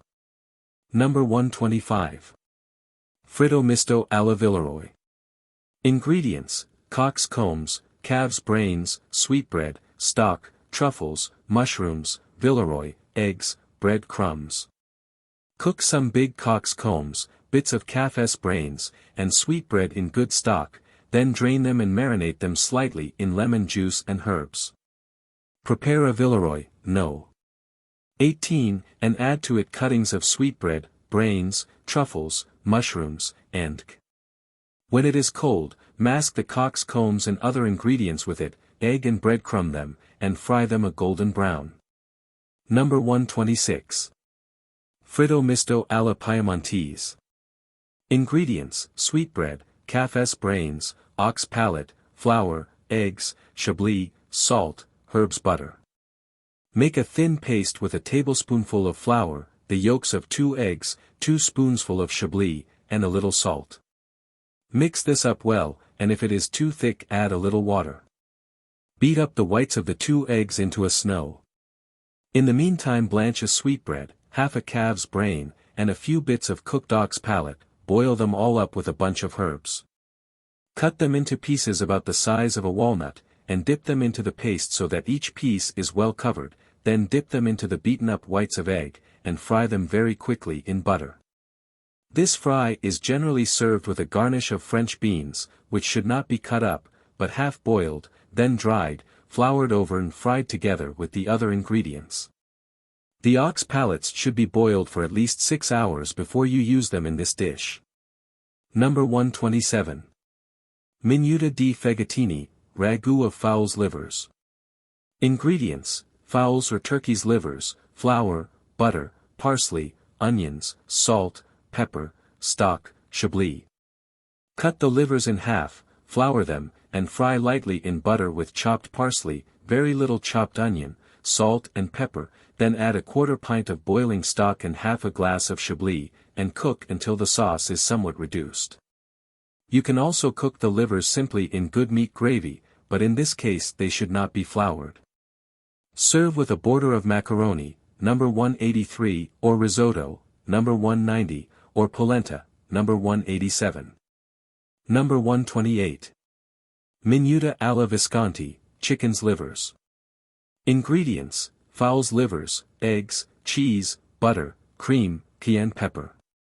Braise 2 fowl's livers in butter, then pound them up, and mix with a little cream, a tablespoonful of grated cheese and a dust of cayenne. Spread this rather thickly over small squares of toast, and keep them hot whilst you make a custard with half an ounce of butter, an egg well beaten up, and a tablespoonful of cheese. Stir it over the fire till thick and then spread it on the hot toast. Serve very hot. This makes a good savory. Number 129. Croutons à la Principesca. Ingredients: croutons, tongue, sweetbread, truffles, fowl or game, veloute sauce, stock, eggs, butter. Fry a bit of bread in butter till it is a light brown color, then cut it into heart-shaped pieces. Prepare a ragout with bits of tongue, sweetbread, fowl or game, truffles, 2 or 3 spoonsful of well-reduced veloute sauce, number 2, and 2 or 3 of reduced gravy. Put a spoonful of the ragout in each crouton, and over it a layer of fowl forcemeat half an inch thick. Trim the edges neatly, glaze them with the yolk of eggs beaten up, and put them in a buttered fireproof dish in the oven for 20 minutes. Then glaze them with reduced stock and serve hot. For a maigre dish, use fish for the ragout and forcemeat. Number 130. Croutons à la Romana. Ingredients: bread, fowl forcemeat, tongue, truffles, herbs, cream, stock, butter, flour, eggs. Cut a bit of crumb of bread into round or square shapes, and on each put a spoonful of fowl or rabbit forcemeat, a little chopped tongue, and a slight flavoring of chopped herbs. Cover with a slice of bread the same shape as the underneath piece, put them in a buttered fireproof dish, and moisten them well with cream, butter, and stock. Cook until all the liquor is absorbed, but turn them over so that both sides may be well cooked, then flour and dip them into beaten-up eggs, fry them a good color and serve very hot. For a maigre dish, use forcemeat of fish or lobster, and more cream instead of stock. Fowl, duck, game, hare, rabbit, etc. Number 131. Soffiato di capone, fowl souffle. Ingredients: fowl, béchamel, stock, semolina flour, potatoes, salt, eggs, butter, smoked tongue or ham. Prepare a puree of fowl or turkey and a small quantity of grated tongue or ham, and whilst you are pounding the meat add some good gravy or stock. Then make a béchamel sauce, no. 3, and add 2 tablespoonsful of semolina flour, a boiled potato and salt to taste. Boil it up and add the puree of fowl, then let it get nearly cold, add yolks of eggs and the white beaten up into a snow. For 1 pint of the puree use the yolks of 3 eggs. Pour the whole into a buttered souffle case, and half an hour before serving put it in a moderate oven and serve hot. You can use game instead of fowl, and serve in little souffle cases. No. 132, Pollo alla Fiorentina, chicken. Ingredients: fowl, butter, vegetables, rice or macaroni, peppercorns, stock, ham, tomatoes, bay leaves, onions, cloves, liebig. Roll up a fowl in buttered paper and put it in the oven in a fireproof dish with all kinds of vegetables and a few peppercorns. Leave it there for about 2 hours, then put the fowl and vegetables into 2 quarts of good stock and let it simmer for 1 hour. Serve on well-boiled rice or macaroni and pour the following sauce over it. Sauce: 2 pounds tomatoes, 1 big cup of good stock, a quarter pound of chopped ham, 3 bay leaves, 1 onion stuck with cloves, 1 teaspoonful of liebig. Simmer an hour and a half. Number 133. Pollo all'oliva, chicken. Ingredients: fowl, onions, celery, salt, parsley, carrots, butter, stock, olives, tomatoes. Cut up half an onion, a stick of celery, a sprig of parsley, a carrot, and cook them all in a quarter pound of butter. Into this put a fowl cut up and let it act brown all over, turn when necessary and then baste it with boiling stock. Add 4 Spanish olives cut up and 4 others pounded in a mortar, 8 whole olives and 3 tablespoonsful of tomato puree reduced, and when the fowl is well cooked pour the sauce over it. Number 134. Pollo alla Villarecchia, chicken. Ingredients: fowl, butter, flour, stock, bacon, ham, mushrooms, onions, cloves, eggs, cream, lemons. Cut up a fowl into quarters and put it into a saucepan with 3 ounces of butter and a tablespoonful of flour. Put it on the fire, and when it is well browned add half a pint of stock, bits of bacon and ham, butter. 3 mushrooms, previously boiled, an onion stuck with 3 cloves. When this is cooked, skim off the grease, pass the sauce through a sieve, and add the yolks of 2 eggs mixed with 2 tablespoonfuls of cream. Lastly, add a squeeze of lemon juice to the sauce and pour it over the fowl. Number 135. Pollo alla cacciatora, chicken. Ingredients, the same as number 134 and tomatoes. Cook the fowl exactly as above, but add either a puree of tomatoes or tomato sauce. Number 136. Polastro alla Lornese, fowl. Ingredients, fowl, butter, parsley, lemon, small onions, bread crumbs. Cut up a fowl and put it into a frying pan with 2 ounces of butter, 1 onion cut up and a sprig of chopped parsley, salt and pepper. Put it on the fire and cook it, but turn the pieces several times, then take them out and roll them whilst hot in bread crumbs, and fry them. Serve with cut lemons. Number 137. Polastro in fricassea al burro, fowl. Ingredients, fowl, butter, fat bacon, ham, mushrooms, truffles, herbs, spice, gravy. Cut up a fowl and cook it in a fricassee of butter, bacon, ham, herbs, mushrooms, truffles, spice, and good gravy or stock. Serve in its own gravy. Number 138. Polastro in istafa di pomodoro, braised fowl. Ingredients, fowl, bacon, ham, bay leaf, spice, garlic, burgundy, tomatoes. Braise a fowl with bits of fat bacon, ham, a bay leaf, a clove of garlic with 1 cut in it, a pinch of spice, and a glass of burgundy. Only leave the garlic in for 5 minutes. When cooked, serve with tomato sauce. Number 9. Number 139. Capon con riso, capon with rice.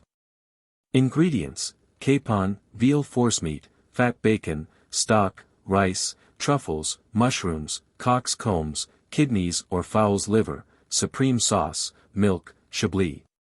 Stuff a fine capon with a good firm forcemeat made of veal, tongue, ham, and chopped truffles, cover it with larding bacon, tie it up in buttered paper, and cook it in very good white stock. In the meantime boil 4 ounces of rice in milk till quite stiff, mix in some chopped truffles, and make 10 little timbales of it. Take out the capon when it is sufficiently cooked and place it on a dish. Garnish it with cooked mushrooms, cock's combs, kidneys, or fowl's livers, and pour a sauce supreme, number 16, over it. Round the dish place the timbales of rice, and between each put a whole truffle cooked in white wine. Serve a sauce supreme in a sauce bowl. Number 140. Dindo arrosto alla Milanese, roast turkey. Ingredients, turkey, sausage meat, prunes, chestnuts, a pear, butter, marsala, salt, rosemary, bacon, carrot, onion, turnip, garlic. Blanch for 7 or 8 minutes 3 prunes, 1/4 pound of sausage meat, 3 tablespoonfuls of chestnut puree, 2 small slices of bacon, half a cooked pear, and sauté them in butter. Chop up the liver and gizzard of the turkey, mix them with the other ingredients, and add half a glass of marsala.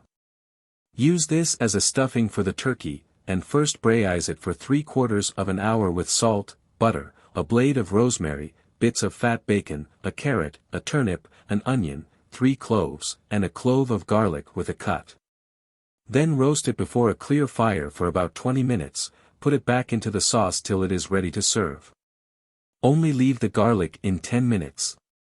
Number 141. Taccinato all'istrione, turkey poult. Ingredients, a turkey poult, ham, mace, bay leaves, lemons, water, salt, onions, parsley, celery, carrots, chablis. Truss a turkey poult, and cover it all over with slices of ham or bacon, put 2 bay leaves and 4 slices of lemon on it, and sprinkle with a small pinch of mace, then sew it up tight in a dishcloth, and stew it in good stock, salt, an onion, parsley, a stick of celery, a carrot, and a pint of chablis. Cook for an hour, take it out of the cloth, and pour a good rich sauce over it. It is also good cold with aspic jelly. Number 142. Fagiano alla Napoletana, pheasant. Ingredients: pheasant, macaroni, gravy, butter, parmesan, tomatoes. Lard a pheasant, roast it, and serve it on a layer of macaroni cooked with good reduced gravy, 2 ounces of butter, a tablespoonful of grated parmesan, and a puree of tomatoes. Serve with Neapolitan sauce, number 12, in a sauce bowl. Number 143. Fagiano alla Perigo, pheasant. Ingredients: pheasant, butter, truffles, larding bacon, Madeira. Make a mixture of 3 tablespoonsful of chopped truffles, 3 ounces of butter and a little salt, and with this stuff a pheasant. Then cover it with slices of fat bacon and keep it in a cool place till next day. A few hours before serving, roast the pheasant and baste it well with melted butter and a wineglass of Madeira or Marsala.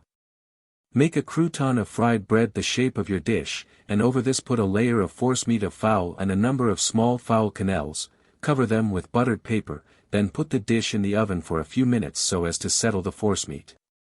When the pheasant is cooked, place it on the crouton and garnish it with slices of truffle which have been previously cooked in Madeira, and serve with a Perigord sauce. Number 144. Anitra selvatica, wild duck. Ingredients: wild duck, butter, fowl's livers, marsala, gravy, turnips, carrots, parsley, mushrooms. Cut a wild duck into quarters and put it into a stew pan with 2 fowl's livers cut up and fried in butter. When the pieces of duck are colored on both sides, pour off the butter, and in its place pour a glass of marsala, a cup of stock, and a cup of Espagnole sauce, number 1, and cook gently for 10 minutes. In the meantime shape and blanch 6 young turnips and as many young carrots, put them into a stew pan, and on the top of them put the pieces of wild duck, liver, and pass the liquor through a sieve and pour it over the wild duck, add a bunch of parsley and other herbs and 5 little mushrooms cut up, and cook on a slow fire for half an hour. Skim the sauce, pass it through a sieve and add a pinch of sugar. Put the pieces of wild duck in an entree dish, add the vegetables, and pour the sauce over and serve. Number 145. Perniciati alla Gastalda, partridges. Ingredients: partridges, cauliflower, bacon, sausage, fowl's livers, carrots, onions, herbs, stock, gravy, butter, Madeira. Cut a cauliflower into quarters, blanch for a few minutes, drain, and put it into a saucepan with some bits of bacon. Let it drain on paper till dry, then arrange the bits in a circle in a deep stew pan, and in the center put a small bit of sausage, the livers of the partridges, a fowl's liver cut up, a carrot, an onion, and a bunch of herbs. Cover about 3/4 high with good stock and gravy, put butter on the top and boil gently for an hour, then take out the sausage, replace it by 2 or 3 partridges, and simmer for 3/4 of an hour. In the meantime cut a sausage in thin slices and line a mold with it. When the birds are cooked, take them out, drain and cut them up, and fill the mold with alternate layers of partridge and cauliflower, and steam for half an hour. 5 minutes before serving turn the mold over on a plate, but do not take it off, so as to let all the grease drain off. Cut up the fowls and partridges' livers, make them into scallops and glaze them. Wipe off all the grease round the mold. Take it off, garnish the dish with the scallops of liver and serve hot with an Espagnole sauce, number 1, reduced, and add a glass of Madeira or Marsala, and a glass of essence of game to it. This is an excellent way of cooking an old partridge or pheasant. Number 146. Beccaccini alla Diplomatica, snipe. Ingredients: snipe, ham, larding bacon, herbs, marsala, croutons, truffles, cock's combs, mushrooms, sweetbread, tongue. Truss 14 snipe and cook them in a mirepoix made with plenty of ham, fat bacon, herbs, and a wine glass of marsala. When they are cooked pour off the sauce, skim off the grease and reduce it. Take the 2 smallest snipe and make a forcemeat of them by pounding them in a mortar with the livers of all the snipe, then dilute this with reduced Espagnole sauce, number 1, and add it to the first sauce. Cut 12 croutons of bread just large enough to hold a snipe each, and fry them in butter. Add some chopped herbs and truffles to the forcemeat, spread it on the croutons, and on each place a snipe and cover it with a bit of fat bacon in buttered paper. Put them in a moderate oven for a few minutes, arrange them on a dish, and pour some of their own sauce over them. Garnish the spaces between the croutons with white cock's combs, mushrooms, and truffles. The truffles should be scooped out and filled with a little stuffing of sweetbread, tongue, and truffles mixed with a little of the sauce of the snipe. Serve the rest of the sauce in a sauceboat. Number 147. Piccioni alla minute, pigeons. Ingredients: pigeons, butter, truffles, herbs, fowl's livers, sweetbread, salt, flour, stock, burgundy. Prepare 2 pigeons and put them into a stew pan with 2 ounces of butter, 2 truffles cut up, 2 fowl's livers, ½ pound of sweetbread cuttings, boiled, a bunch of herbs and salt.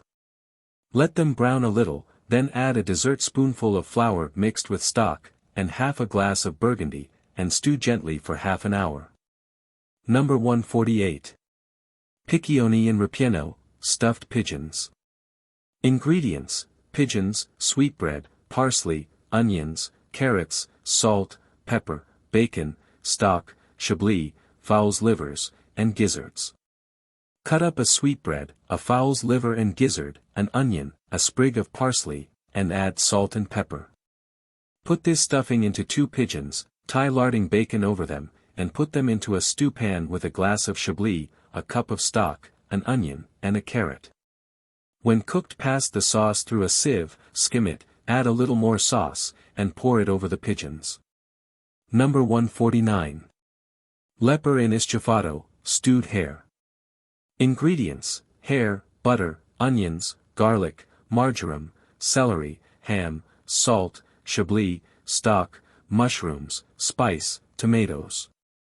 Put into a stew pan 3 ounces of butter, an onion cut up, a clove of garlic with a cut across it, a sprig of marjoram, and a little cut up ham. Fry these slightly, put the hare cut up into the same stew pan, and let it get brown.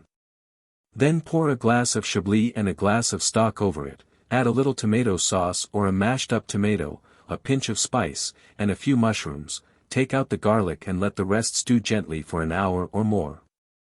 Keep the cover on the stew pan, but stir the stew occasionally. Number 150. Lepre agrodolce, hare.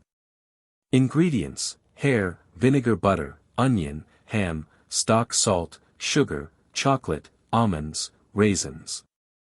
Cut up a hare and wash the pieces in vinegar, then cook them in butter, chopped onion, some bits of ham stock and a little salt.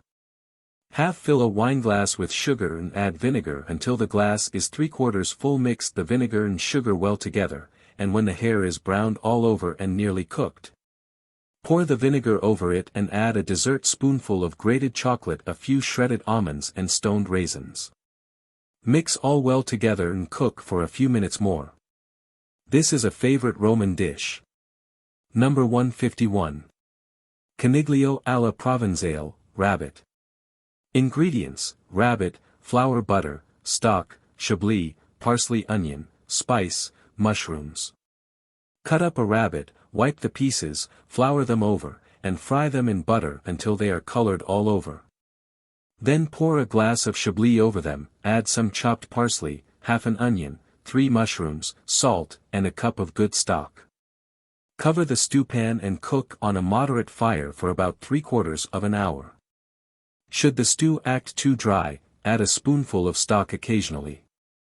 Number 152. Coniglio arrostito alla corradino, roast rabbit. Ingredients: rabbit, pig's fry, butter, salt, pepper, fennel, bay leaf, onions. Make a stuffing of pig's fry, previously cooked in butter, salt, pepper, fennel, an onion, all chopped up, and a bay leaf. With this stuff a rabbit well and braise it for half an hour, then roast it before a brisk fire and baste it well with good gravy. If you like, put in a clove of garlic with 1 cut whilst it is being braised, but only leave it in for 5 minutes. Serve with ham sauce, salsa di prosciutto, number 7. A fowl may be cooked in this way. Number 153. Coniglio in salsa piccante, rabbit. Ingredients: rabbit, butter, flour, celery, parsley, onion, carrot, mushrooms, cloves, spices, burgundy, stock, capers, anchovies. Cut up a rabbit, wipe the pieces well on a dishcloth, flour them over and put them into a frying pan with 2 ounces of butter and fry for about 10 minutes. Then add half a stick of celery, parsley, an onion, half a carrot, and 3 mushrooms, all cut up, 3 cloves, a pinch of spice and salt, a glass of burgundy, and the same quantity of stock. Cover the stewpan and cook for half an hour, then put the pieces of rabbit into another stewpan and pass the liquor through a sieve. Press it well with a wooden spoon, so as to get as much through as possible. Pour this over the rabbit and add 4 capers and an anchovy in brine pounded in a mortar, mix all well together, let it simmer for a few minutes. Then serve hot with a garnish of croutons fried in butter. Vegetables. Number 154. Asparagi alla salsa suprema, asparagus. Ingredients: asparagus, butter, nutmeg, salt, supreme sauce, number 16, gravy, lemon, parmesan. Cut some asparagus into pieces about an inch long and cook them in boiling water with salt, then drain and put them into a sauté pan with 1½ ounce of melted butter and sautés for a few minutes, but first add salt, a pinch of nutmeg, and a dust of grated cheese. Pour a little supreme sauce over them, and at the last add a little gravy, 1 ounce of fresh butter, and a squeeze of lemon juice. Number 155. Cavoli di Bruxelles alla Savoiarda, Brussels sprouts. Ingredients: Brussels sprouts, butter, pepper, stock, bechamel sauce, parmesan, croutons. Take off the outside leaves of half a pound of Brussels sprouts, wash and boil them in salted water. Let them get cool, drain, and put them in a pie dish with 2 ounces of fresh butter, a quarter pint of very good stock, a little pepper, and a dust of grated parmesan. When they are well glazed over, pour off the sauce, season with 3 tablespoonfuls of boiling bechamel sauce, number 3, and serve with croutons fried in butter. Number 156. Barbabietola alla Parmigiana, beetroot. Ingredients: beetroot, white sauce, parmesan, cheddar. Boil a beetroot till it is quite tender, peel it, cut into slices, put it in a fireproof dish, and cover it with a thick white sauce. Strew a little grated parmesan and cheddar over it. Put it in the oven for a few minutes, and serve very hot in the dish. Number 157. Fave alla Savoiarda, beans. Ingredients: beans, stock, a bunch of herbs, bechamel sauce. Boil 1 pound of broad beans in salt and water, skin and cook them in a saucepan with a quarter pint of reduced stock and a hunch of herbs. Drain them, take out the herbs, and season with 2 glasses of bechamel sauce, number 3. Number 158. Vers alla Cappuccina, cabbage. Ingredients: cabbage or greens, anchovies, salt, butter, parsley, gravy, parmesan. Boil 2 cabbages in a good deal of water, and cut them into quarters. Fry 2 anchovies slightly in butter and chopped parsley, add the cabbages, and at the last 3 tablespoonfuls of good gravy, 2 tablespoonfuls of grated parmesan, salt and pepper, and when cooked, serve. Number 159. Cavoli fiori alla Lyonnaise, cauliflower. Ingredients: cauliflower, butter, onions, parsley, lemon, espagnole sauce. Blanch a cauliflower and boil it, but not too much. Cut up a small onion, fry it slightly in butter and chopped parsley, and when it is well colored, add the cauliflower and finish cooking it, then take it out, put it in a dish, pour a good espagnole sauce, no. 1, over it, and add a squeeze of lemon juice. Number 160. Cavoli fiori fritti, cauliflower. Ingredients: cauliflower or broccoli, gravy, lemon, salt, eggs, butter. Break up a broccoli or cauliflower into little bunches, blanch them, and put them on the fire in a saucepan with good gravy for a few minutes, then marinate them with lemon juice and salt, let them get cold, egg them over, and fry in butter. No. 161, Cauliflower alla Parmigiana. Ingredients: cauliflower, butter, Parmesan, cheddar, Espagnole, stock. Boil a cauliflower in salted water, then sautés it in butter, but be careful not to cook it too much. Take it off the fire and strew grated Parmesan and cheddar over it, then put in a fireproof dish and add a good spoonful of stock and one of Espagnole, No. 1, and put it in the oven for 10 minutes. No. 162. Cavalli Fiori Rapini. Ingredients: cauliflower, butter, stock, forcemeat of fowl, tongue, truffles, mushrooms, parsley, Espagnole, eggs. Break up a cauliflower into separate little bunches, blanch them, and put them in butter, and a quarter pint of reduced stock. Make a forcemeat of fowl, add bits of tongue, truffles, mushrooms, and parsley, all cut up small and mixed with butter. With this mask the pieces of cauliflower, egg and breadcrumb them, fry like croquettes, and serve with a good Espagnole sauce, No. 1. No. 163. Sedani alla Parmigiana, celery. Ingredients: celery, stock, ham, salt, pepper, cheddar, Parmesan, butter, gravy. Cut all the green off a head of celery, trim the rest. Cut it into pieces about 4 inches long, blanch and braise them in good stock, ham, salt, and pepper. When cooked, drain and arrange them on a dish, sprinkle with grated Parmesan and cheddar, and add 1½ ounce of butter, then put them in the oven till they have taken a good color, pour a little good gravy over them and serve. No. 164. Sedani fritti all'italiana, celery. Ingredients: same as No. 163, eggs, bread crumbs, tomatoes. Prepare a head of celery as above, and cut it up into equal pieces. Blanch and braise as above, and when cold egg and breadcrumb and sautés in butter. Serve with tomato sauce.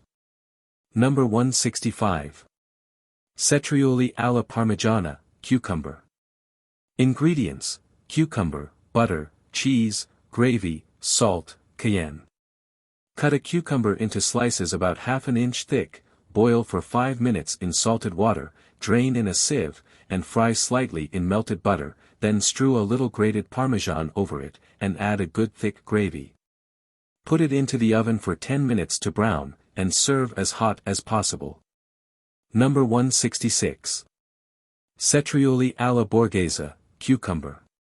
Ingredients: cucumber, cream, salt, bechamel sauce, butter, Parmesan, cayenne pepper. Cook a cucumber as in No. 165, braise it for 5 minutes, add to it a good rich bechamel, No. 3, mixed with cream and grated Parmesan. Spread this well over the cucumber, and put it into the oven for 10 minutes, keeping the rounds of cucumber separate, so as to arrange them in a circle on a very hot dish. Care should be taken not to cook the cucumber too long, or it will break in pieces and spoil the look of the dish. No. 167. Carote al sigillo, carrots. Ingredients: carrots, stock, butter, sausage, pepper. Boil some young carrots in stock, slice them up, and put them in a stew pan with a sausage cut up. Cook for quarter of an hour on a slow fire, then stir up the fire, and when the carrots and sausage are a good color, add a good Espagnole sauce, No. 1, and serve. No. 168. Carote e piselli alla panna, carrots and peas. Ingredients: young carrots, peas, cream, salt.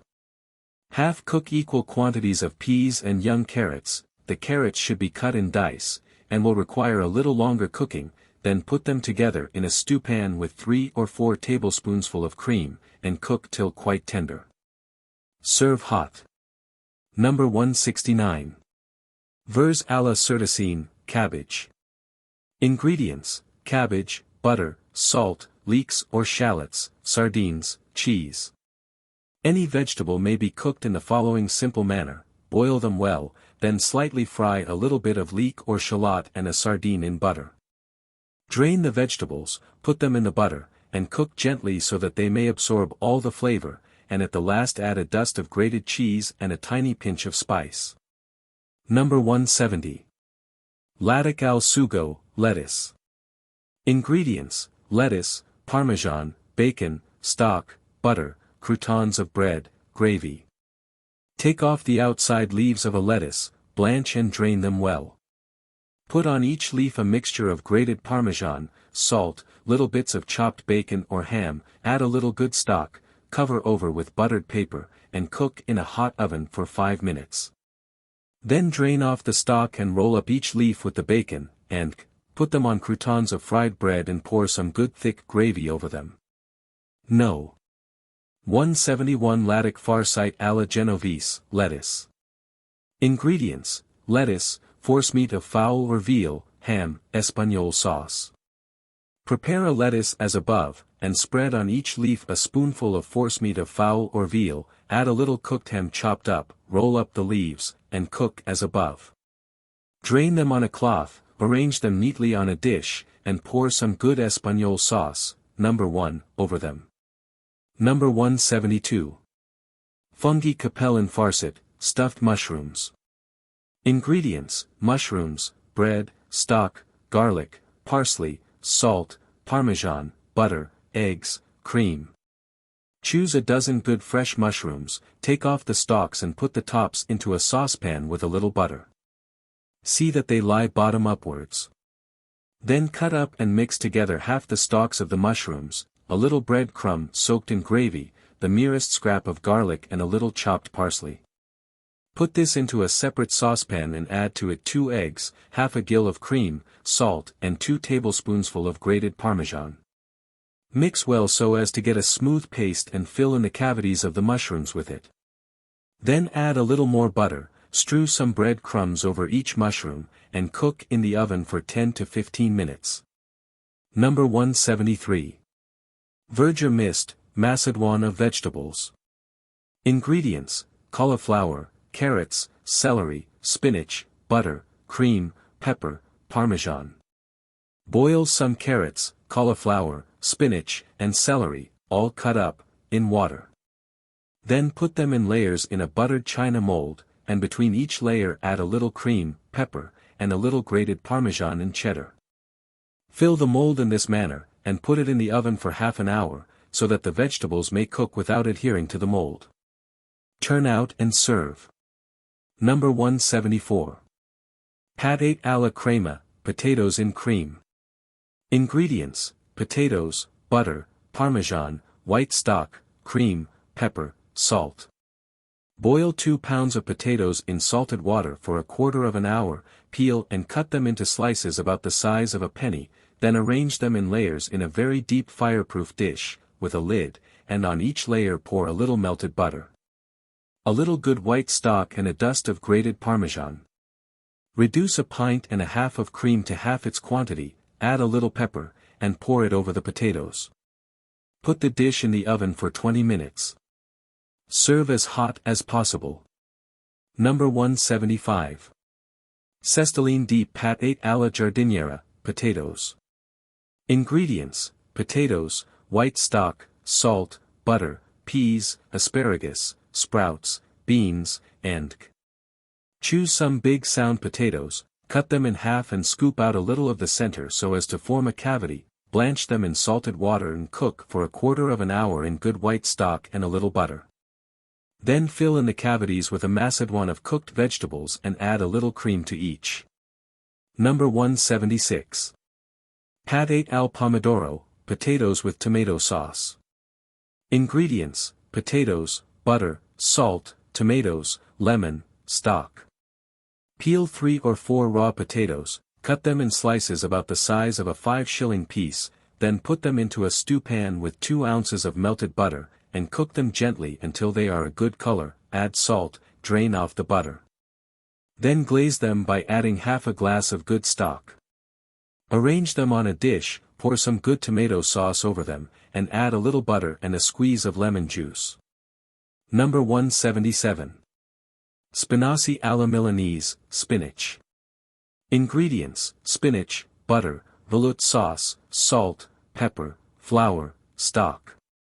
Wash 3 pounds of spinach at least 6 times, boil it in a pint of water, then mince it up very fine, pass it through a hair sieve, and put it in a saucepan with 1½ ounces of butter, add a cupful of reduced velouté sauce, No. 2, with cream, salt, and pepper, add a dessert spoonful of flour and butter mixed, and boil until the spinach is firm enough to make into a shape, garnish with hard-boiled eggs cut into quarters, and pour a good espagnole sauce, No. 1, round the dish. Number 178. Insalata di patate, potato salad. Ingredients: new potatoes, oil, white vinegar, onions, parsley, tarragon, chervil, celery, cream, salt, pepper, tarragon vinegar, watercress, cucumber, truffles. Steam as many new potatoes as you require until they are well cooked, let them get cold, cut them into slices and pour 3 teaspoonsful of salad oil and 1 of white vinegar over them. Then rub a salad bowl with onion, put in a layer of the potato slices, and sprinkle with chopped parsley, tarragon, chervil, and celery, then another layer of potatoes until you have used all the potatoes. Cover them with whipped cream seasoned with salt, pepper, and a little tarragon vinegar, and garnish the top with watercress, a few thin slices of truffle cooked in white wine, and some slices of cooked cucumber. Number 179. Insalata alla Navarino, salad. Ingredients: peas, bean onions, potatoes, tarragon, chives, parsley, tomatoes, anchovies, oil, vinegar, ham. Mix a tablespoonful of chopped parsley, a teaspoonful of chopped onion, a teaspoonful of tarragon and chopped chives with half a gill of oil and half a gill of vinegar. Put this into a salad bowl with all sorts of cooked vegetables, peas, haricot beans, small onions, and potatoes cut up, and mix them well but gently, so as not to break the vegetables. Then add 2 or 3 anchovies in oil, and on the top place 3 or 4 ripe tomatoes cut in slices. A little cooked smoked ham cut in dice added to this salad is a great improvement. Number 180. Insalata di pomodoro, tomato salad. Ingredients: tomatoes, mayonnaise, shallot, horseradish, gherkin, anchovies, fish, cucumber, lettuce, chervil, tarragon, eggs. Mix the following ingredients: 2 anchovies in oil boned and minced, a gill of mayonnaise sauce, a little grated horseradish, very little chopped shallot, a little cold salmon or trout, and a small gherkin chopped. With this mixture stuff some ripe tomatoes. Then make a good salad of endive or lettuce, a teaspoonful of chopped tarragon and chervil, season it with oil, vinegar, salt, and pepper. The proportions should be 3 of oil to 1 of vinegar. Put a layer of slices of cucumber in the salad. Place the tomatoes on the top of these, and decorate them with hard-boiled eggs passed through a wire sieve. Number 181. Tartufi alla Dino, truffles. Ingredients: truffles, fowl forcemeat, champagne. Allow 1 truffle for each person, scoop out the inside, chop it up fine and mix with a good forcemeat of fowl. With this fill up the truffles, place a thin layer of truffle on the top of each, and cook them in champagne in a stew pan for about half an hour. Then take them out, make a rich sauce, to which add the champagne you have used and some of the chopped truffle. Put the truffles in this sauce and keep hot for 10 minutes. Serve in paper souffle cases. Macaroni, rice, polenta, and other Italian pastes. Italian pastes of the best quality can be obtained at Cosenza's, Wigmore Street, NW. For the following dishes, tagliatelle and spaghetti are recommended. Number 182. Macaroni with tomatoes. Ingredients: macaroni, tomatoes, butter, onion, basil, pepper, salt. Fry half an onion slightly in butter, and as soon as it is colored add a puree of 2 big cooked tomatoes. Then boil 1/4 pound of macaroni separately, drain it and put it in a deep fireproof dish, add the tomato puree and 3 tablespoonsful of grated Parmesan and cheddar mixed, and cook gently for 1/4 hour before serving. This dish may be made with vermicelli, spaghetti, or any other Italian paste. Number 183. Macaroni alla casalinga. Ingredients: macaroni, butter, stock, cheese, water, salt, nutmeg. Cut up a 1/4 pound of macaroni in small pieces and put it in boiling salted water. When sufficiently cooked, drain and put it into a saucepan with 2 ounces of butter, add good gravy or stock, 3 tablespoonfuls of grated Parmesan and cheddar mixed, and a tiny pinch of nutmeg. Stir over a brisk fire, and serve very hot. No. 184, Macaroni al sigillo.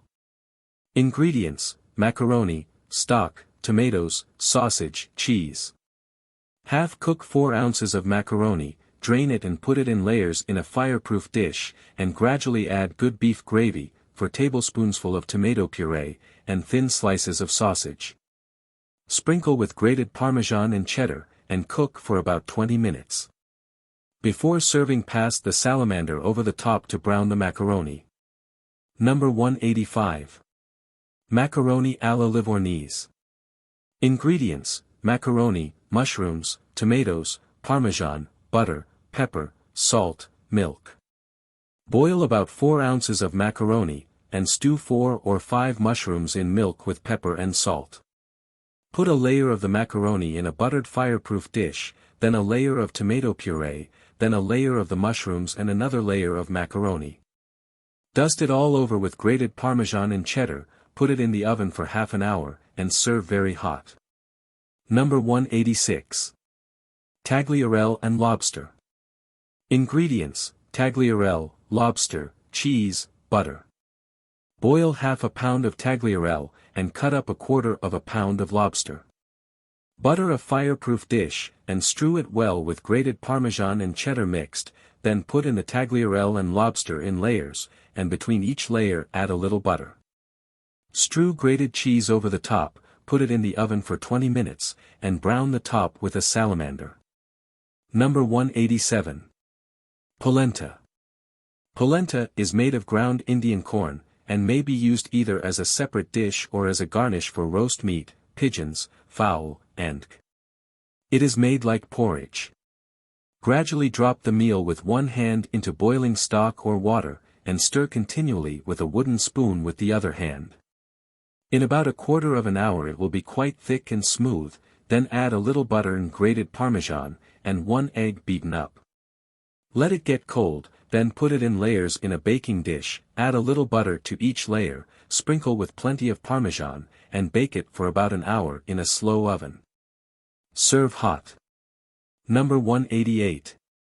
Polenta pasticciata. Ingredients: polenta, butter, cheese, mushrooms, tomatoes. Prepare a good polenta as above, put it in layers in a fireproof dish, and add by degrees 1½ ounces of melted butter, 2 cooked mushrooms cut up, and 2 tablespoonfuls of grated cheese. If you like, you may add a good-sized tomato mashed up. Put the dish in the oven, and before serving brown it over with salamander. Number 189. Batafoli. Ingredients: polenta, onion, butter, salt, stock, Parmesan. Make a somewhat firm polenta, number 187, with half a pound of ground maize and a pint and a half of salted water, add a small onion cut up and fried in butter, and stir the polenta until it is sufficiently cooked. Then take it off the fire and arrange it by spoonsful in a large fireproof dish, and give each spoonful the shape and size of an egg. Place them one against the other, and when the first layer is done, pour over it some very good gravy or stock, and plenty of grated Parmesan. Arrange it thus layer by layer. Put it into the oven for 20 minutes, and serve very hot. Number 190. Risotto all'italiana. Ingredients: rice, an onion, butter, stock, tomatoes, cheese.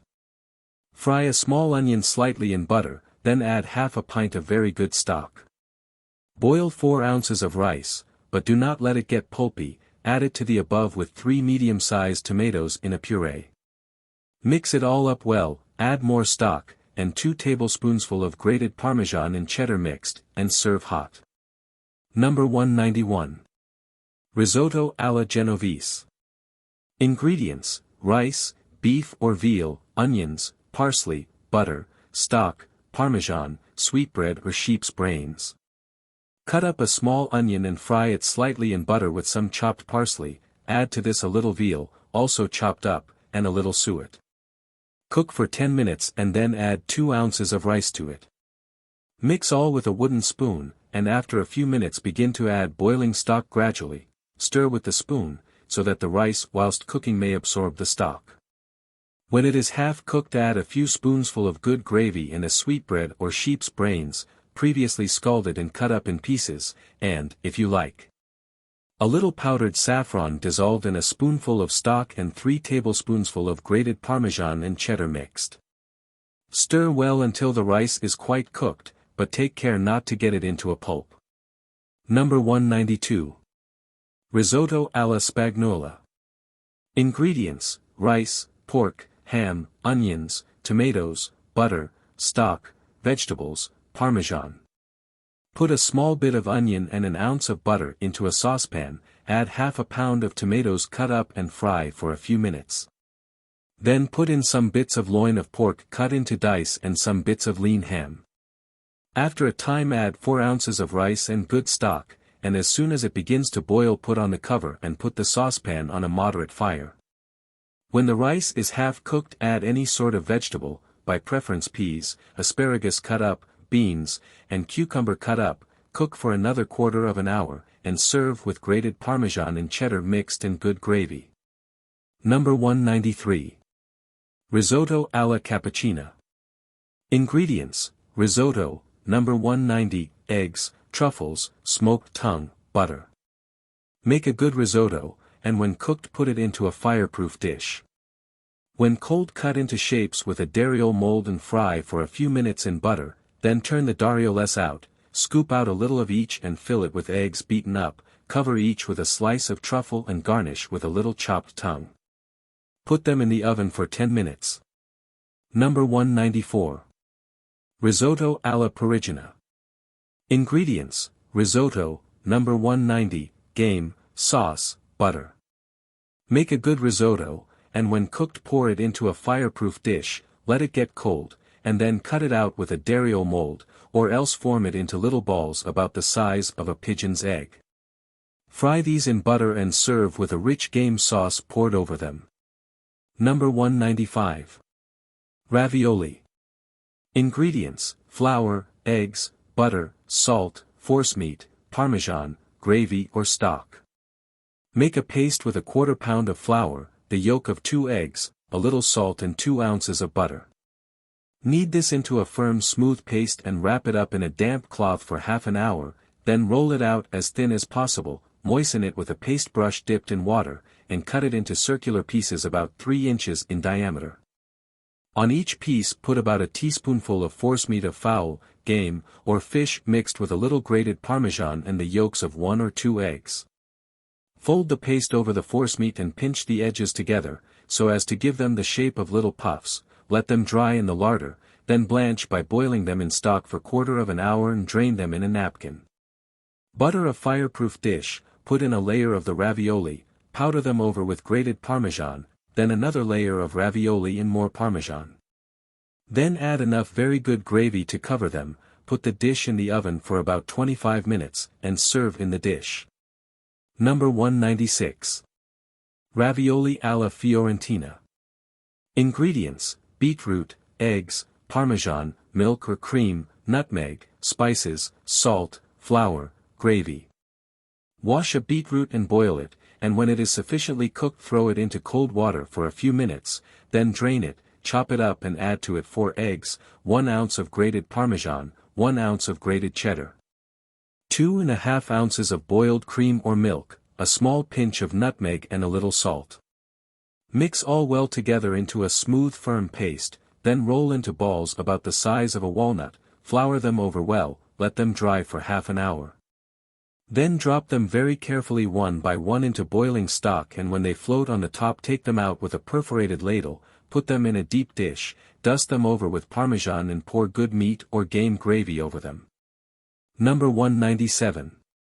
Gnocchi alla Romana. Ingredients: semolina, butter, Parmesan, eggs, nutmeg, milk, cream. Boil half a pint of milk in a saucepan, then add 2 ounces of butter, 4 ounces of semolina, 2 tablespoonsful of grated Parmesan, the yolks of 3 eggs, and a tiny pinch of nutmeg. Mix all well together, then let it cool, and spread out the paste so that it is about the thickness of a finger. Put a little butter and grated Parmesan and 2 tablespoonsful of cream in a fireproof dish. Cut out the semolina paste with a small dariole mold and put it in the dish. Dust a little more Parmesan over it, put it in the oven for 5 minutes and serve in the dish. Number 198. Gnocchi alla Lombarda. Ingredients: potatoes, flour, salt, Parmesan and Gruyere cheese, butter, milk, eggs. Boil 2 or 3 big potatoes, and pass them through a hair sieve. Mix in 2 tablespoonsful of flour, an egg beaten up, and enough milk to form a rather firm paste. Stir until it is quite smooth. Roll it into the shape of a German sausage, cut it into rounds about 3/4 of an inch thick, and put it into the larder to dry for about half an hour. Then drop the gnocchi one by one into boiling salted water and boil for 10 minutes. Take them out with a slice, and put them in a well-buttered fireproof dish. Add butter between each layer, and strew plenty of grated Parmesan and cheddar over them. Put them in the oven for 10 minutes, brown the top with a salamander, and serve very hot. Number 199. Frittata di riso, savory rice pancake.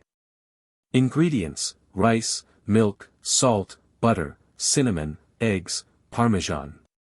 Boil 1/4 pound of rice in milk until it is quite soft and pulpy. Drain off the milk and add to the rice an ounce of butter, 2 tablespoonsful of grated Parmesan, and a pinch of cinnamon, and when it has got rather cold, the yolks of 4 eggs beaten up. Mix all well together, and with this make a pancake with butter in a frying pan. Omelettes and other egg dishes. Number 200. Uva al tartufi, eggs with truffles. Ingredients: eggs, butter, cream, truffles, veloute sauce, croutons. Beat up 6 eggs, pass them through a sieve, and put them into a saucepan with 2 ounces of butter and 2 tablespoonsful of cream. Put the saucepan in a bain-marie, and stir so that the eggs may not adhere. Sauté some slices of truffle in butter, cover them with veloute sauce, number 2, and a glass of marsala, and add them to the eggs. Serve very hot with fried and glazed croutons. Instead of truffles you can use asparagus tips, peas, or cooked ham. No. 201, Uva al pomodoro, eggs and tomatoes. Ingredients: eggs, salt, tomatoes, onion, parsley, butter, pepper. Cut up 3 or 4 tomatoes, and put them into a stew pan with a piece of butter the size of a walnut and a clove of garlic with a cut in it. Put the lid on the stew pan and cook till quite soft, then take out the garlic, strain the tomatoes through a fine strainer into a bain-marie, beat up 2 eggs and add them to the tomatoes, and stir till quite thick. Then put in 2 tablespoonsful of grated cheese, and serve on toast. Number 202. Uva ripiene, canapés of egg. Ingredients: eggs, butter, salt, pepper, nutmeg, cheese, parsley, mushrooms, bechamel and espagnole sauce, stock. Boil as many eggs as you want hard, and cut them in half lengthwise. Take out the yolks and mix them with some fresh butter, salt, pepper, very little nutmeg, grated cheese, a little chopped parsley, and cooked mushrooms also chopped. Then mix 2 tablespoonsful of good bechamel sauce, no. 3, with the raw yolk of 1 or 2 eggs and add it to the rest. Put all in a saucepan with an ounce of butter and good stock, then fill up the white halves with the mixture, giving them a good shape. Heat them in a bain-marie, and serve with a very good clear espagnole sauce, number 1. Number 203. Uva alla fiorentina, eggs. Ingredients: eggs, butter, Parmesan, cream, flour, salt, pepper, curds. Boil as many eggs as you require hard, then cut them in half and take out the yolks and pound them in a mortar with equal quantities of butter and curds, a tablespoonful of grated Parmesan, salt and pepper. Put this in a saucepan and add the yolks of 8 eggs and the white of 1, this is for 12 people, mix all well together and reduce a little. With this mixture fill the hard whites of the eggs and spread the rest of the sauce on the bottom of the dish, and on this place the whites. Then in another saucepan mix half a gill of cream and an ounce of butter, a dessert spoonful of flour, salt, and pepper. Let this boil for a minute, and then glaze over the eggs in the dish with it, and on the top of each egg put a little bit of butter, and over all a powdering of grated cheese. Put this in the oven, pass the salamander over the top, and when the cheese is colored serve at once. Number 204. Uva in Philly, Egg Canapés. Ingredients: eggs, butter, mushrooms, onions, flour, white wine, fish or meat stock, salt, pepper, croutons of bread. Put into a saucepan 2 ounces of butter, 3 large fresh mushrooms cut into slices, and an onion cut up, fry them slightly, and when the onion begins to color add a spoonful of flour, a quarter of a glass of chablis, salt and pepper. And occasionally add a spoonful of either fish or meat stock. Let this simmer for half an hour, so as to reduce it to a thick sauce. Then boil as many eggs as you want hard, take out the yolks, but keep them whole. Cut up the whites into slices, and add them to the above sauce, pour the sauce into a dish, and on the top of it place the whole yolks of egg, each on a crouton of bread. Number 205. Frittata di funghi, Mushroom Omelette. Ingredients: mushrooms, butter, eggs, bread crumbs, parmesan, marjoram, garlic. Clean 4 or 5 mushrooms, cut them up, and put them into a frying pan with 1½ ounces of butter, a clove of garlic with 2 cuts in it, and a little salt. Fry them lightly till the mushrooms are nearly cooked, and then take out the garlic. In the meantime beat up separately the yolks and the whites of 2 or 3 eggs, add a little crumb of bread soaked in water, a tablespoonful of grated parmesan, and 2 leaves of marjoram. Go on beating all up until the crumb of bread has become entirely absorbed by the eggs, then pour this mixture into the frying pan with the mushrooms, mix all well together and make an omelette in the usual way. Number 206. Frittata con pomodoro, tomato omelette. Ingredients: eggs, tomatoes, butter, marjoram, parsley, spice. Peel 2 tomatoes and take out the seeds, then mix them with an ounce of butter, chopped marjoram, parsley, and a tiny pinch of spice. Add 3 eggs beaten up, the yolks and whites separately, and make an omelette. Number 207. Frittata con asparagi, asparagus omelette. Ingredients: eggs, asparagus, butter, ham, herbs, cheese. Blanch a dozen heads of asparagus and cook them slightly, then cut them up and mix with 2 ounces of butter, bits of cut-up ham, herbs, and a tablespoonful of grated parmesan. Add them to 3 beaten-up eggs and make an omelette. Number 208. Frittata con erbi, omelette with herbs. Ingredients: eggs, onions, sorrel, mint, parsley, asparagus, marjoram, salt, pepper, butter. Chop a little sorrel, a small bit of onion, mint, parsley, marjoram, and fry in 2 ounces of butter, add some cut-up asparagus, salt, and pepper. Then add 3 eggs beaten up and a little grated cheese, and make your omelette. Number 209. Frittata montata, omelette souffle. Ingredients: eggs, parmesan, pepper, parsley. Beat up the whites of 3 eggs to a froth and the yolks separately with a tablespoonful of grated parmesan, chopped parsley, and a little pepper. Then mix them and make a light omelette. Number 210. Frittata di prosciutto, ham omelette. Ingredients: eggs, ham, parmesan, mint, pepper, clotted cream. Beat up 3 eggs and add to them 2 tablespoonsful of clotted cream, 1 tablespoonful of chopped ham, 1 of grated parmesan, chopped mint and a little pepper, and make the omelette in the usual way. Sweets and cakes. Number 211. Budino of semolina. Ingredients: semolina, milk, eggs, castor sugar, lemon, sultanas, rum, butter, cream, or zabajone. Number 222. Boil 1½ pints of milk with 4 ounces of castor sugar, and gradually add 5 ounces of semolina, boil for a quarter of an hour more and stir continually with a wooden spoon, then take the saucepan off the fire. And when it is cooled a little, add the yolks of 6 and the whites of 2 eggs well beaten up, a little grated lemon peel, 3/4 of an ounce of sultanas and 2 small glasses of rum. Mix well, so as to get it very smooth, pour it into a buttered mold and serve either hot or cold.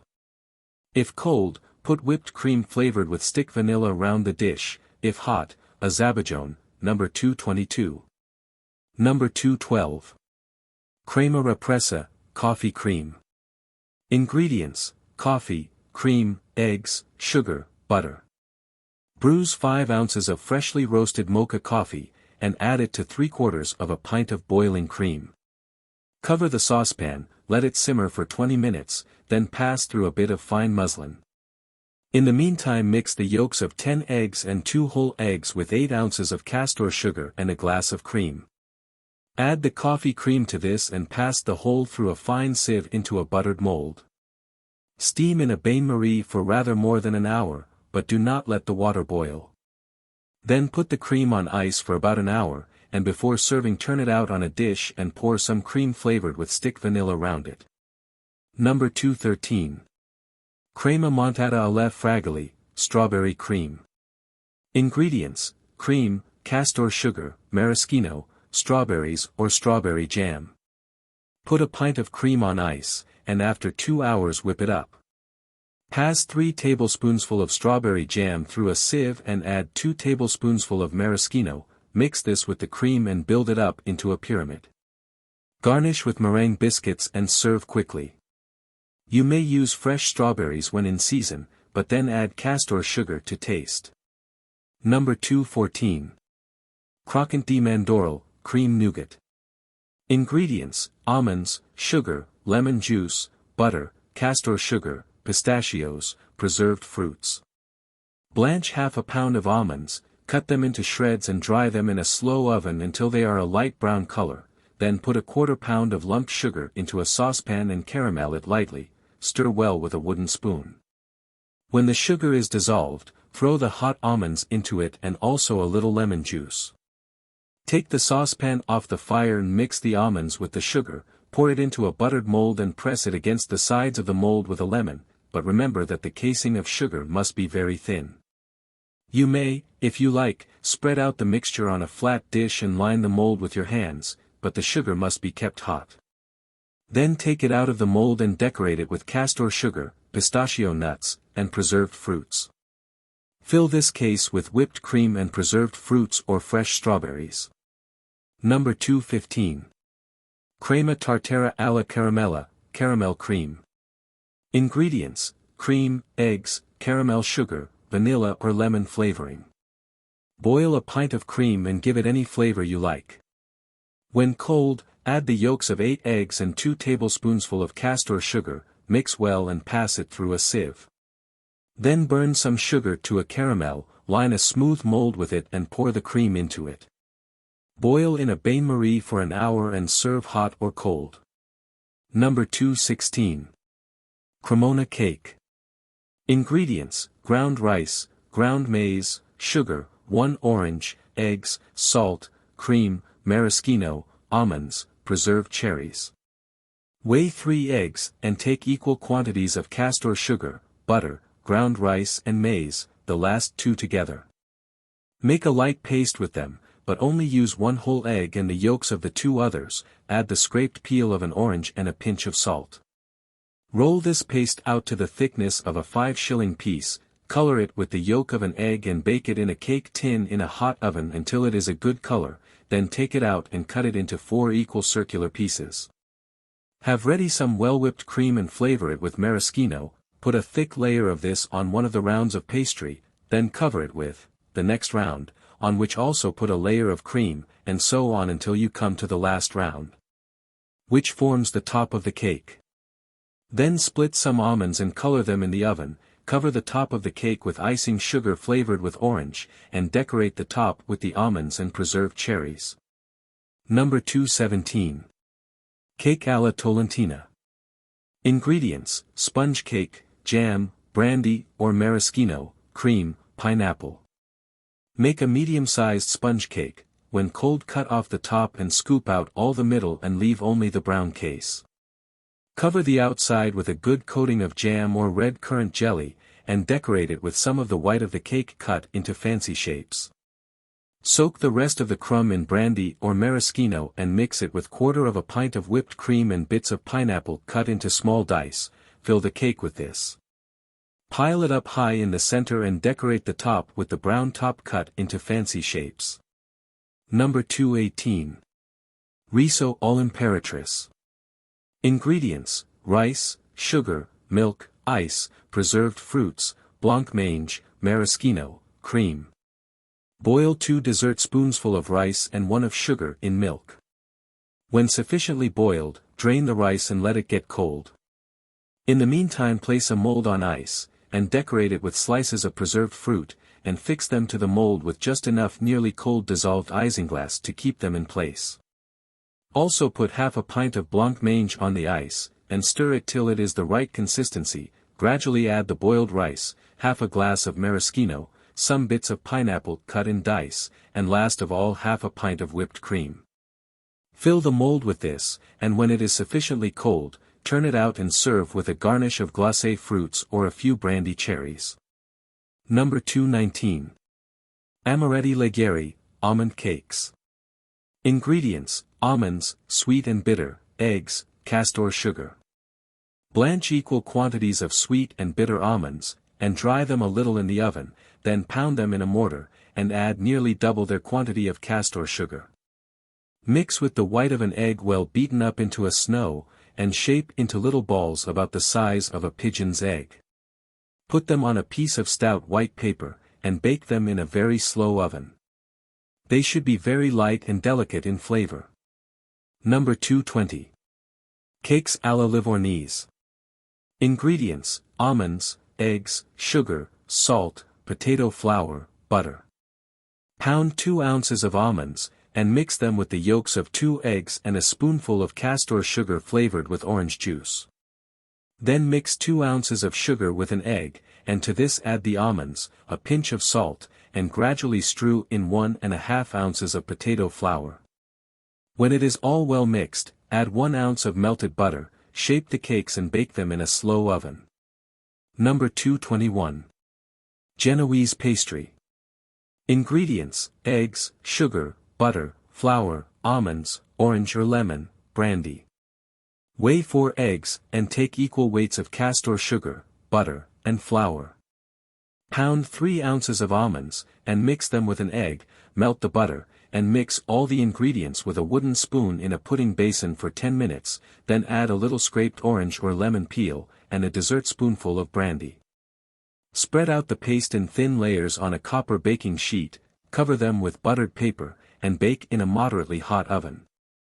These cakes must be cut into shapes when they are hot, as otherwise they will break.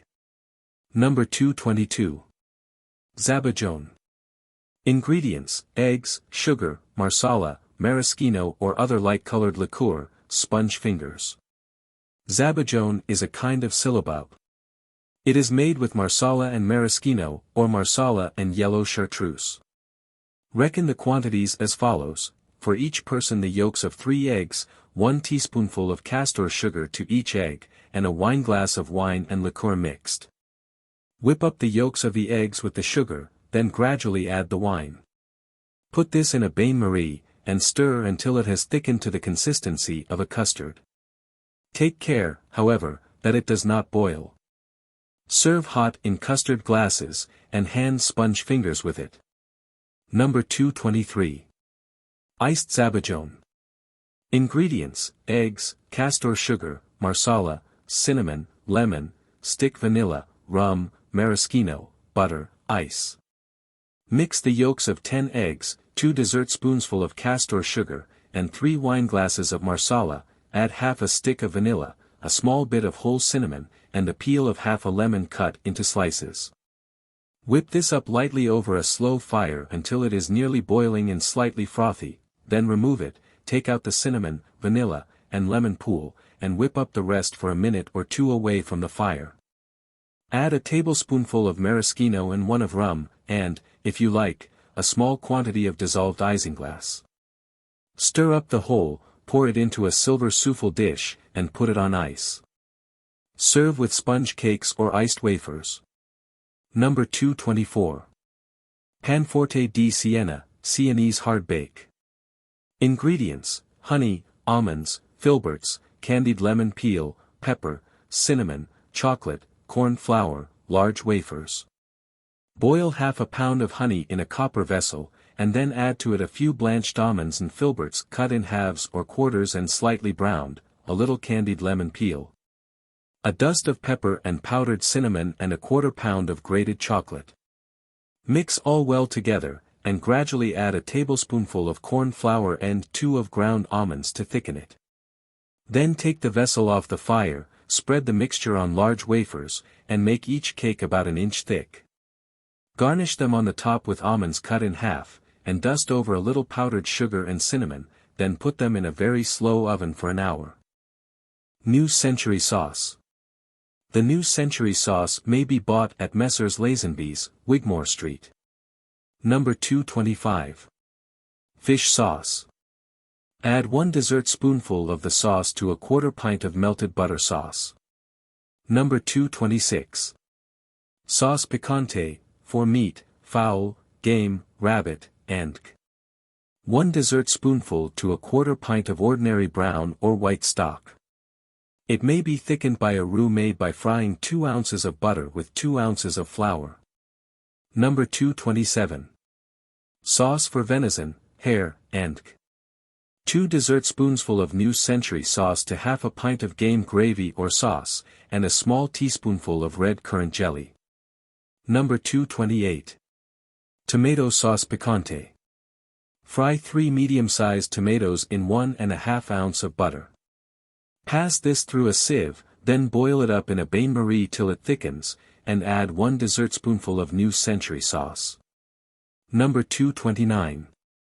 Sauce for roast pork, ham, and add to any ordinary white or brown sauce 1 dessertspoonful of New Century Sauce and 2 of port or burgundy if the sauce is brown, 2 of Chablis if white. Number 230. For masking cutlets, and making a roux by frying 2 ounces of butter with 2 ounces of flour, and add 2 tablespoonsful of boiling stock. Stir in 1 dessertspoonful of New Century Sauce. Let it get cold, and it will then be quite firm and ready for masking cutlets, and